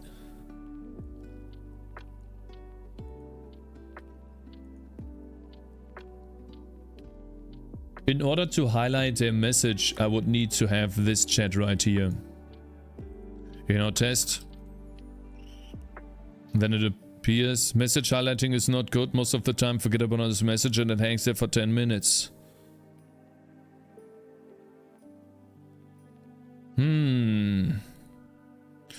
I guess we'll get rid of the feature then. Okay, fine.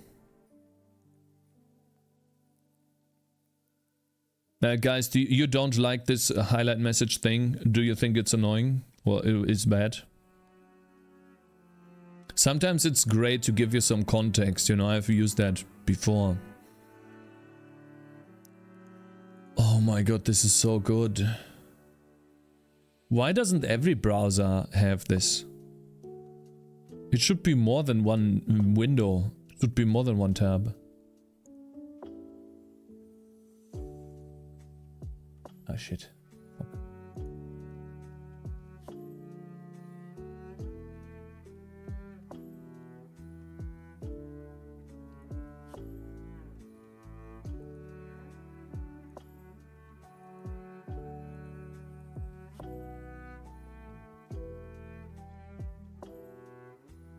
So fucking cool. You can only do 2. Do you know how to get... Oh my god, this is so good. I don't think...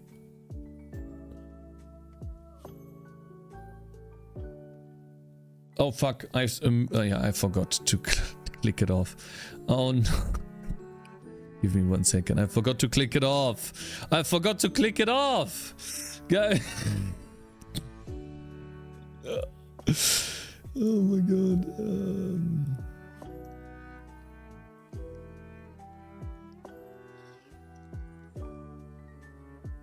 Oh god.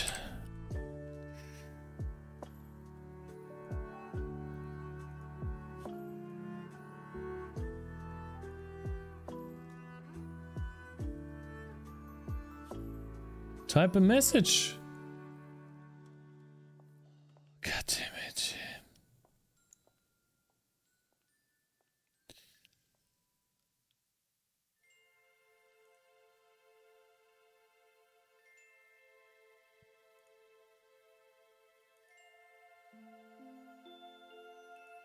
There we go.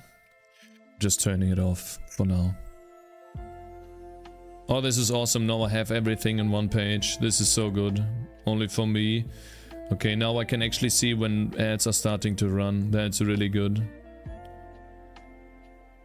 Awesome. This is really cool.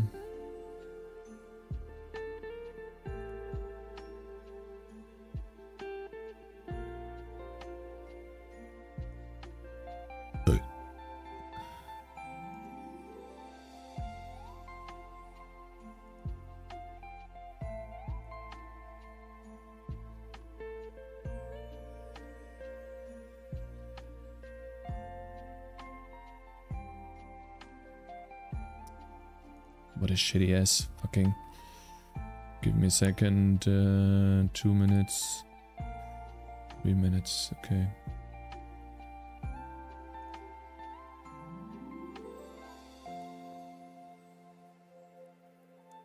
Go away.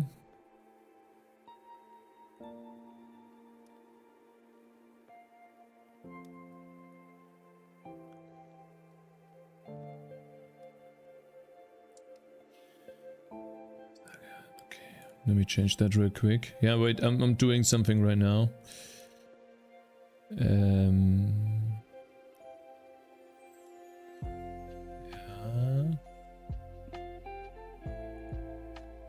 Yeah, I want that. Okay, only subscriber chat needs to be at the bottom. I wish you could... We could sort this properly, but you can't. So something like... subscriber only chat. If I ever need to do that, probably not. But there's one thing that I want to do, which is that. Yeah, and then that's the rest. That's fine. Very nice. Very nice. Cool. Why is there no time message highlighting?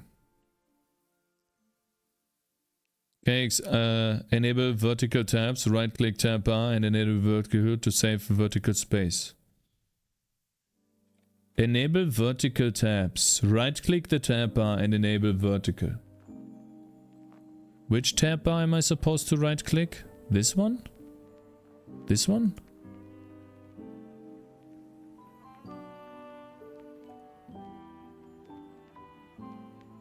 What did I just save here?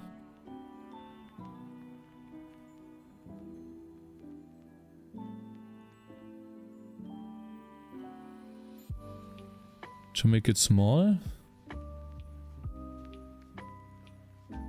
Hey? If anything, it's just... Eh? It literally just puts stuff here. It makes it worse.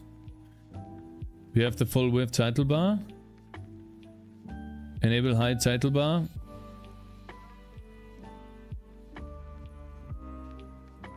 I'll leave it like this for now, never mind.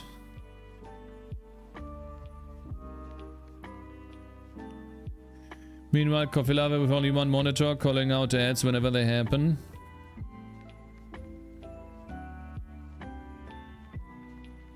But just a silly tweak, it's fine. Yeah, we are currently running ads. Okay, guys. Gotta quickly go to the bathroom. Really cool. Imposter, hello there. Hi, guy. What time are you guys? Wait, can I not focus that and make this a little bigger? Gotcha, bitch. Oh, my time is 2024. Almost New Year's in my country. My man. Imposter, bro.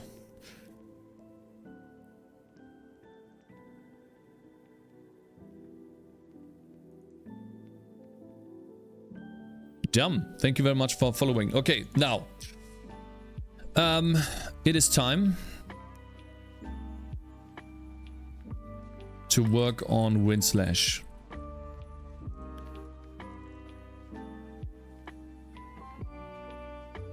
Reads all messages while coding full-time, Pogu. If he's doing this with one monitor, then how does he know when an ad break happens? He probably has like something on his cell phone or something that shows him that something that an ad break happens. Every hour there's an alarm happening or something. That's how I do it in all other browsers, Cakes. Windows key, left arrow or right arrow.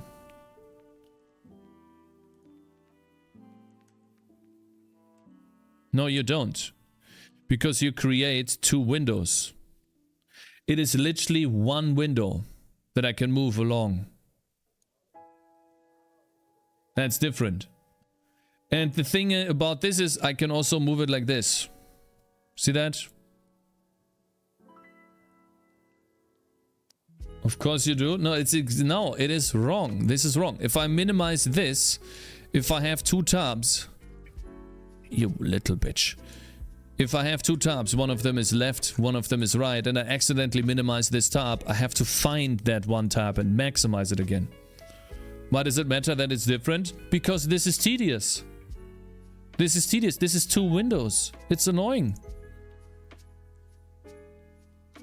He's explaining why, yeah. You can move both of them at once, yeah, and if you minimize both of them, it is one window to open again, which is really cool. Anyways, let's go to Windslash and work with the stat system here. Oh, we're gonna... Oh man, I've been programming... oh man. Okay, so what I want to do here is... For the ability... The ability has an array of stats. Or like a stat bundle. And this stat bundle has just an array. Or like a C array. What I want to turn this into is a target stat dot... It's basically an array of those. And then how many do we have here? We don't really need that, but that would be target stats. If I do this though, then it's going to break the entire engine at the moment, or the game, because I have to work around this being an array and not a C array. Which is fine. We can do that. And I'm actually going to remove this one as well, and then just hard code an 8 right here, because then we can say, well, how many do we actually have? You know, we can use target stats dot max elements. And so if we do this, before we do this,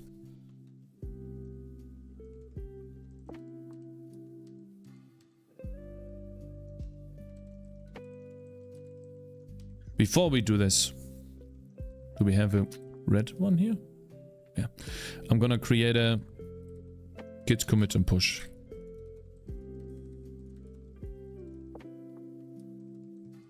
Finalized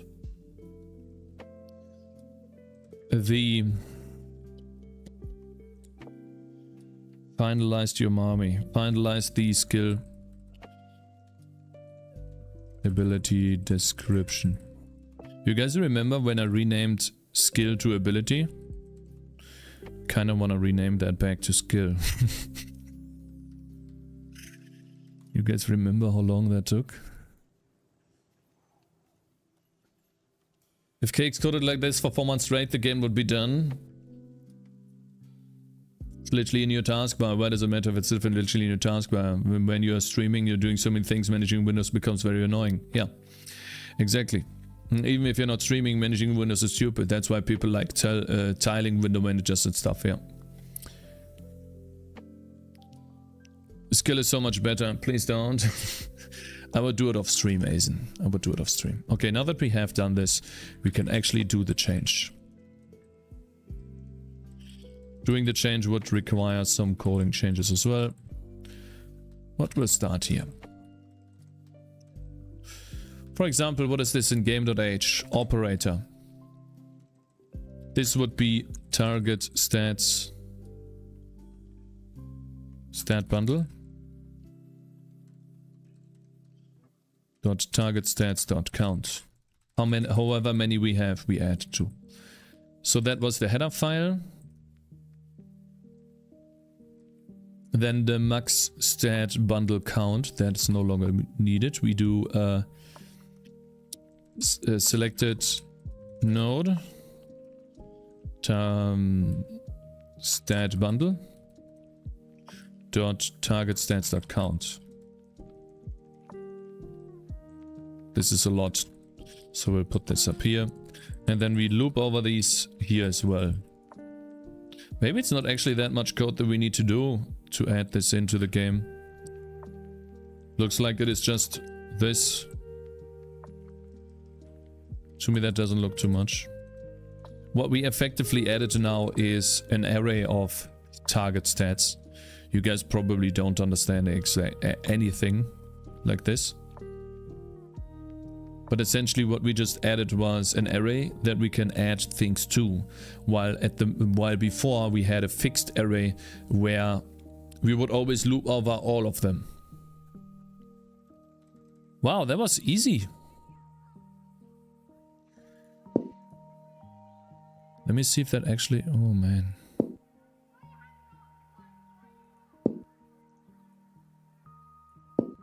It deleted the entire skill tree of this guy because we added in more data to a node, and when that changes...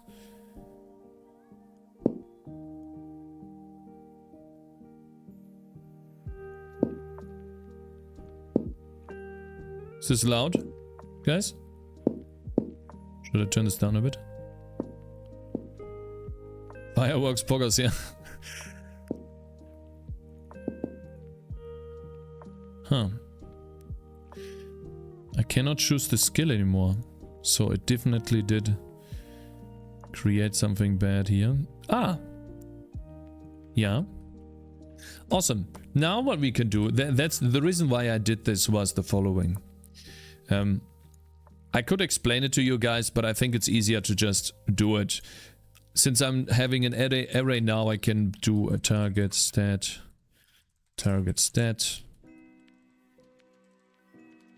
It's nothing, and then target stat dot. Newton Morgan Gigabitch. Hey, Mr. Almeida. I have a question for you. Would it be difficult to put like a to-do list on the web page?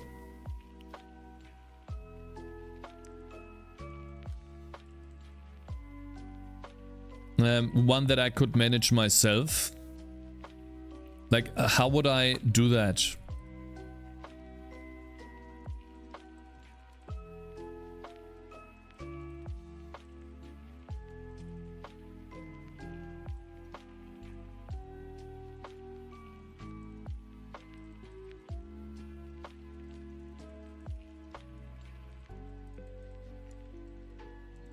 Like a Kanban, like something like this.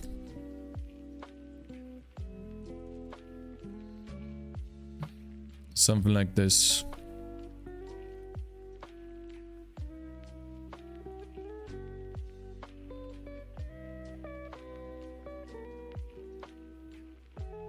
Of course.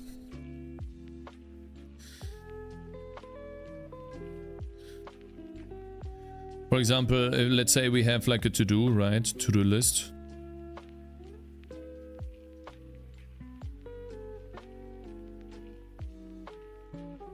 And then let's say for a game.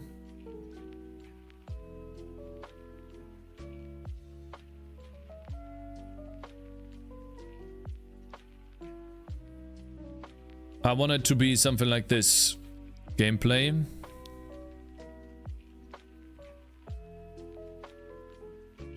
Right, that would be like a big point, or maybe, you know, underlined or something. And then below that we have check marks. For example, spawn system. And enemies. Follow. Player.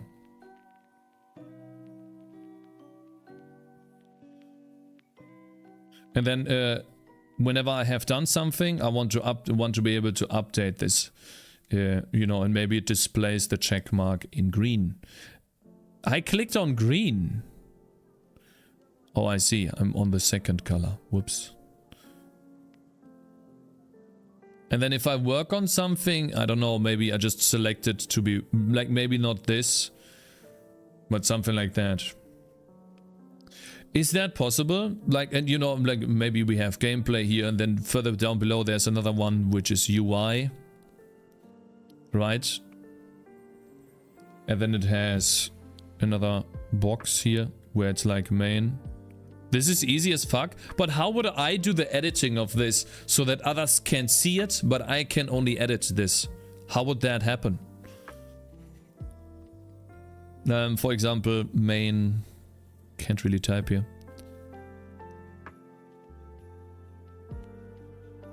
Menu. Easy admin page.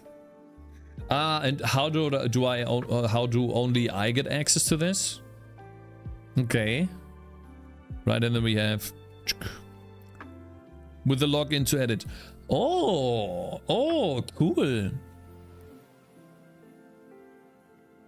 What website are we talking about now? No, my website. I have a website where this right here. And Mr. Almeida made this for me once. And I think this is really cool, this website. And sometimes I ask him if we could add stuff to it. Because I just don't have time to do this. And it's so cool that he helps me with this. And so we could utilize this web page when, let's say, we make a game, or I make a game. It's not linked below your video, I think. No, I'm not linking to it at the moment. No. That's what I want. Define proc uppercase if starts with X, output X. Oh, sorry. You were talking about something else. Yeah. And then you guys could look at this to-do list while I'm making the game. And then you guys have context of what I'm doing. And it could be, you know, the current game that I'm working on, the tower defense game, but also if you make a project, a bigger one that I want to start in January. Like, it's simple. Should it be visible on the main page, or should it be on a different page? I don't know, to be honest. I don't know. Maybe main page. But maybe we just have to test it out where it makes most sense.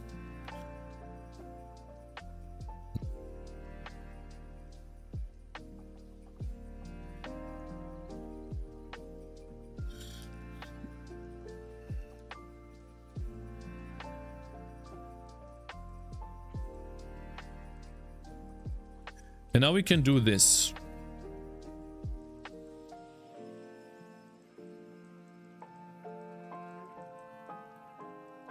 So for example, this is a bleed damage multi that does bleed damage on base. And we can just add target stats to this.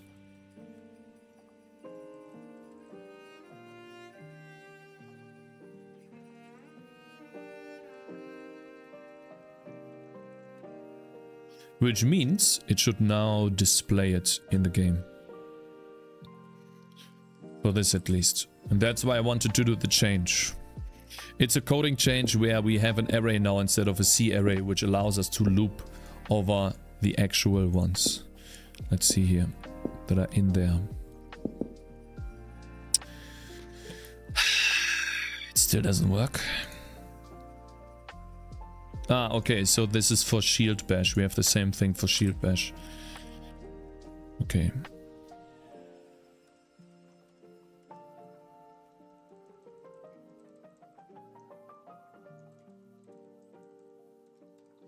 What game engine is this? This is C++ code.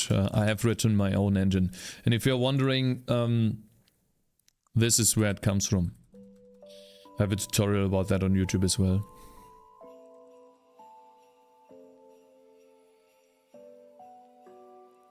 Oh, can I do this? Please tell me I can do this. Oh my god, this is so good! God, please tell. Oh my god, this is so fucking good. Oh my god, you guys have no idea how good this is.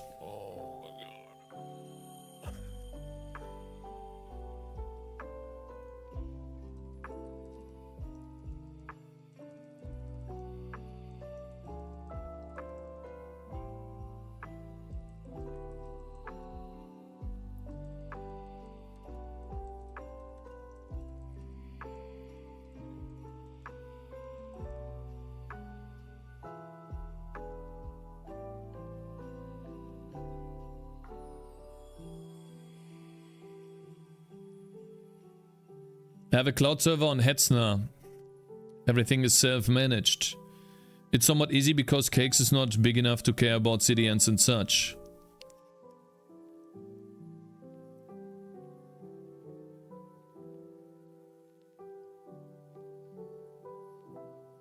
Was ist geschehen? Ah, nothing.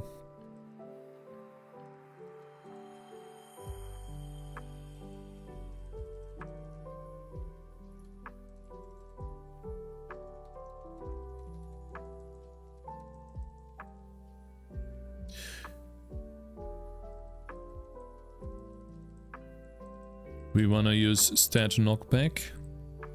It's a little bit cluttered at the moment. Wanna use knockback and then set the base. The stat to knockback.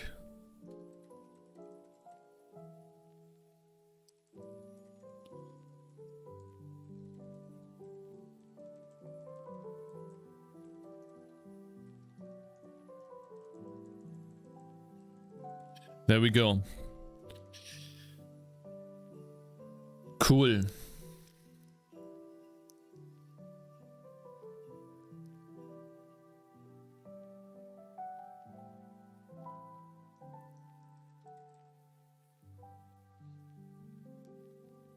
What was he saying this is so good about?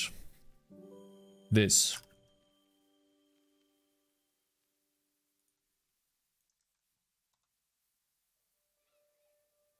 It is fucking full screen. This is fucking full screen.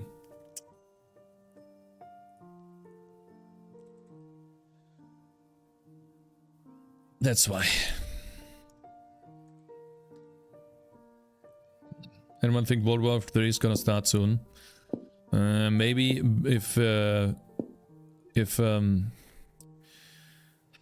Russia is not able to like win and they don't stop. Maybe. Don't know.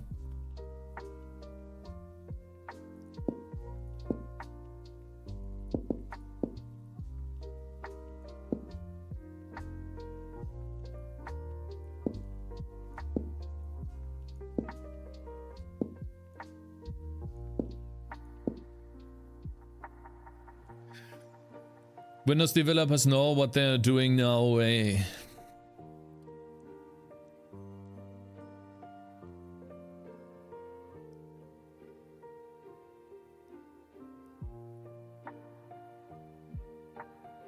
Does it cost 2 to 3 euros a year or a month, Mr. Amida? Do you want me to send you the money per month? I totally forgot that the domain might cost you money.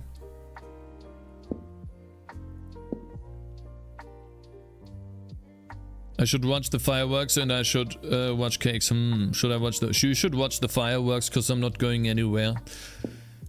And I'll be here tomorrow as well. The fireworks will only be there for a couple of minutes. Go watch the fireworks, bro.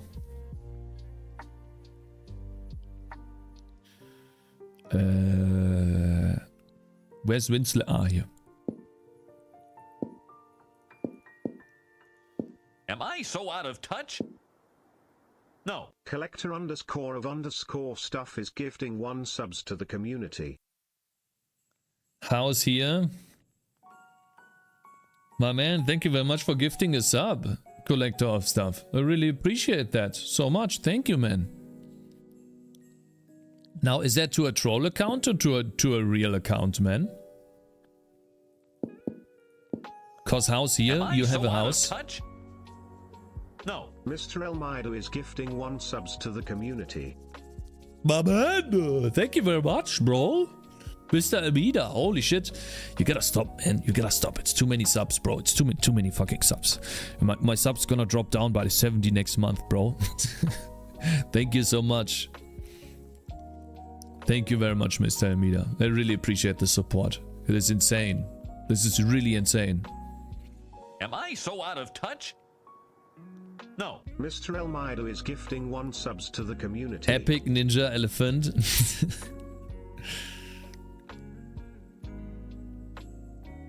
How's here your troll account? Real account? Thank you, Mr. Almeida. I don't know what to say, man. I'm giving some ups for specific users. No, what about the cakes? I donate you more in subs than it costs for a year. Aha, so it's $2 to $3 for a year. Am I so out of touch? I see. No. Mr. Elmido is gifting 1 subs to the community. Guys, thank you very much, Mr. Almeida. Holy shit. Jagma too. Thank you so much too. Thank you, guys. You guys are insane. Thank you. It's definitely 2 to 3 euros per month. You can't get hosting for 3 euros a year. It's 2 a month, but I earn like 1.2k euros a month. It's nothing to worry about. Hey bro, like, okay, like, still, like, if there's, like, don't do too much, okay? I really appreciate it. You know, I don't want you to, you know, go bankrupt or something. I'm pretty sure I can afford that too, you know. Am I so out of touch? No. Collector underscore of underscore stuff is gifting 1 subs to the community. Use primes before they run out. My man, collector. Thank you so much. What do you mean run out? They should be carrying over into the new year, right? Thank you so much. Ah, hier. Shit bash.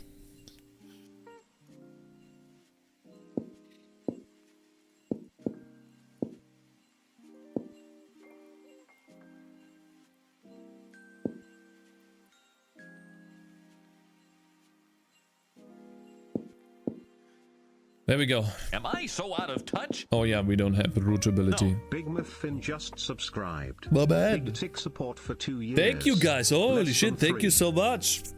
I appreciate the support. What is going on? What is your plan for tonight? To chill, man. Robin Hoodster. I'm just gonna chill today. Nothing special.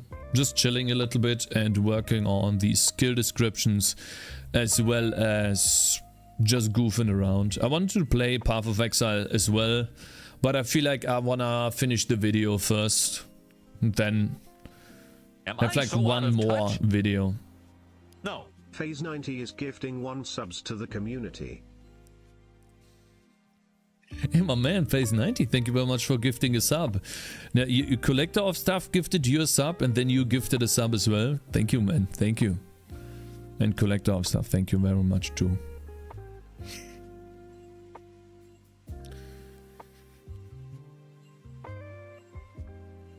Have fun with the ads-free stream. True, yeah, ads-free experience. It's 2 a month, but I earn like 1.2k euros a month. It's nothing to worry about. Now, where he lives, he has a less value in his... the currency in his country is a little bit, has less value than in basically low value currency as far as I remember, right? Yeah.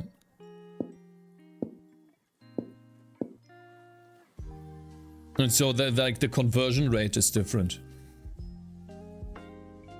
The word you're looking for is inflation. Yeah, exactly.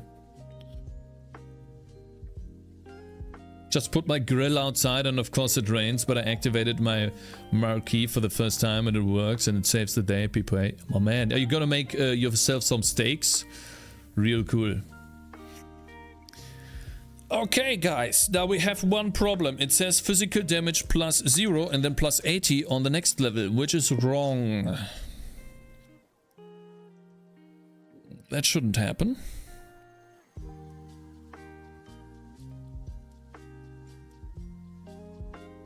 What about shield bash?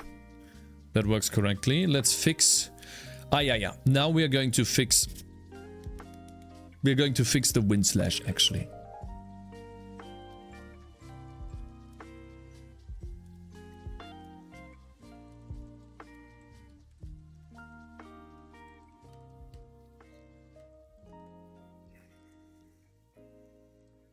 There we go.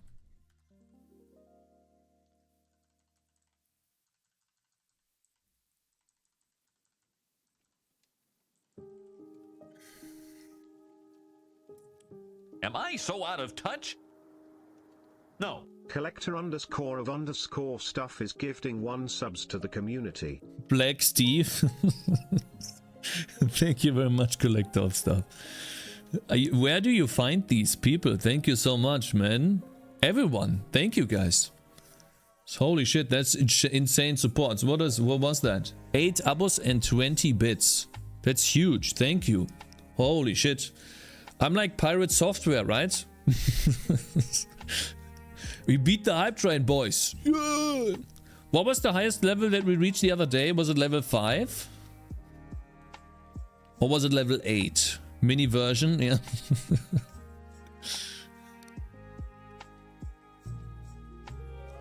I think it was level 8, right? You guys remember?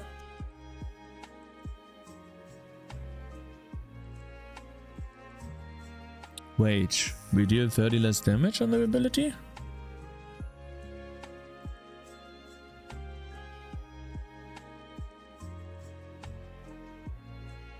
It should be a bit stronger. Let's say we have a base damage of 10 and then we get 10 each level. And then the next one is also 10. No knockback. We do physical damage. We add that. And for the ability description, it's gonna be physical damage. Where's the damage come from? Oh, I see. Physical damage. We say...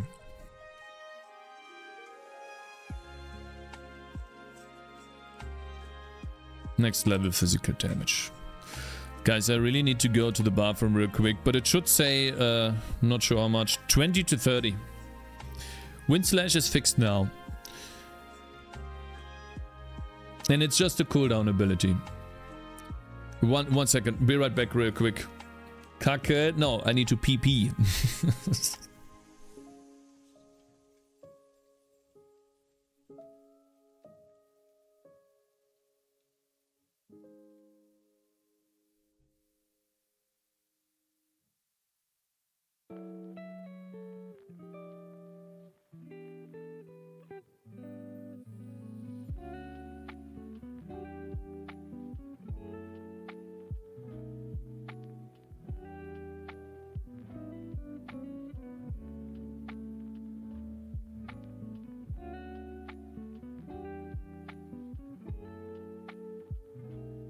Copy, I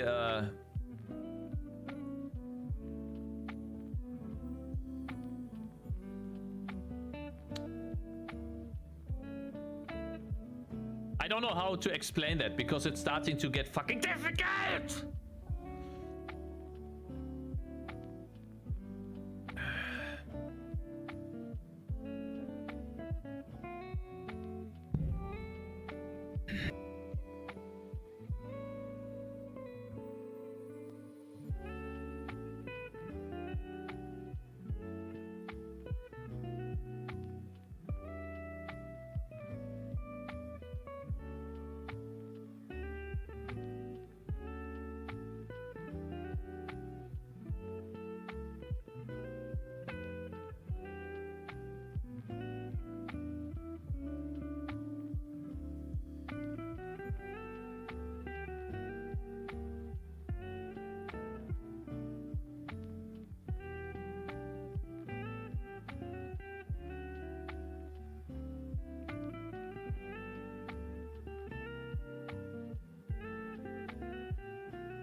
I'm back. Oh, excuse me. First TTS now, song request. Cherno became a meme here now? What? Guys, stop saying something bad about the Cherno, okay? If you don't agree with what he says, that's fine, but you don't have to be mean about it.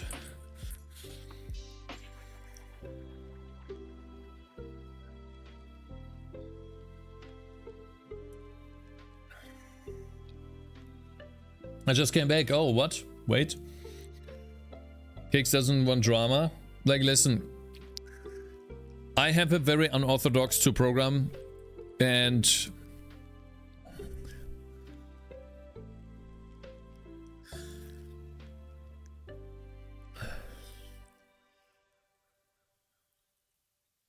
I don't want anyone else telling me that my views are shit as well, you know.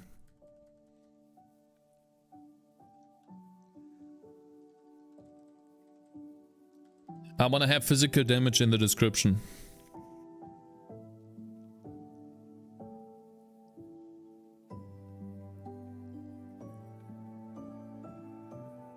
Happy community, yeah. Exactly. True. Pierces all enemies hit. Creates a projectile that pierces all enemies hit. I guess we'll keep it like that. And then it gives us physical damage. Let's move on to the next. We have Wolfang Fist properly. No, the bleed damage is not correct.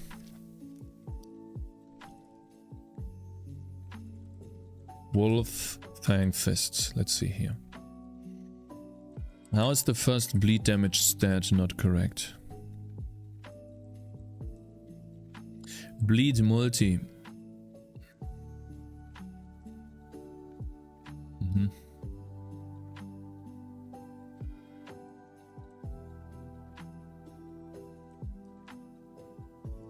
Bleed damage, bleed multi next level.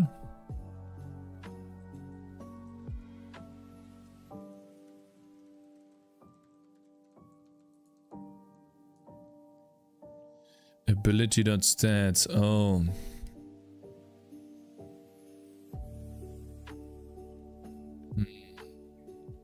Can you kidnap my brother?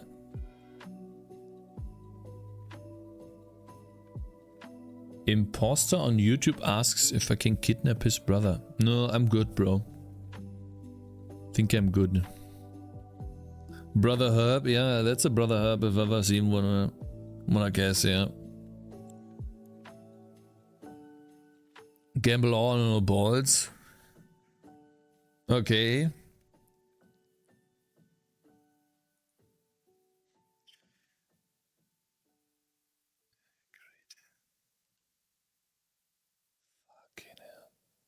Okay, got it. Good bleed damage, ability.stats.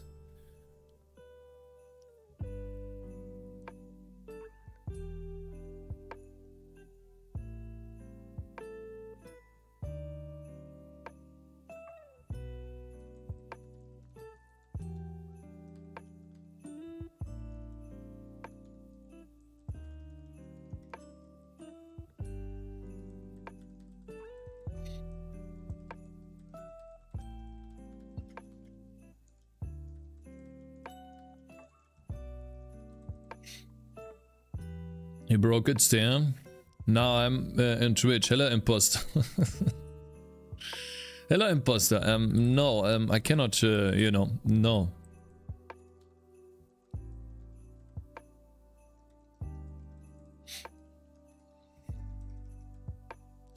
Increased, so it's gotta be increased.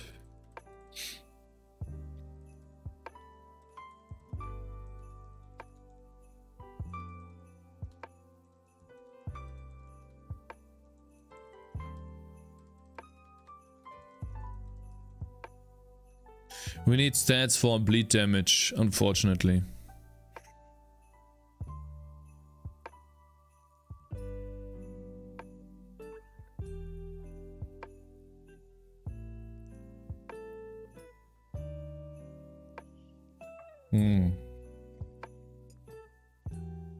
Fucking coffee is cold. Creatability of type entity. That's annoying. Bye bye. See you next year all. Pippo said. Pippo bye. Bye bye. Why the fuck do I not... Oh, I don't have any of the emotes. I don't have any of the emotes. Funker faces.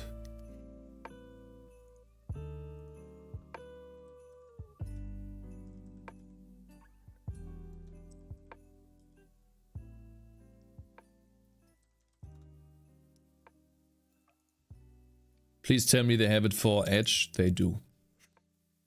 Microsoft currently exists in 2 forms. Click here to access the Chrome web store. Edge users are suggested to install the Chrome version of Funker Faces. When using Chrome web store first time, Edge should prompt you. Allow. Add extension. Has been added to Microsoft Edge. Okay.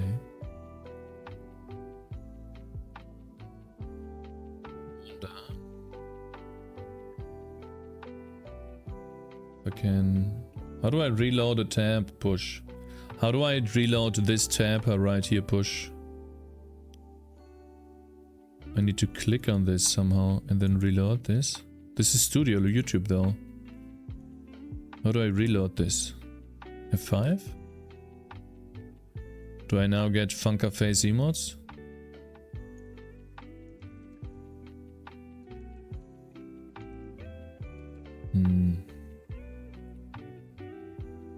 Okay, let me test it. I can't wow. Funker Faces. Let me see. Add-ons. I want to add 7TV and better Twitch TV. Oh, there it is. Chat redemption detector. And then Chatterino. No. Declutter removes some repetitive messages to help slow down your chat. This add-on removes every chat and only contains emotes. First message highlight. Awesome. Yeah, Funker Faces on opaque. Unread mentions counter. Awesome. Cakez kinda sus. I have the highlight now. Hello, Mr. Teacup. Why am I sus? Is real super cool millionaire. I don't think he's a millionaire, but he made a lot of money with his game. Multi-millionaire. Cakez, stop being sus, bro.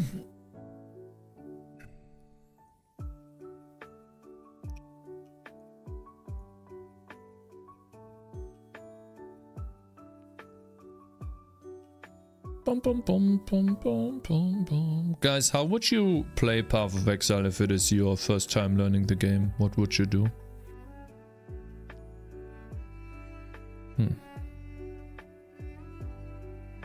It adds in the stats of the entity afterwards. Gotcha, bitch.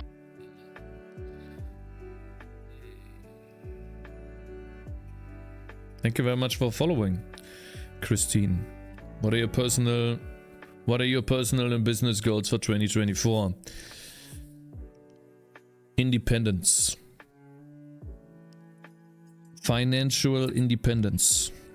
This is my goal. Personal goal is that, and business goal too.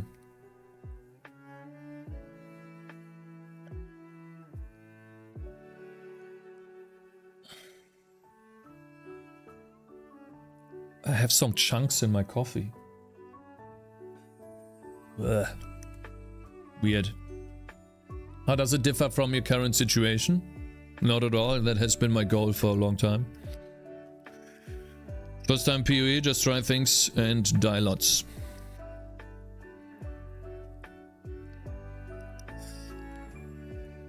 I'm gonna try many different things to achieve that, we'll see.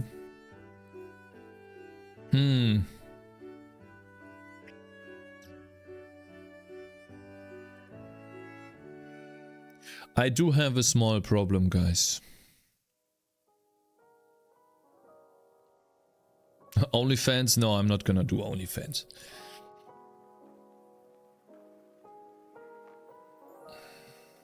Fansly? No.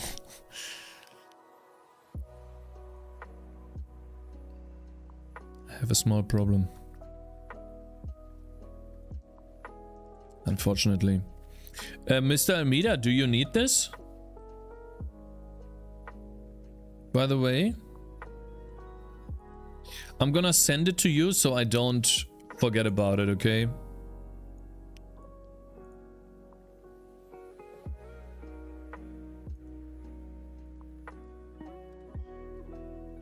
I'm currently working on it. If you need help, please let me know, okay? And yeah, I know that I should not show your game, that's why.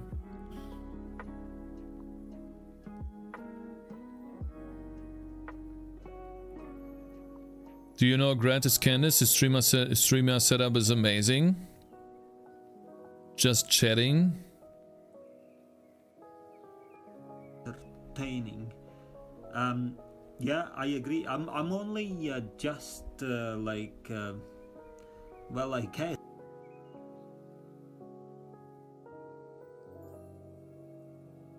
Open it here, man.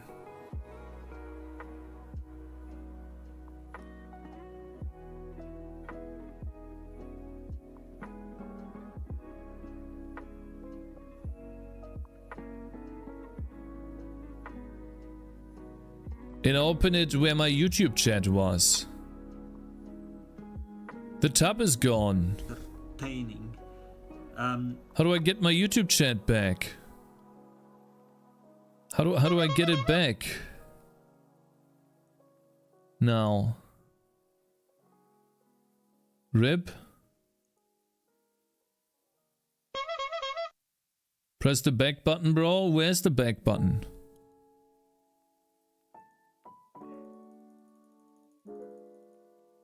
It literally opened the link there. Entertaining. It's gone. Shit. Fuck, I don't have YouTube open at all.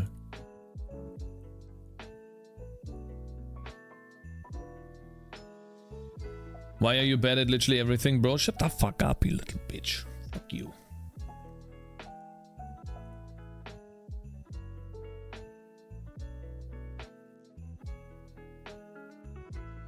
I get the tab back. So I have the link.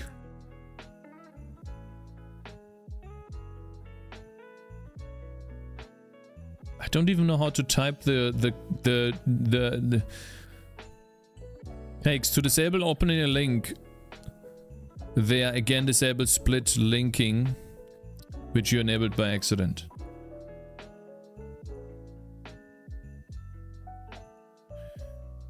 Okay, now when I click on this, it shows me Twitch. When I click on this, it shows me Twitch still. Where can I study Python with DSA? You should look at probably YouTube, if you find something there. Now disable the split. How do I disable the split? You open YouTube in a new tab. Yeah, okay. And then what? Move it to the right there?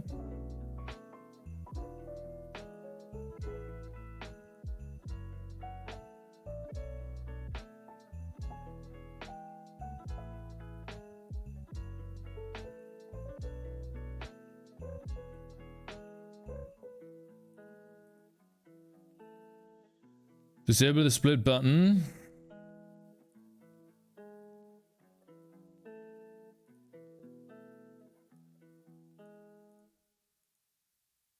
Eh? I have two tabs open.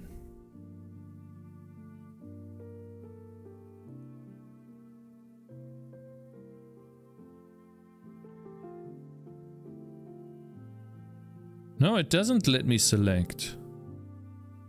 Or maybe it does. Oh, tabs you have open. Oh, I see. Okay. Yeah. Okay, wait. Selecting YouTube now. And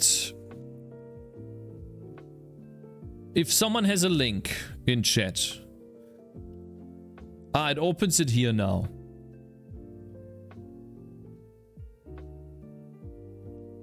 Split linking is disabled.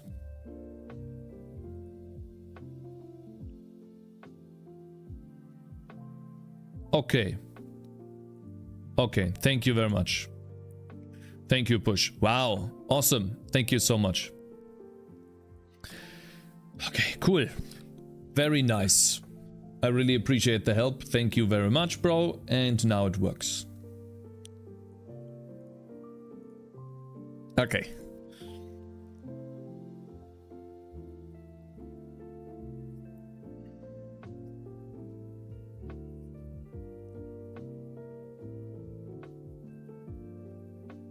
The only new streaming feature I get in 2024 is an under-desk cam. Cakez 2023. You need an opinion. Does this look cool? It does look cool, yes.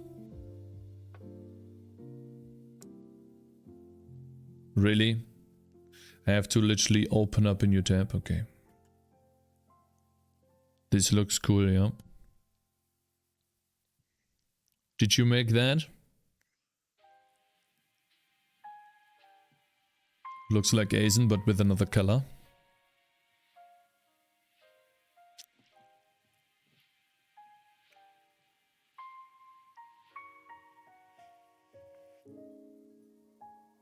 Cakez mod lineup. Push helps. TCAP.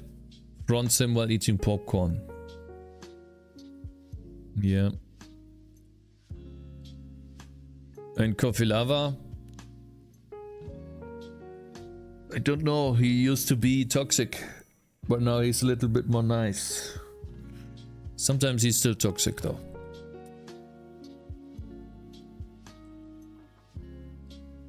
Okay, guys, I have a problem. I'll explain it to you guys. You can understand.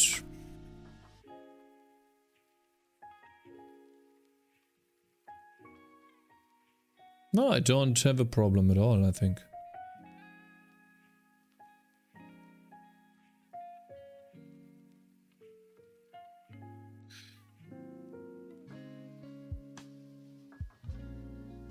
No, we don't have a problem at all.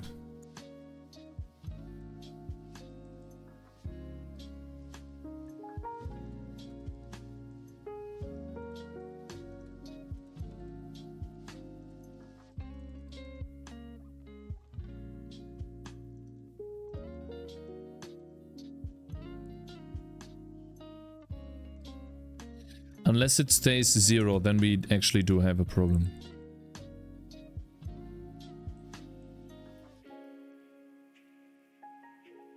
Unless it stays 0, which it should not.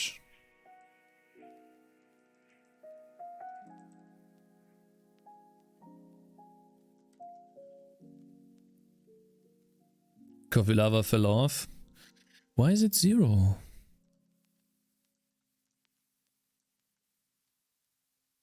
It's green now. The bleed damage on the bottom for the Wolfang Fist ability should not be 0, but it should be...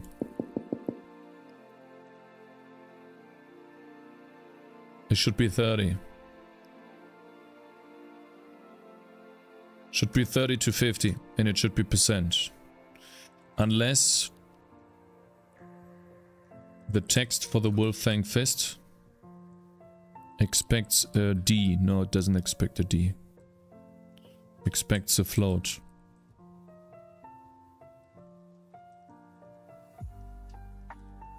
Then I don't understand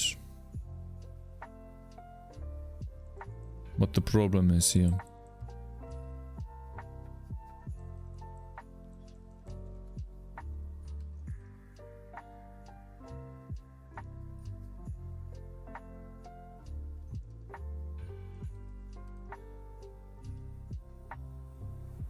Watch the clip, dude, it's funny. Which clip?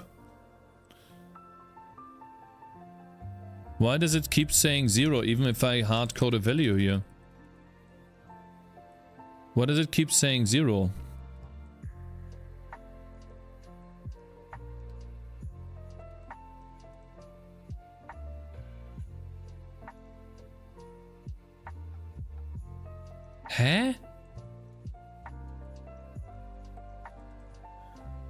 This clip is funny. Gotcha, bitch. Thank you very much for following, Levo. Tim's, my man, long time no see. Entertaining. Yeah, I agree. I'm only just like well, I guess hello. See, like nobody can hurt me in what do you call it? In this.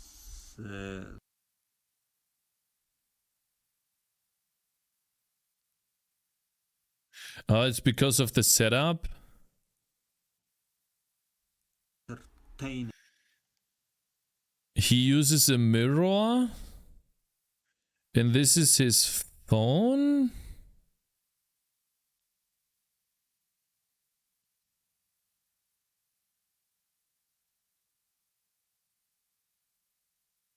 On the grind.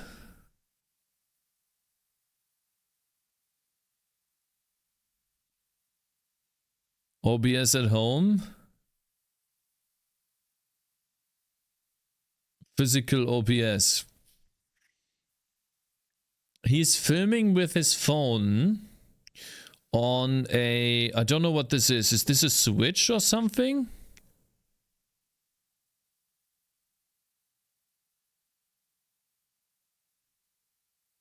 Tablet?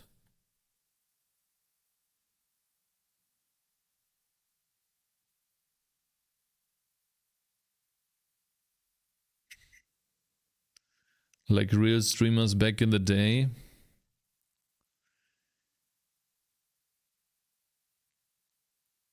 Looks like a monitor on a plane. It's not a plane, you can see here. He's at home. Very high resolution with the camera. Yeah.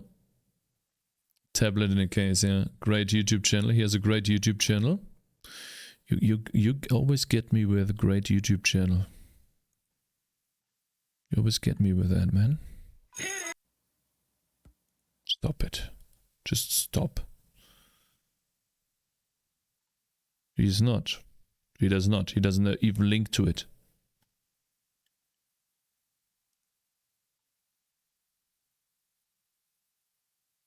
Did streamers do this back in the day? No, they didn't.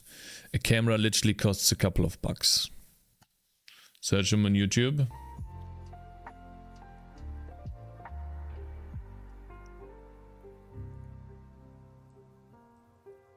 YouTube, gratis Candice.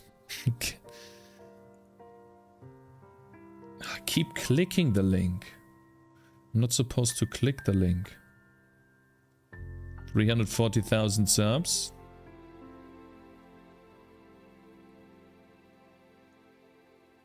A 1,600 videos.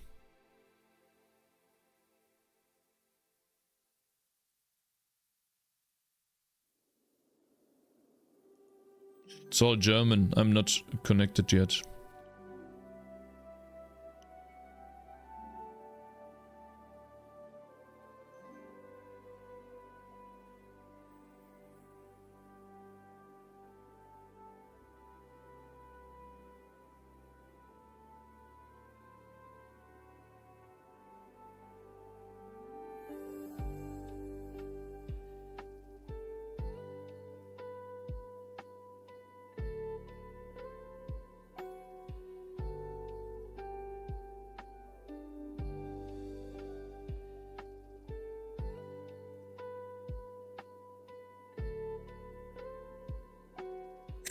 Shut the fuck up. How to become taller?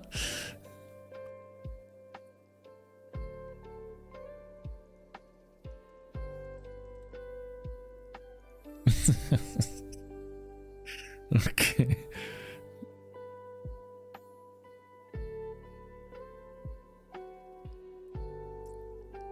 Okay. 1,600 videos. Hello, everybody. Okay. Great. Glad I saw this. I mean, he spams so many videos, one or two of them is bound to pop off, isn't it? Yeah. Ain't it? Some of them are bound to pop off, isn't it?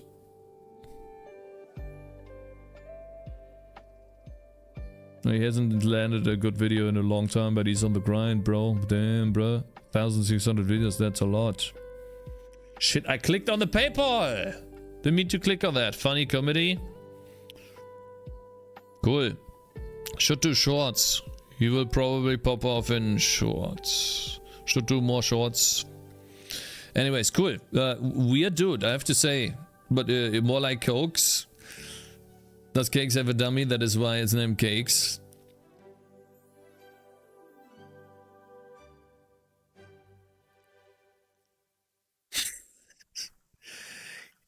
Yeah.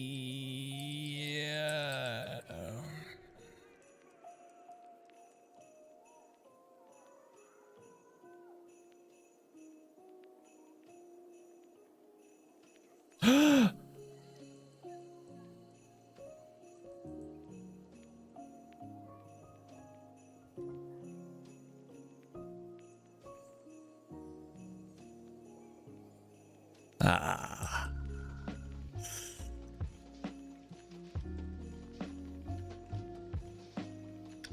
Excuse me, goodness. Now that we have it, it is finally over.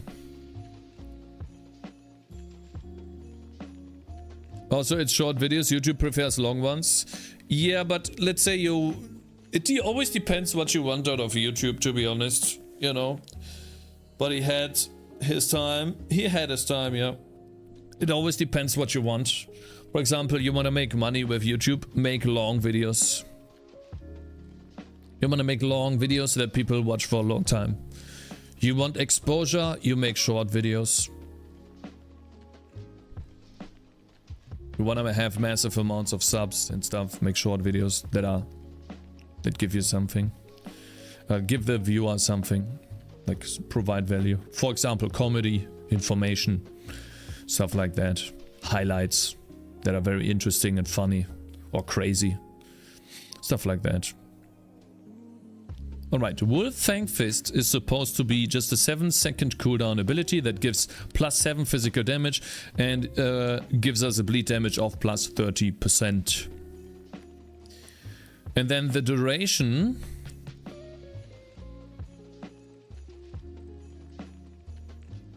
is going to be 0. And the cooldown, yeah. And the energy cost is going to be 0 as well.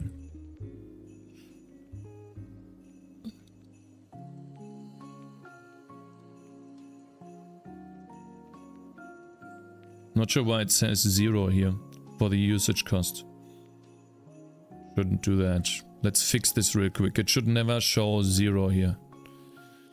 That is a bug. We need to fix that. Cakes is attack the ability called is the attack with that ability called fisting, Wolfang fisting to be exact. Please clarify. Cakes, do you ever think about the fact that all your characters are DPS, but in Darkest Dungeon F.X characters have different roles? You're wrong. All my characters are not DPS. This guy has DPS, but he also has crowd control. I have a healer, I have a ranger, and I have a mage. So you're wrong. And I have a tree that generates me points. So I literally already have different characters. So I think you are just flat out wrong, sir. You know? Usage cost. Percentage D. Haha.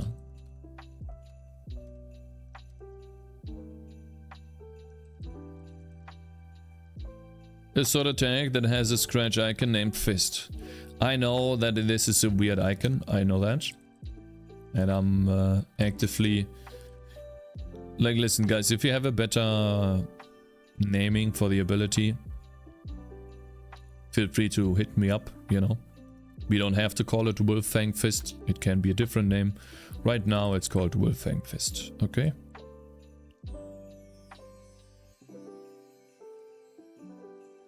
Okay, next I want to probably change cooldown and rename it to just normal cooldown. If I can. The rename that we did the other day, we change it back now. And also at the same time, let's first begin. Get ability cooldown.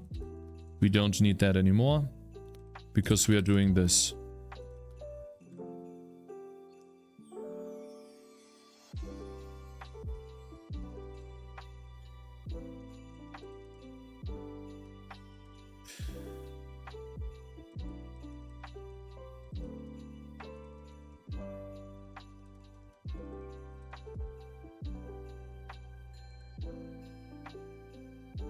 What? Oh. Just remove the fixed wolf fang.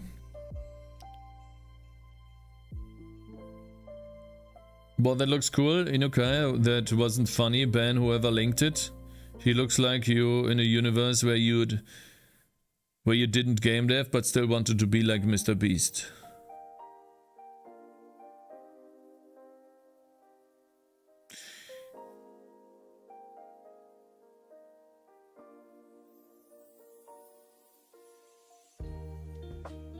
I don't know if toxic or not. Not sure if this guy's toxic or not.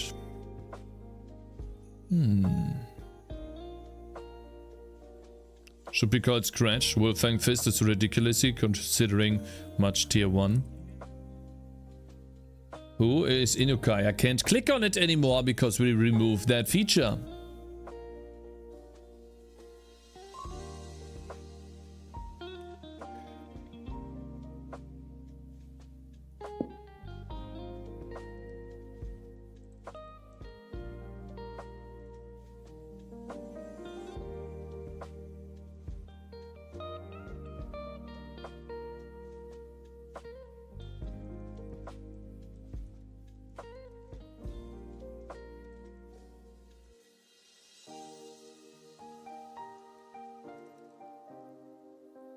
Not toxic if it's the truth. It's not the truth, you know that. Ability cooldown. Oh, by the way, have you guys heard about Monster Hunter popping off lately? Do you guys know why that is?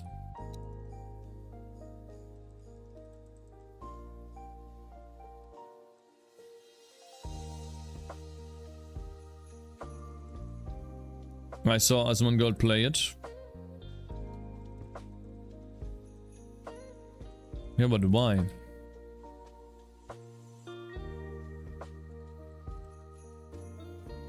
But I guess we could watch the video. Maybe not now. But that sounded really cool. In my opinion.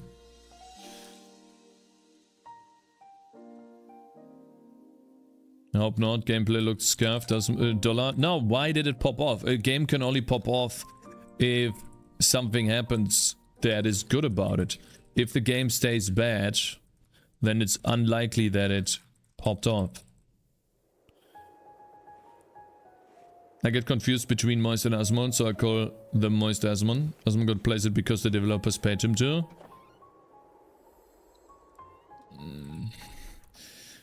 Listen, I don't believe that too much.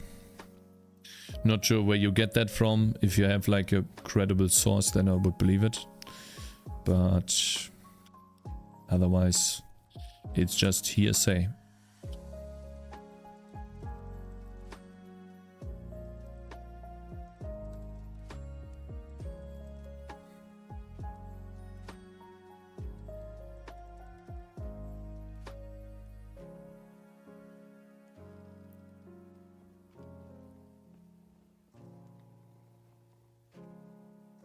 So you guys don't know why it popped off either. The reason why this is interesting to me, by the way, if something like this pops off, because a game that has been released for multiple years,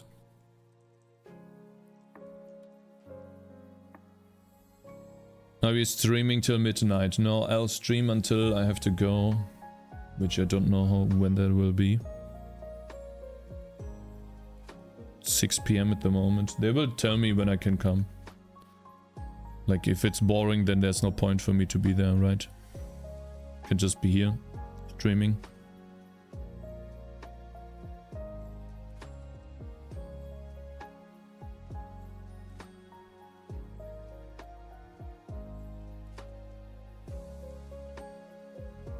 Okay, so what I just did is I took the ability underscore cooldown and turned that into a public member again, because we renamed, we didn't rename, but we reworked how that is being calculated. Whenever we create an ability of type now, we also give it an entity that has to be supplied, which allows us to calculate the cooldown of the ability. And the next one that we're going to calculate here is the get ability cost, which we already have the stats.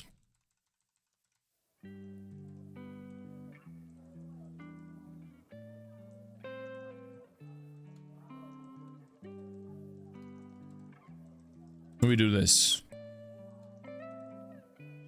Now that we have the usage cost of the ability calculated as well, we can get rid of that.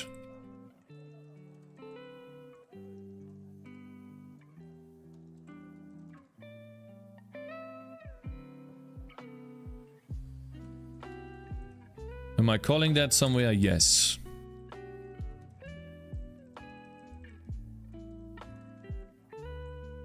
So I tried to change the interface and how abilities are being created and used in the engine, and I didn't like it. And we changed it back to give it a simpler interface. And now I'm just redoing, I'm undoing the dumb changes. Kokanich and Dance Gaming are both playing Darkest Dungeon again at the moment in anticipation of Darkest Dungeon 2.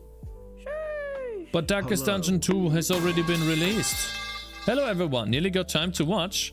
Got not really time to watch. Wanted to wish you lads a good start into the new year. Lowboy, my man, thank you very much for joining. How's your journey to Blizzard going, bro? And yeah, you too, bro. Wish you a happy new year's, bro.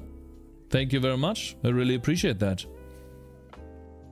I tried the Trails in the Sky JRPG. The combat is innovative, but the amount of text in that game is insane. That means they don't have enough money to buy voice actors, probably.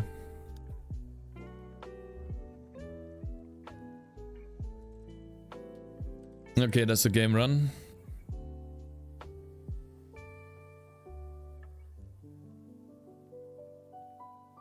Man, we're still making good progress today in the game. I'm very happy. Awesome. Obviously, it's not crazy, but it still works. Nice. We have cooldown. Duration. Next we're gonna work on is get ability underscore duration.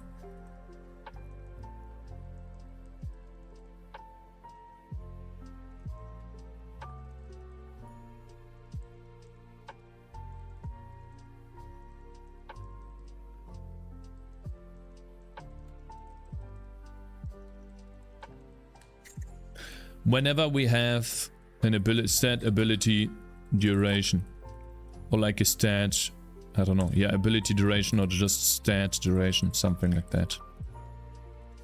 More like Road to Mental Hospital and Mao, a lot to learn to do, but I enjoy what I'm doing. See you next year. See you next year, lol boy. Good to know, man. Dex, thank you very much for following. Okay, boys, let's see here. We have this duration multi, and then we get ability duration. Get rid of that. Boom.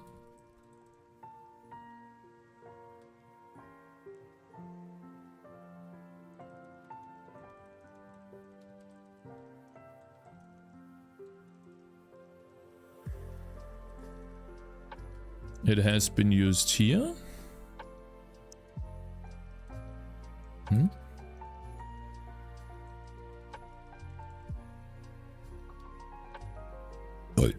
Active ability duration is equals. Ah, I see. Oh.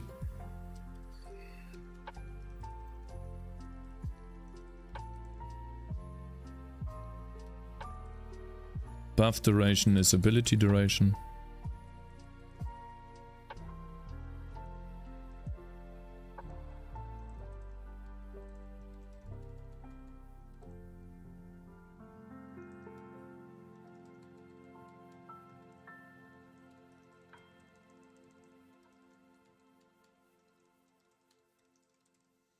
Collision box.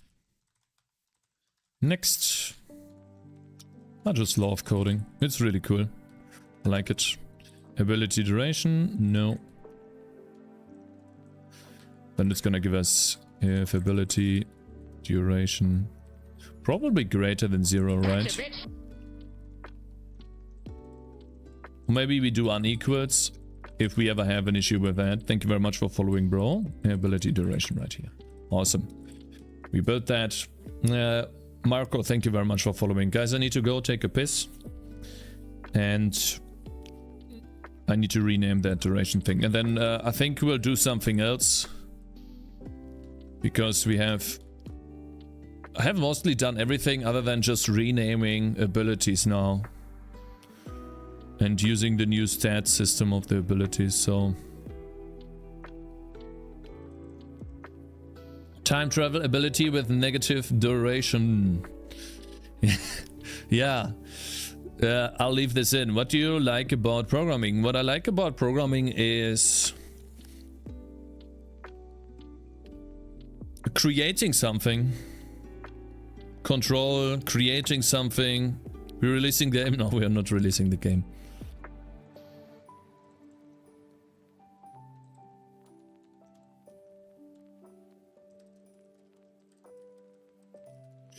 Control, yeah, creating something is really cool, and being able to do cool things. Yeah, I don't know, I can't describe it, I just like that. What I don't like about programming is when I don't see progress though. Brain activation, yeah, I guess that's true.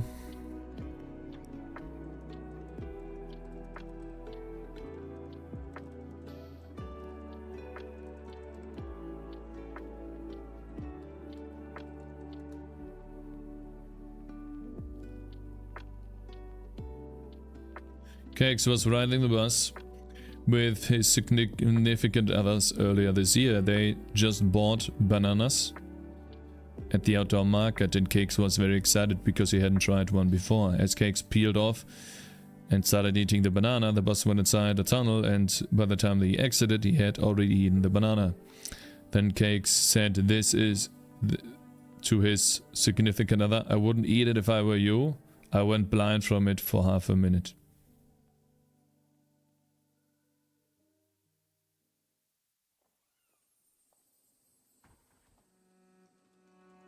Wow.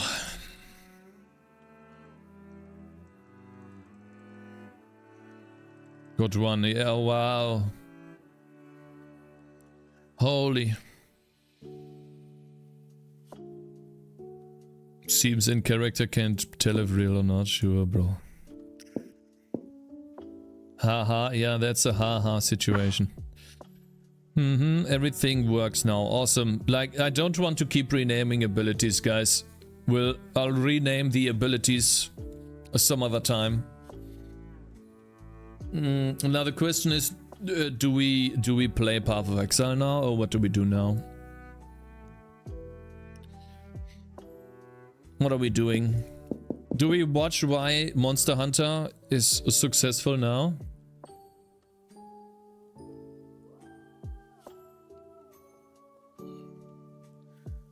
Why is Monster Hunter now successful? I want to know why. We don't even have to watch the Asmongold video, but I would like to know why the game became so successful. Go away, please.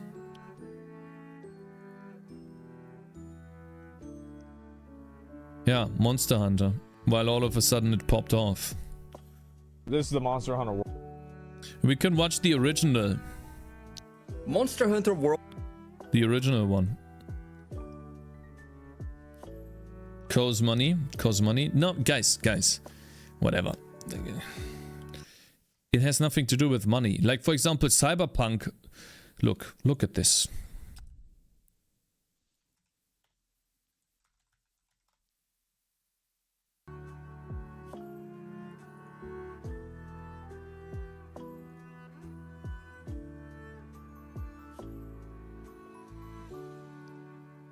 Release. 8,000 players. 20,000 players. 8,000, 13,000, 27,000 players. Oh, actually, I was looking at Twitch viewers. Whoops. We need to look at the yellow one. 17,000 players. 20,000 players. 50, 20, 100, 50, 50,000, 20,000, 30,000, 20,000, 30,000, 200,000, 80,000. So it was down by like 15,000. And it slowly over the years, it went up. And the same thing is for the reviews. And we can't see it here very well because this dog shit chart is just how do we find that?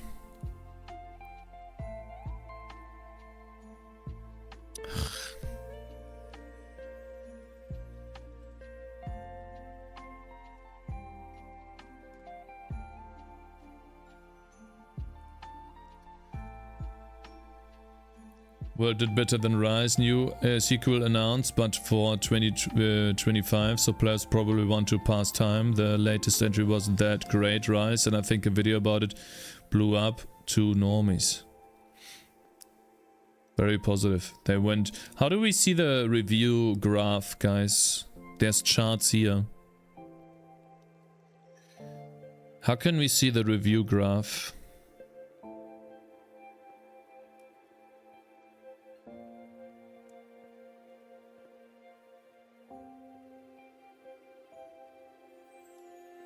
I don't see that.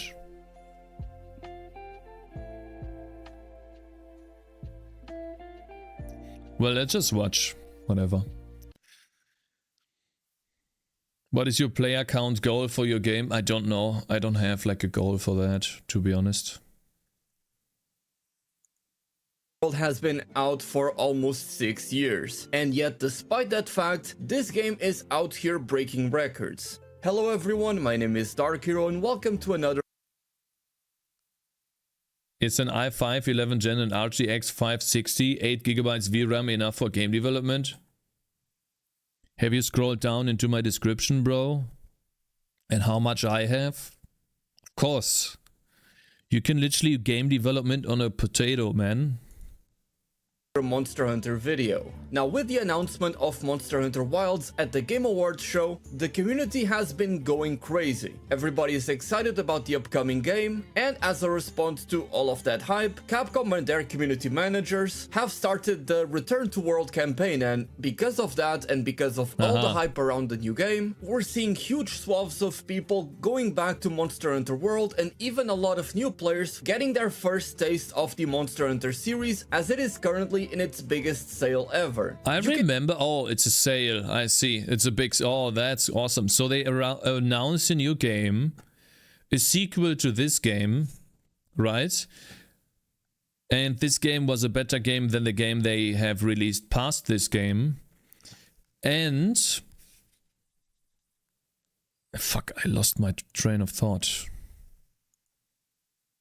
I love Capcom. And I also remember a friend of mine telling me that he's playing Monster Hunter World and he really enjoyed the video. So the old game is popping off. The old game is popping off because it's on sale right now.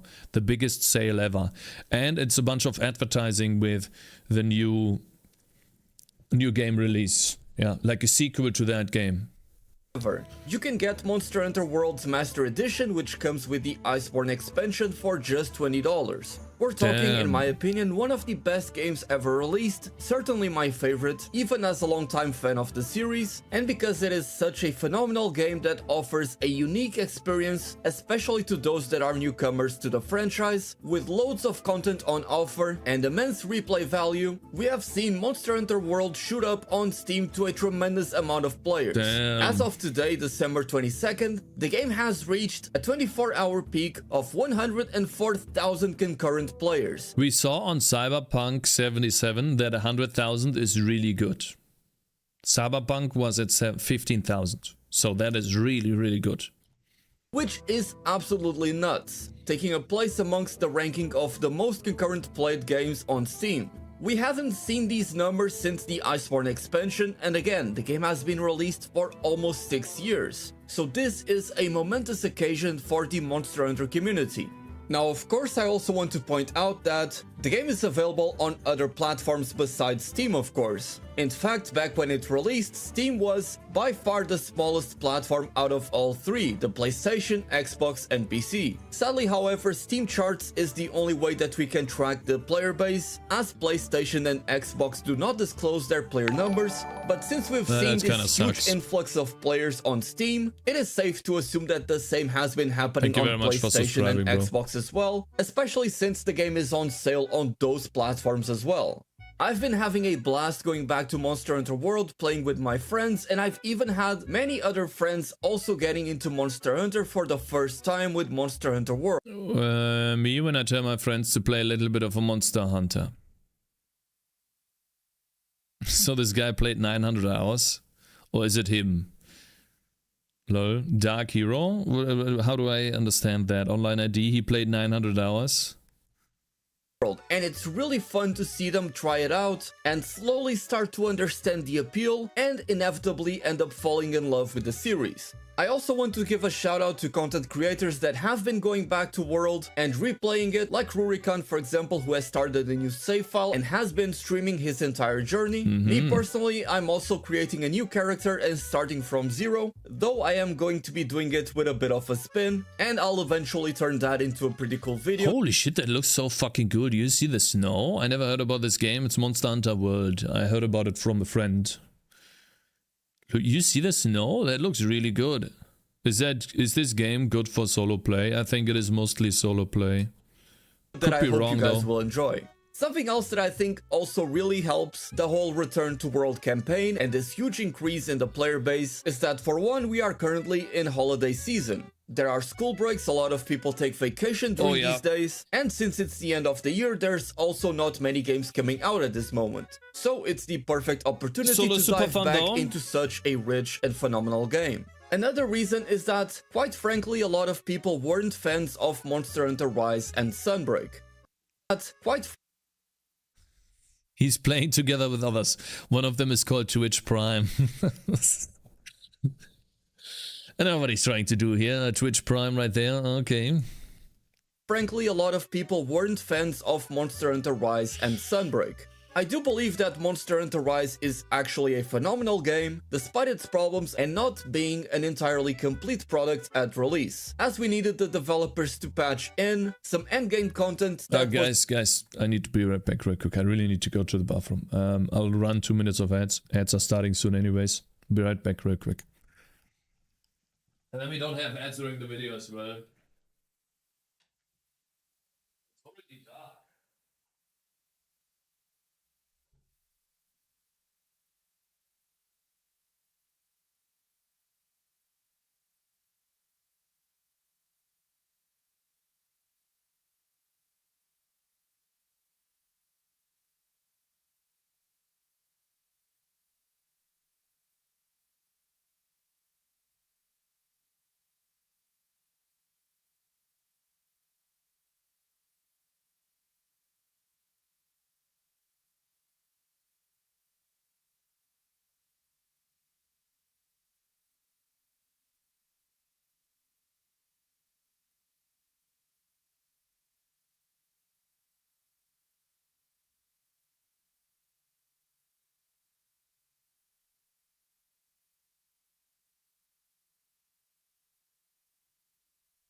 Oh, that was good.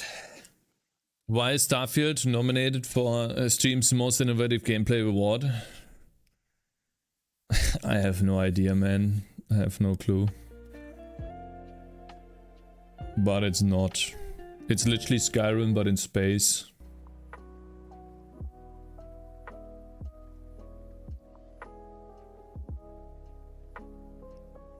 Corporate, yeah.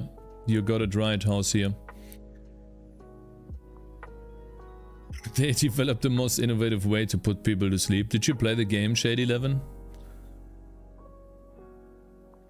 They also released the game on Switch. I think they released a long time ago.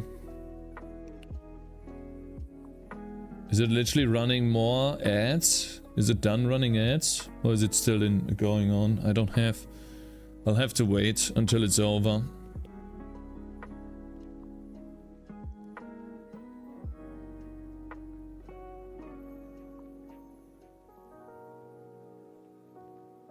I like Slender.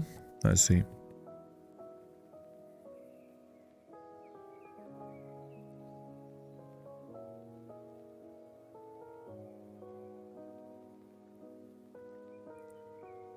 I voted against it on principle.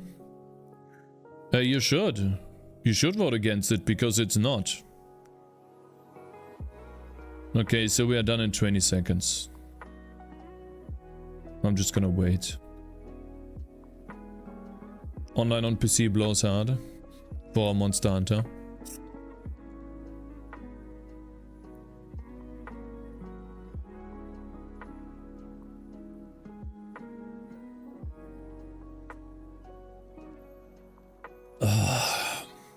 Okay. It's likely supposed to be there at release. In case you didn't know, we didn't even have the original ending of the main story. There's a lot more to be said about it. Of course, the game was also released during the pandemic, which certainly didn't help the development process. I also think But isn't that good? Because everyone would be playing the game. Like, if anything, it would have more players because during the pandemic everyone was inside.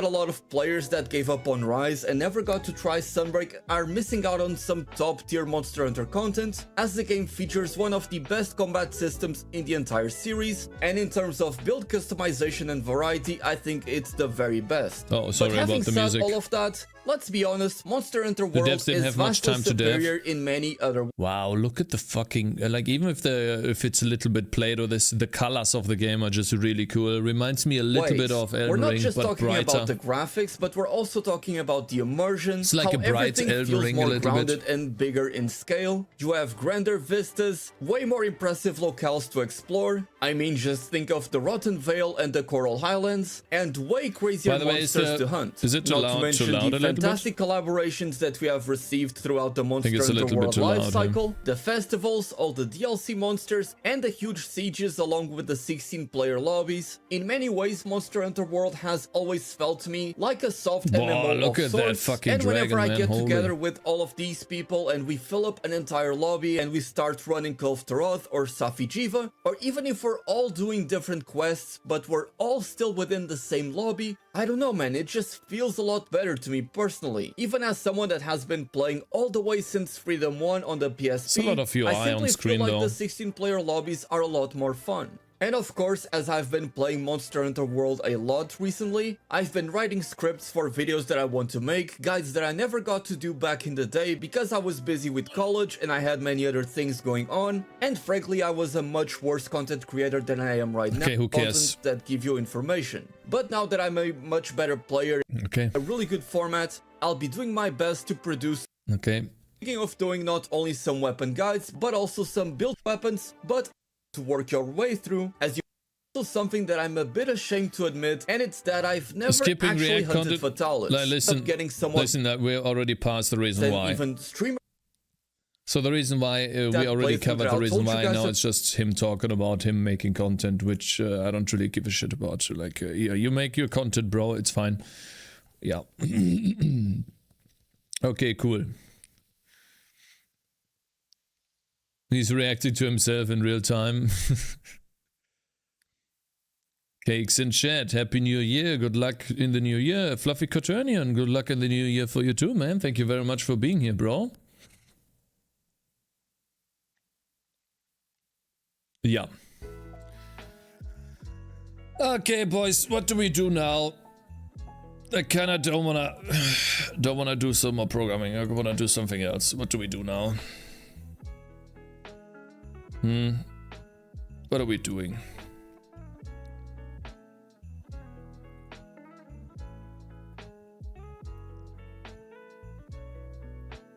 Do we play Path of Exile? Play Darkwood? No, I will focus on one game at a time, and I want to focus on Path of Exile. I can't jump between games too much. I need to build a game audience first. I need to build an audience that is interested in games. Play Factorio.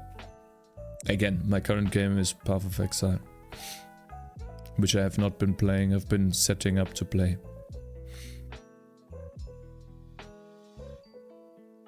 Factorio login. Excuse me.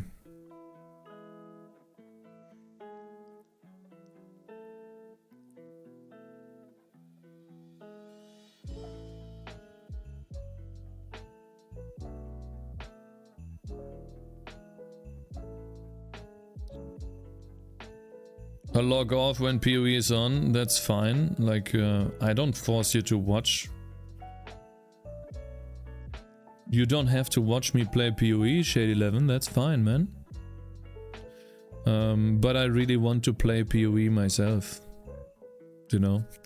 And I don't want to force myself to play something just so you guys are all happy. I want to play what I want to play, you know?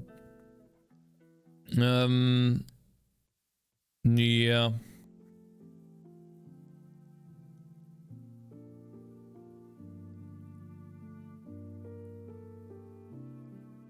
Or I'm gonna work on YouTube for the rest of the stream, or the rest of the time. I think we had a good run, boys. I think we had a good run. I can't be bothered to program now. Happy New Year here for never got the hate for Monster Hunter World. Part of me thought it was just people saying Monster Hunter was back on Nintendo consoles. Yeah, Freezing Cicada, I don't know. Happy New Year, Dan, my man. This is on YouTube, guys. Freezing Cicada on YouTube said that. Like, he never got the hate for Monster Hunter World.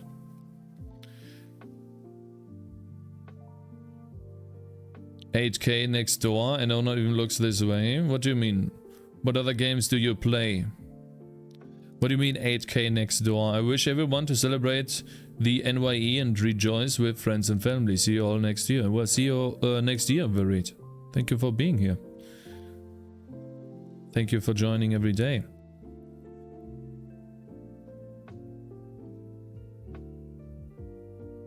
What do you mean 8K next door? Shade11.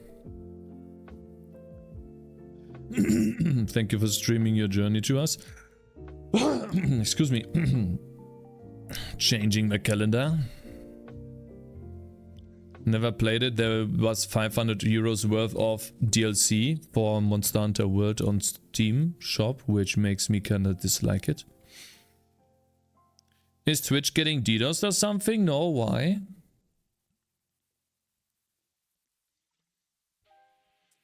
I don't think it is. What I think is happening right now is New Year's. People are not watching as much because it is New Year's. And there's pirate software, stream is not opening, DDoS. It's you, bro. It's you. For me, it's opening.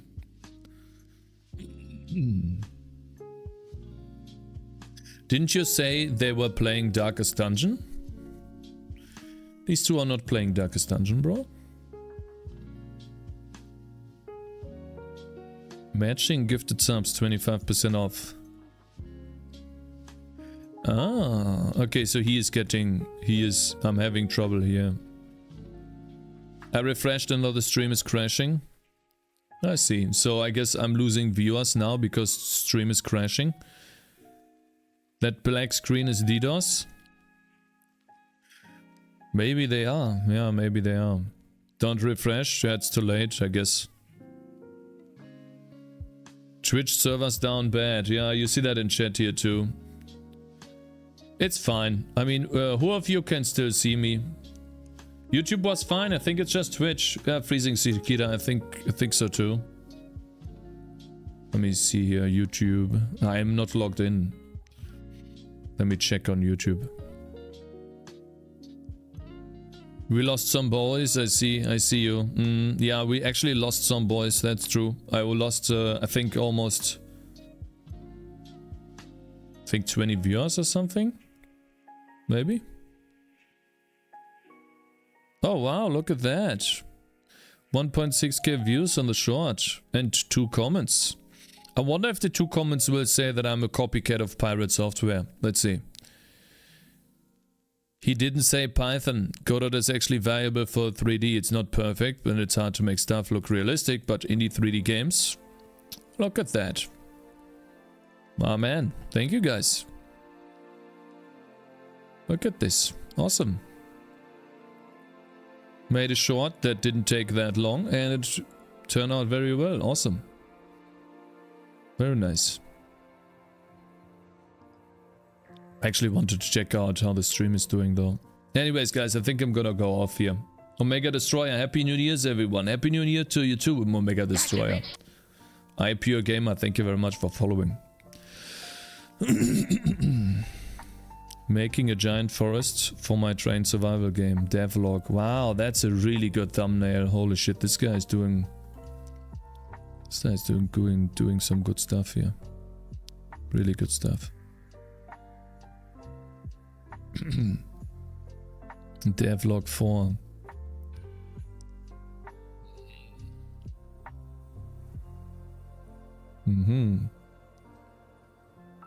Very interesting. Last stream, Happy New Year everyone. Happy New Year's guys. We didn't manage to get to 3,000 to 4,000 subs, but we got close. So I'm very happy about this.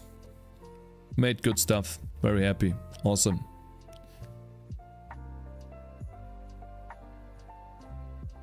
You got 1 comment on that short. You forgot 1 comment.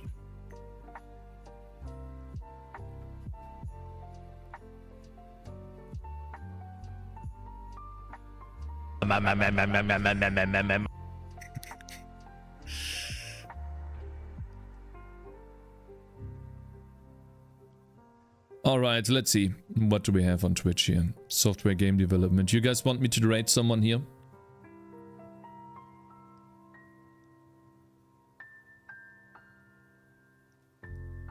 Do you guys have someone you would like to watch? There's not that many online. You're freezing, Cicada. Thank you very much for subscribing, man.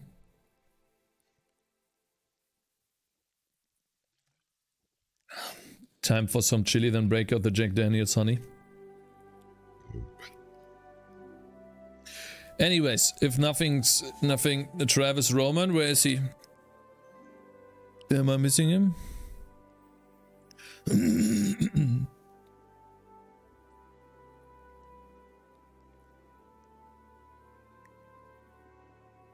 Kohi Game Engine?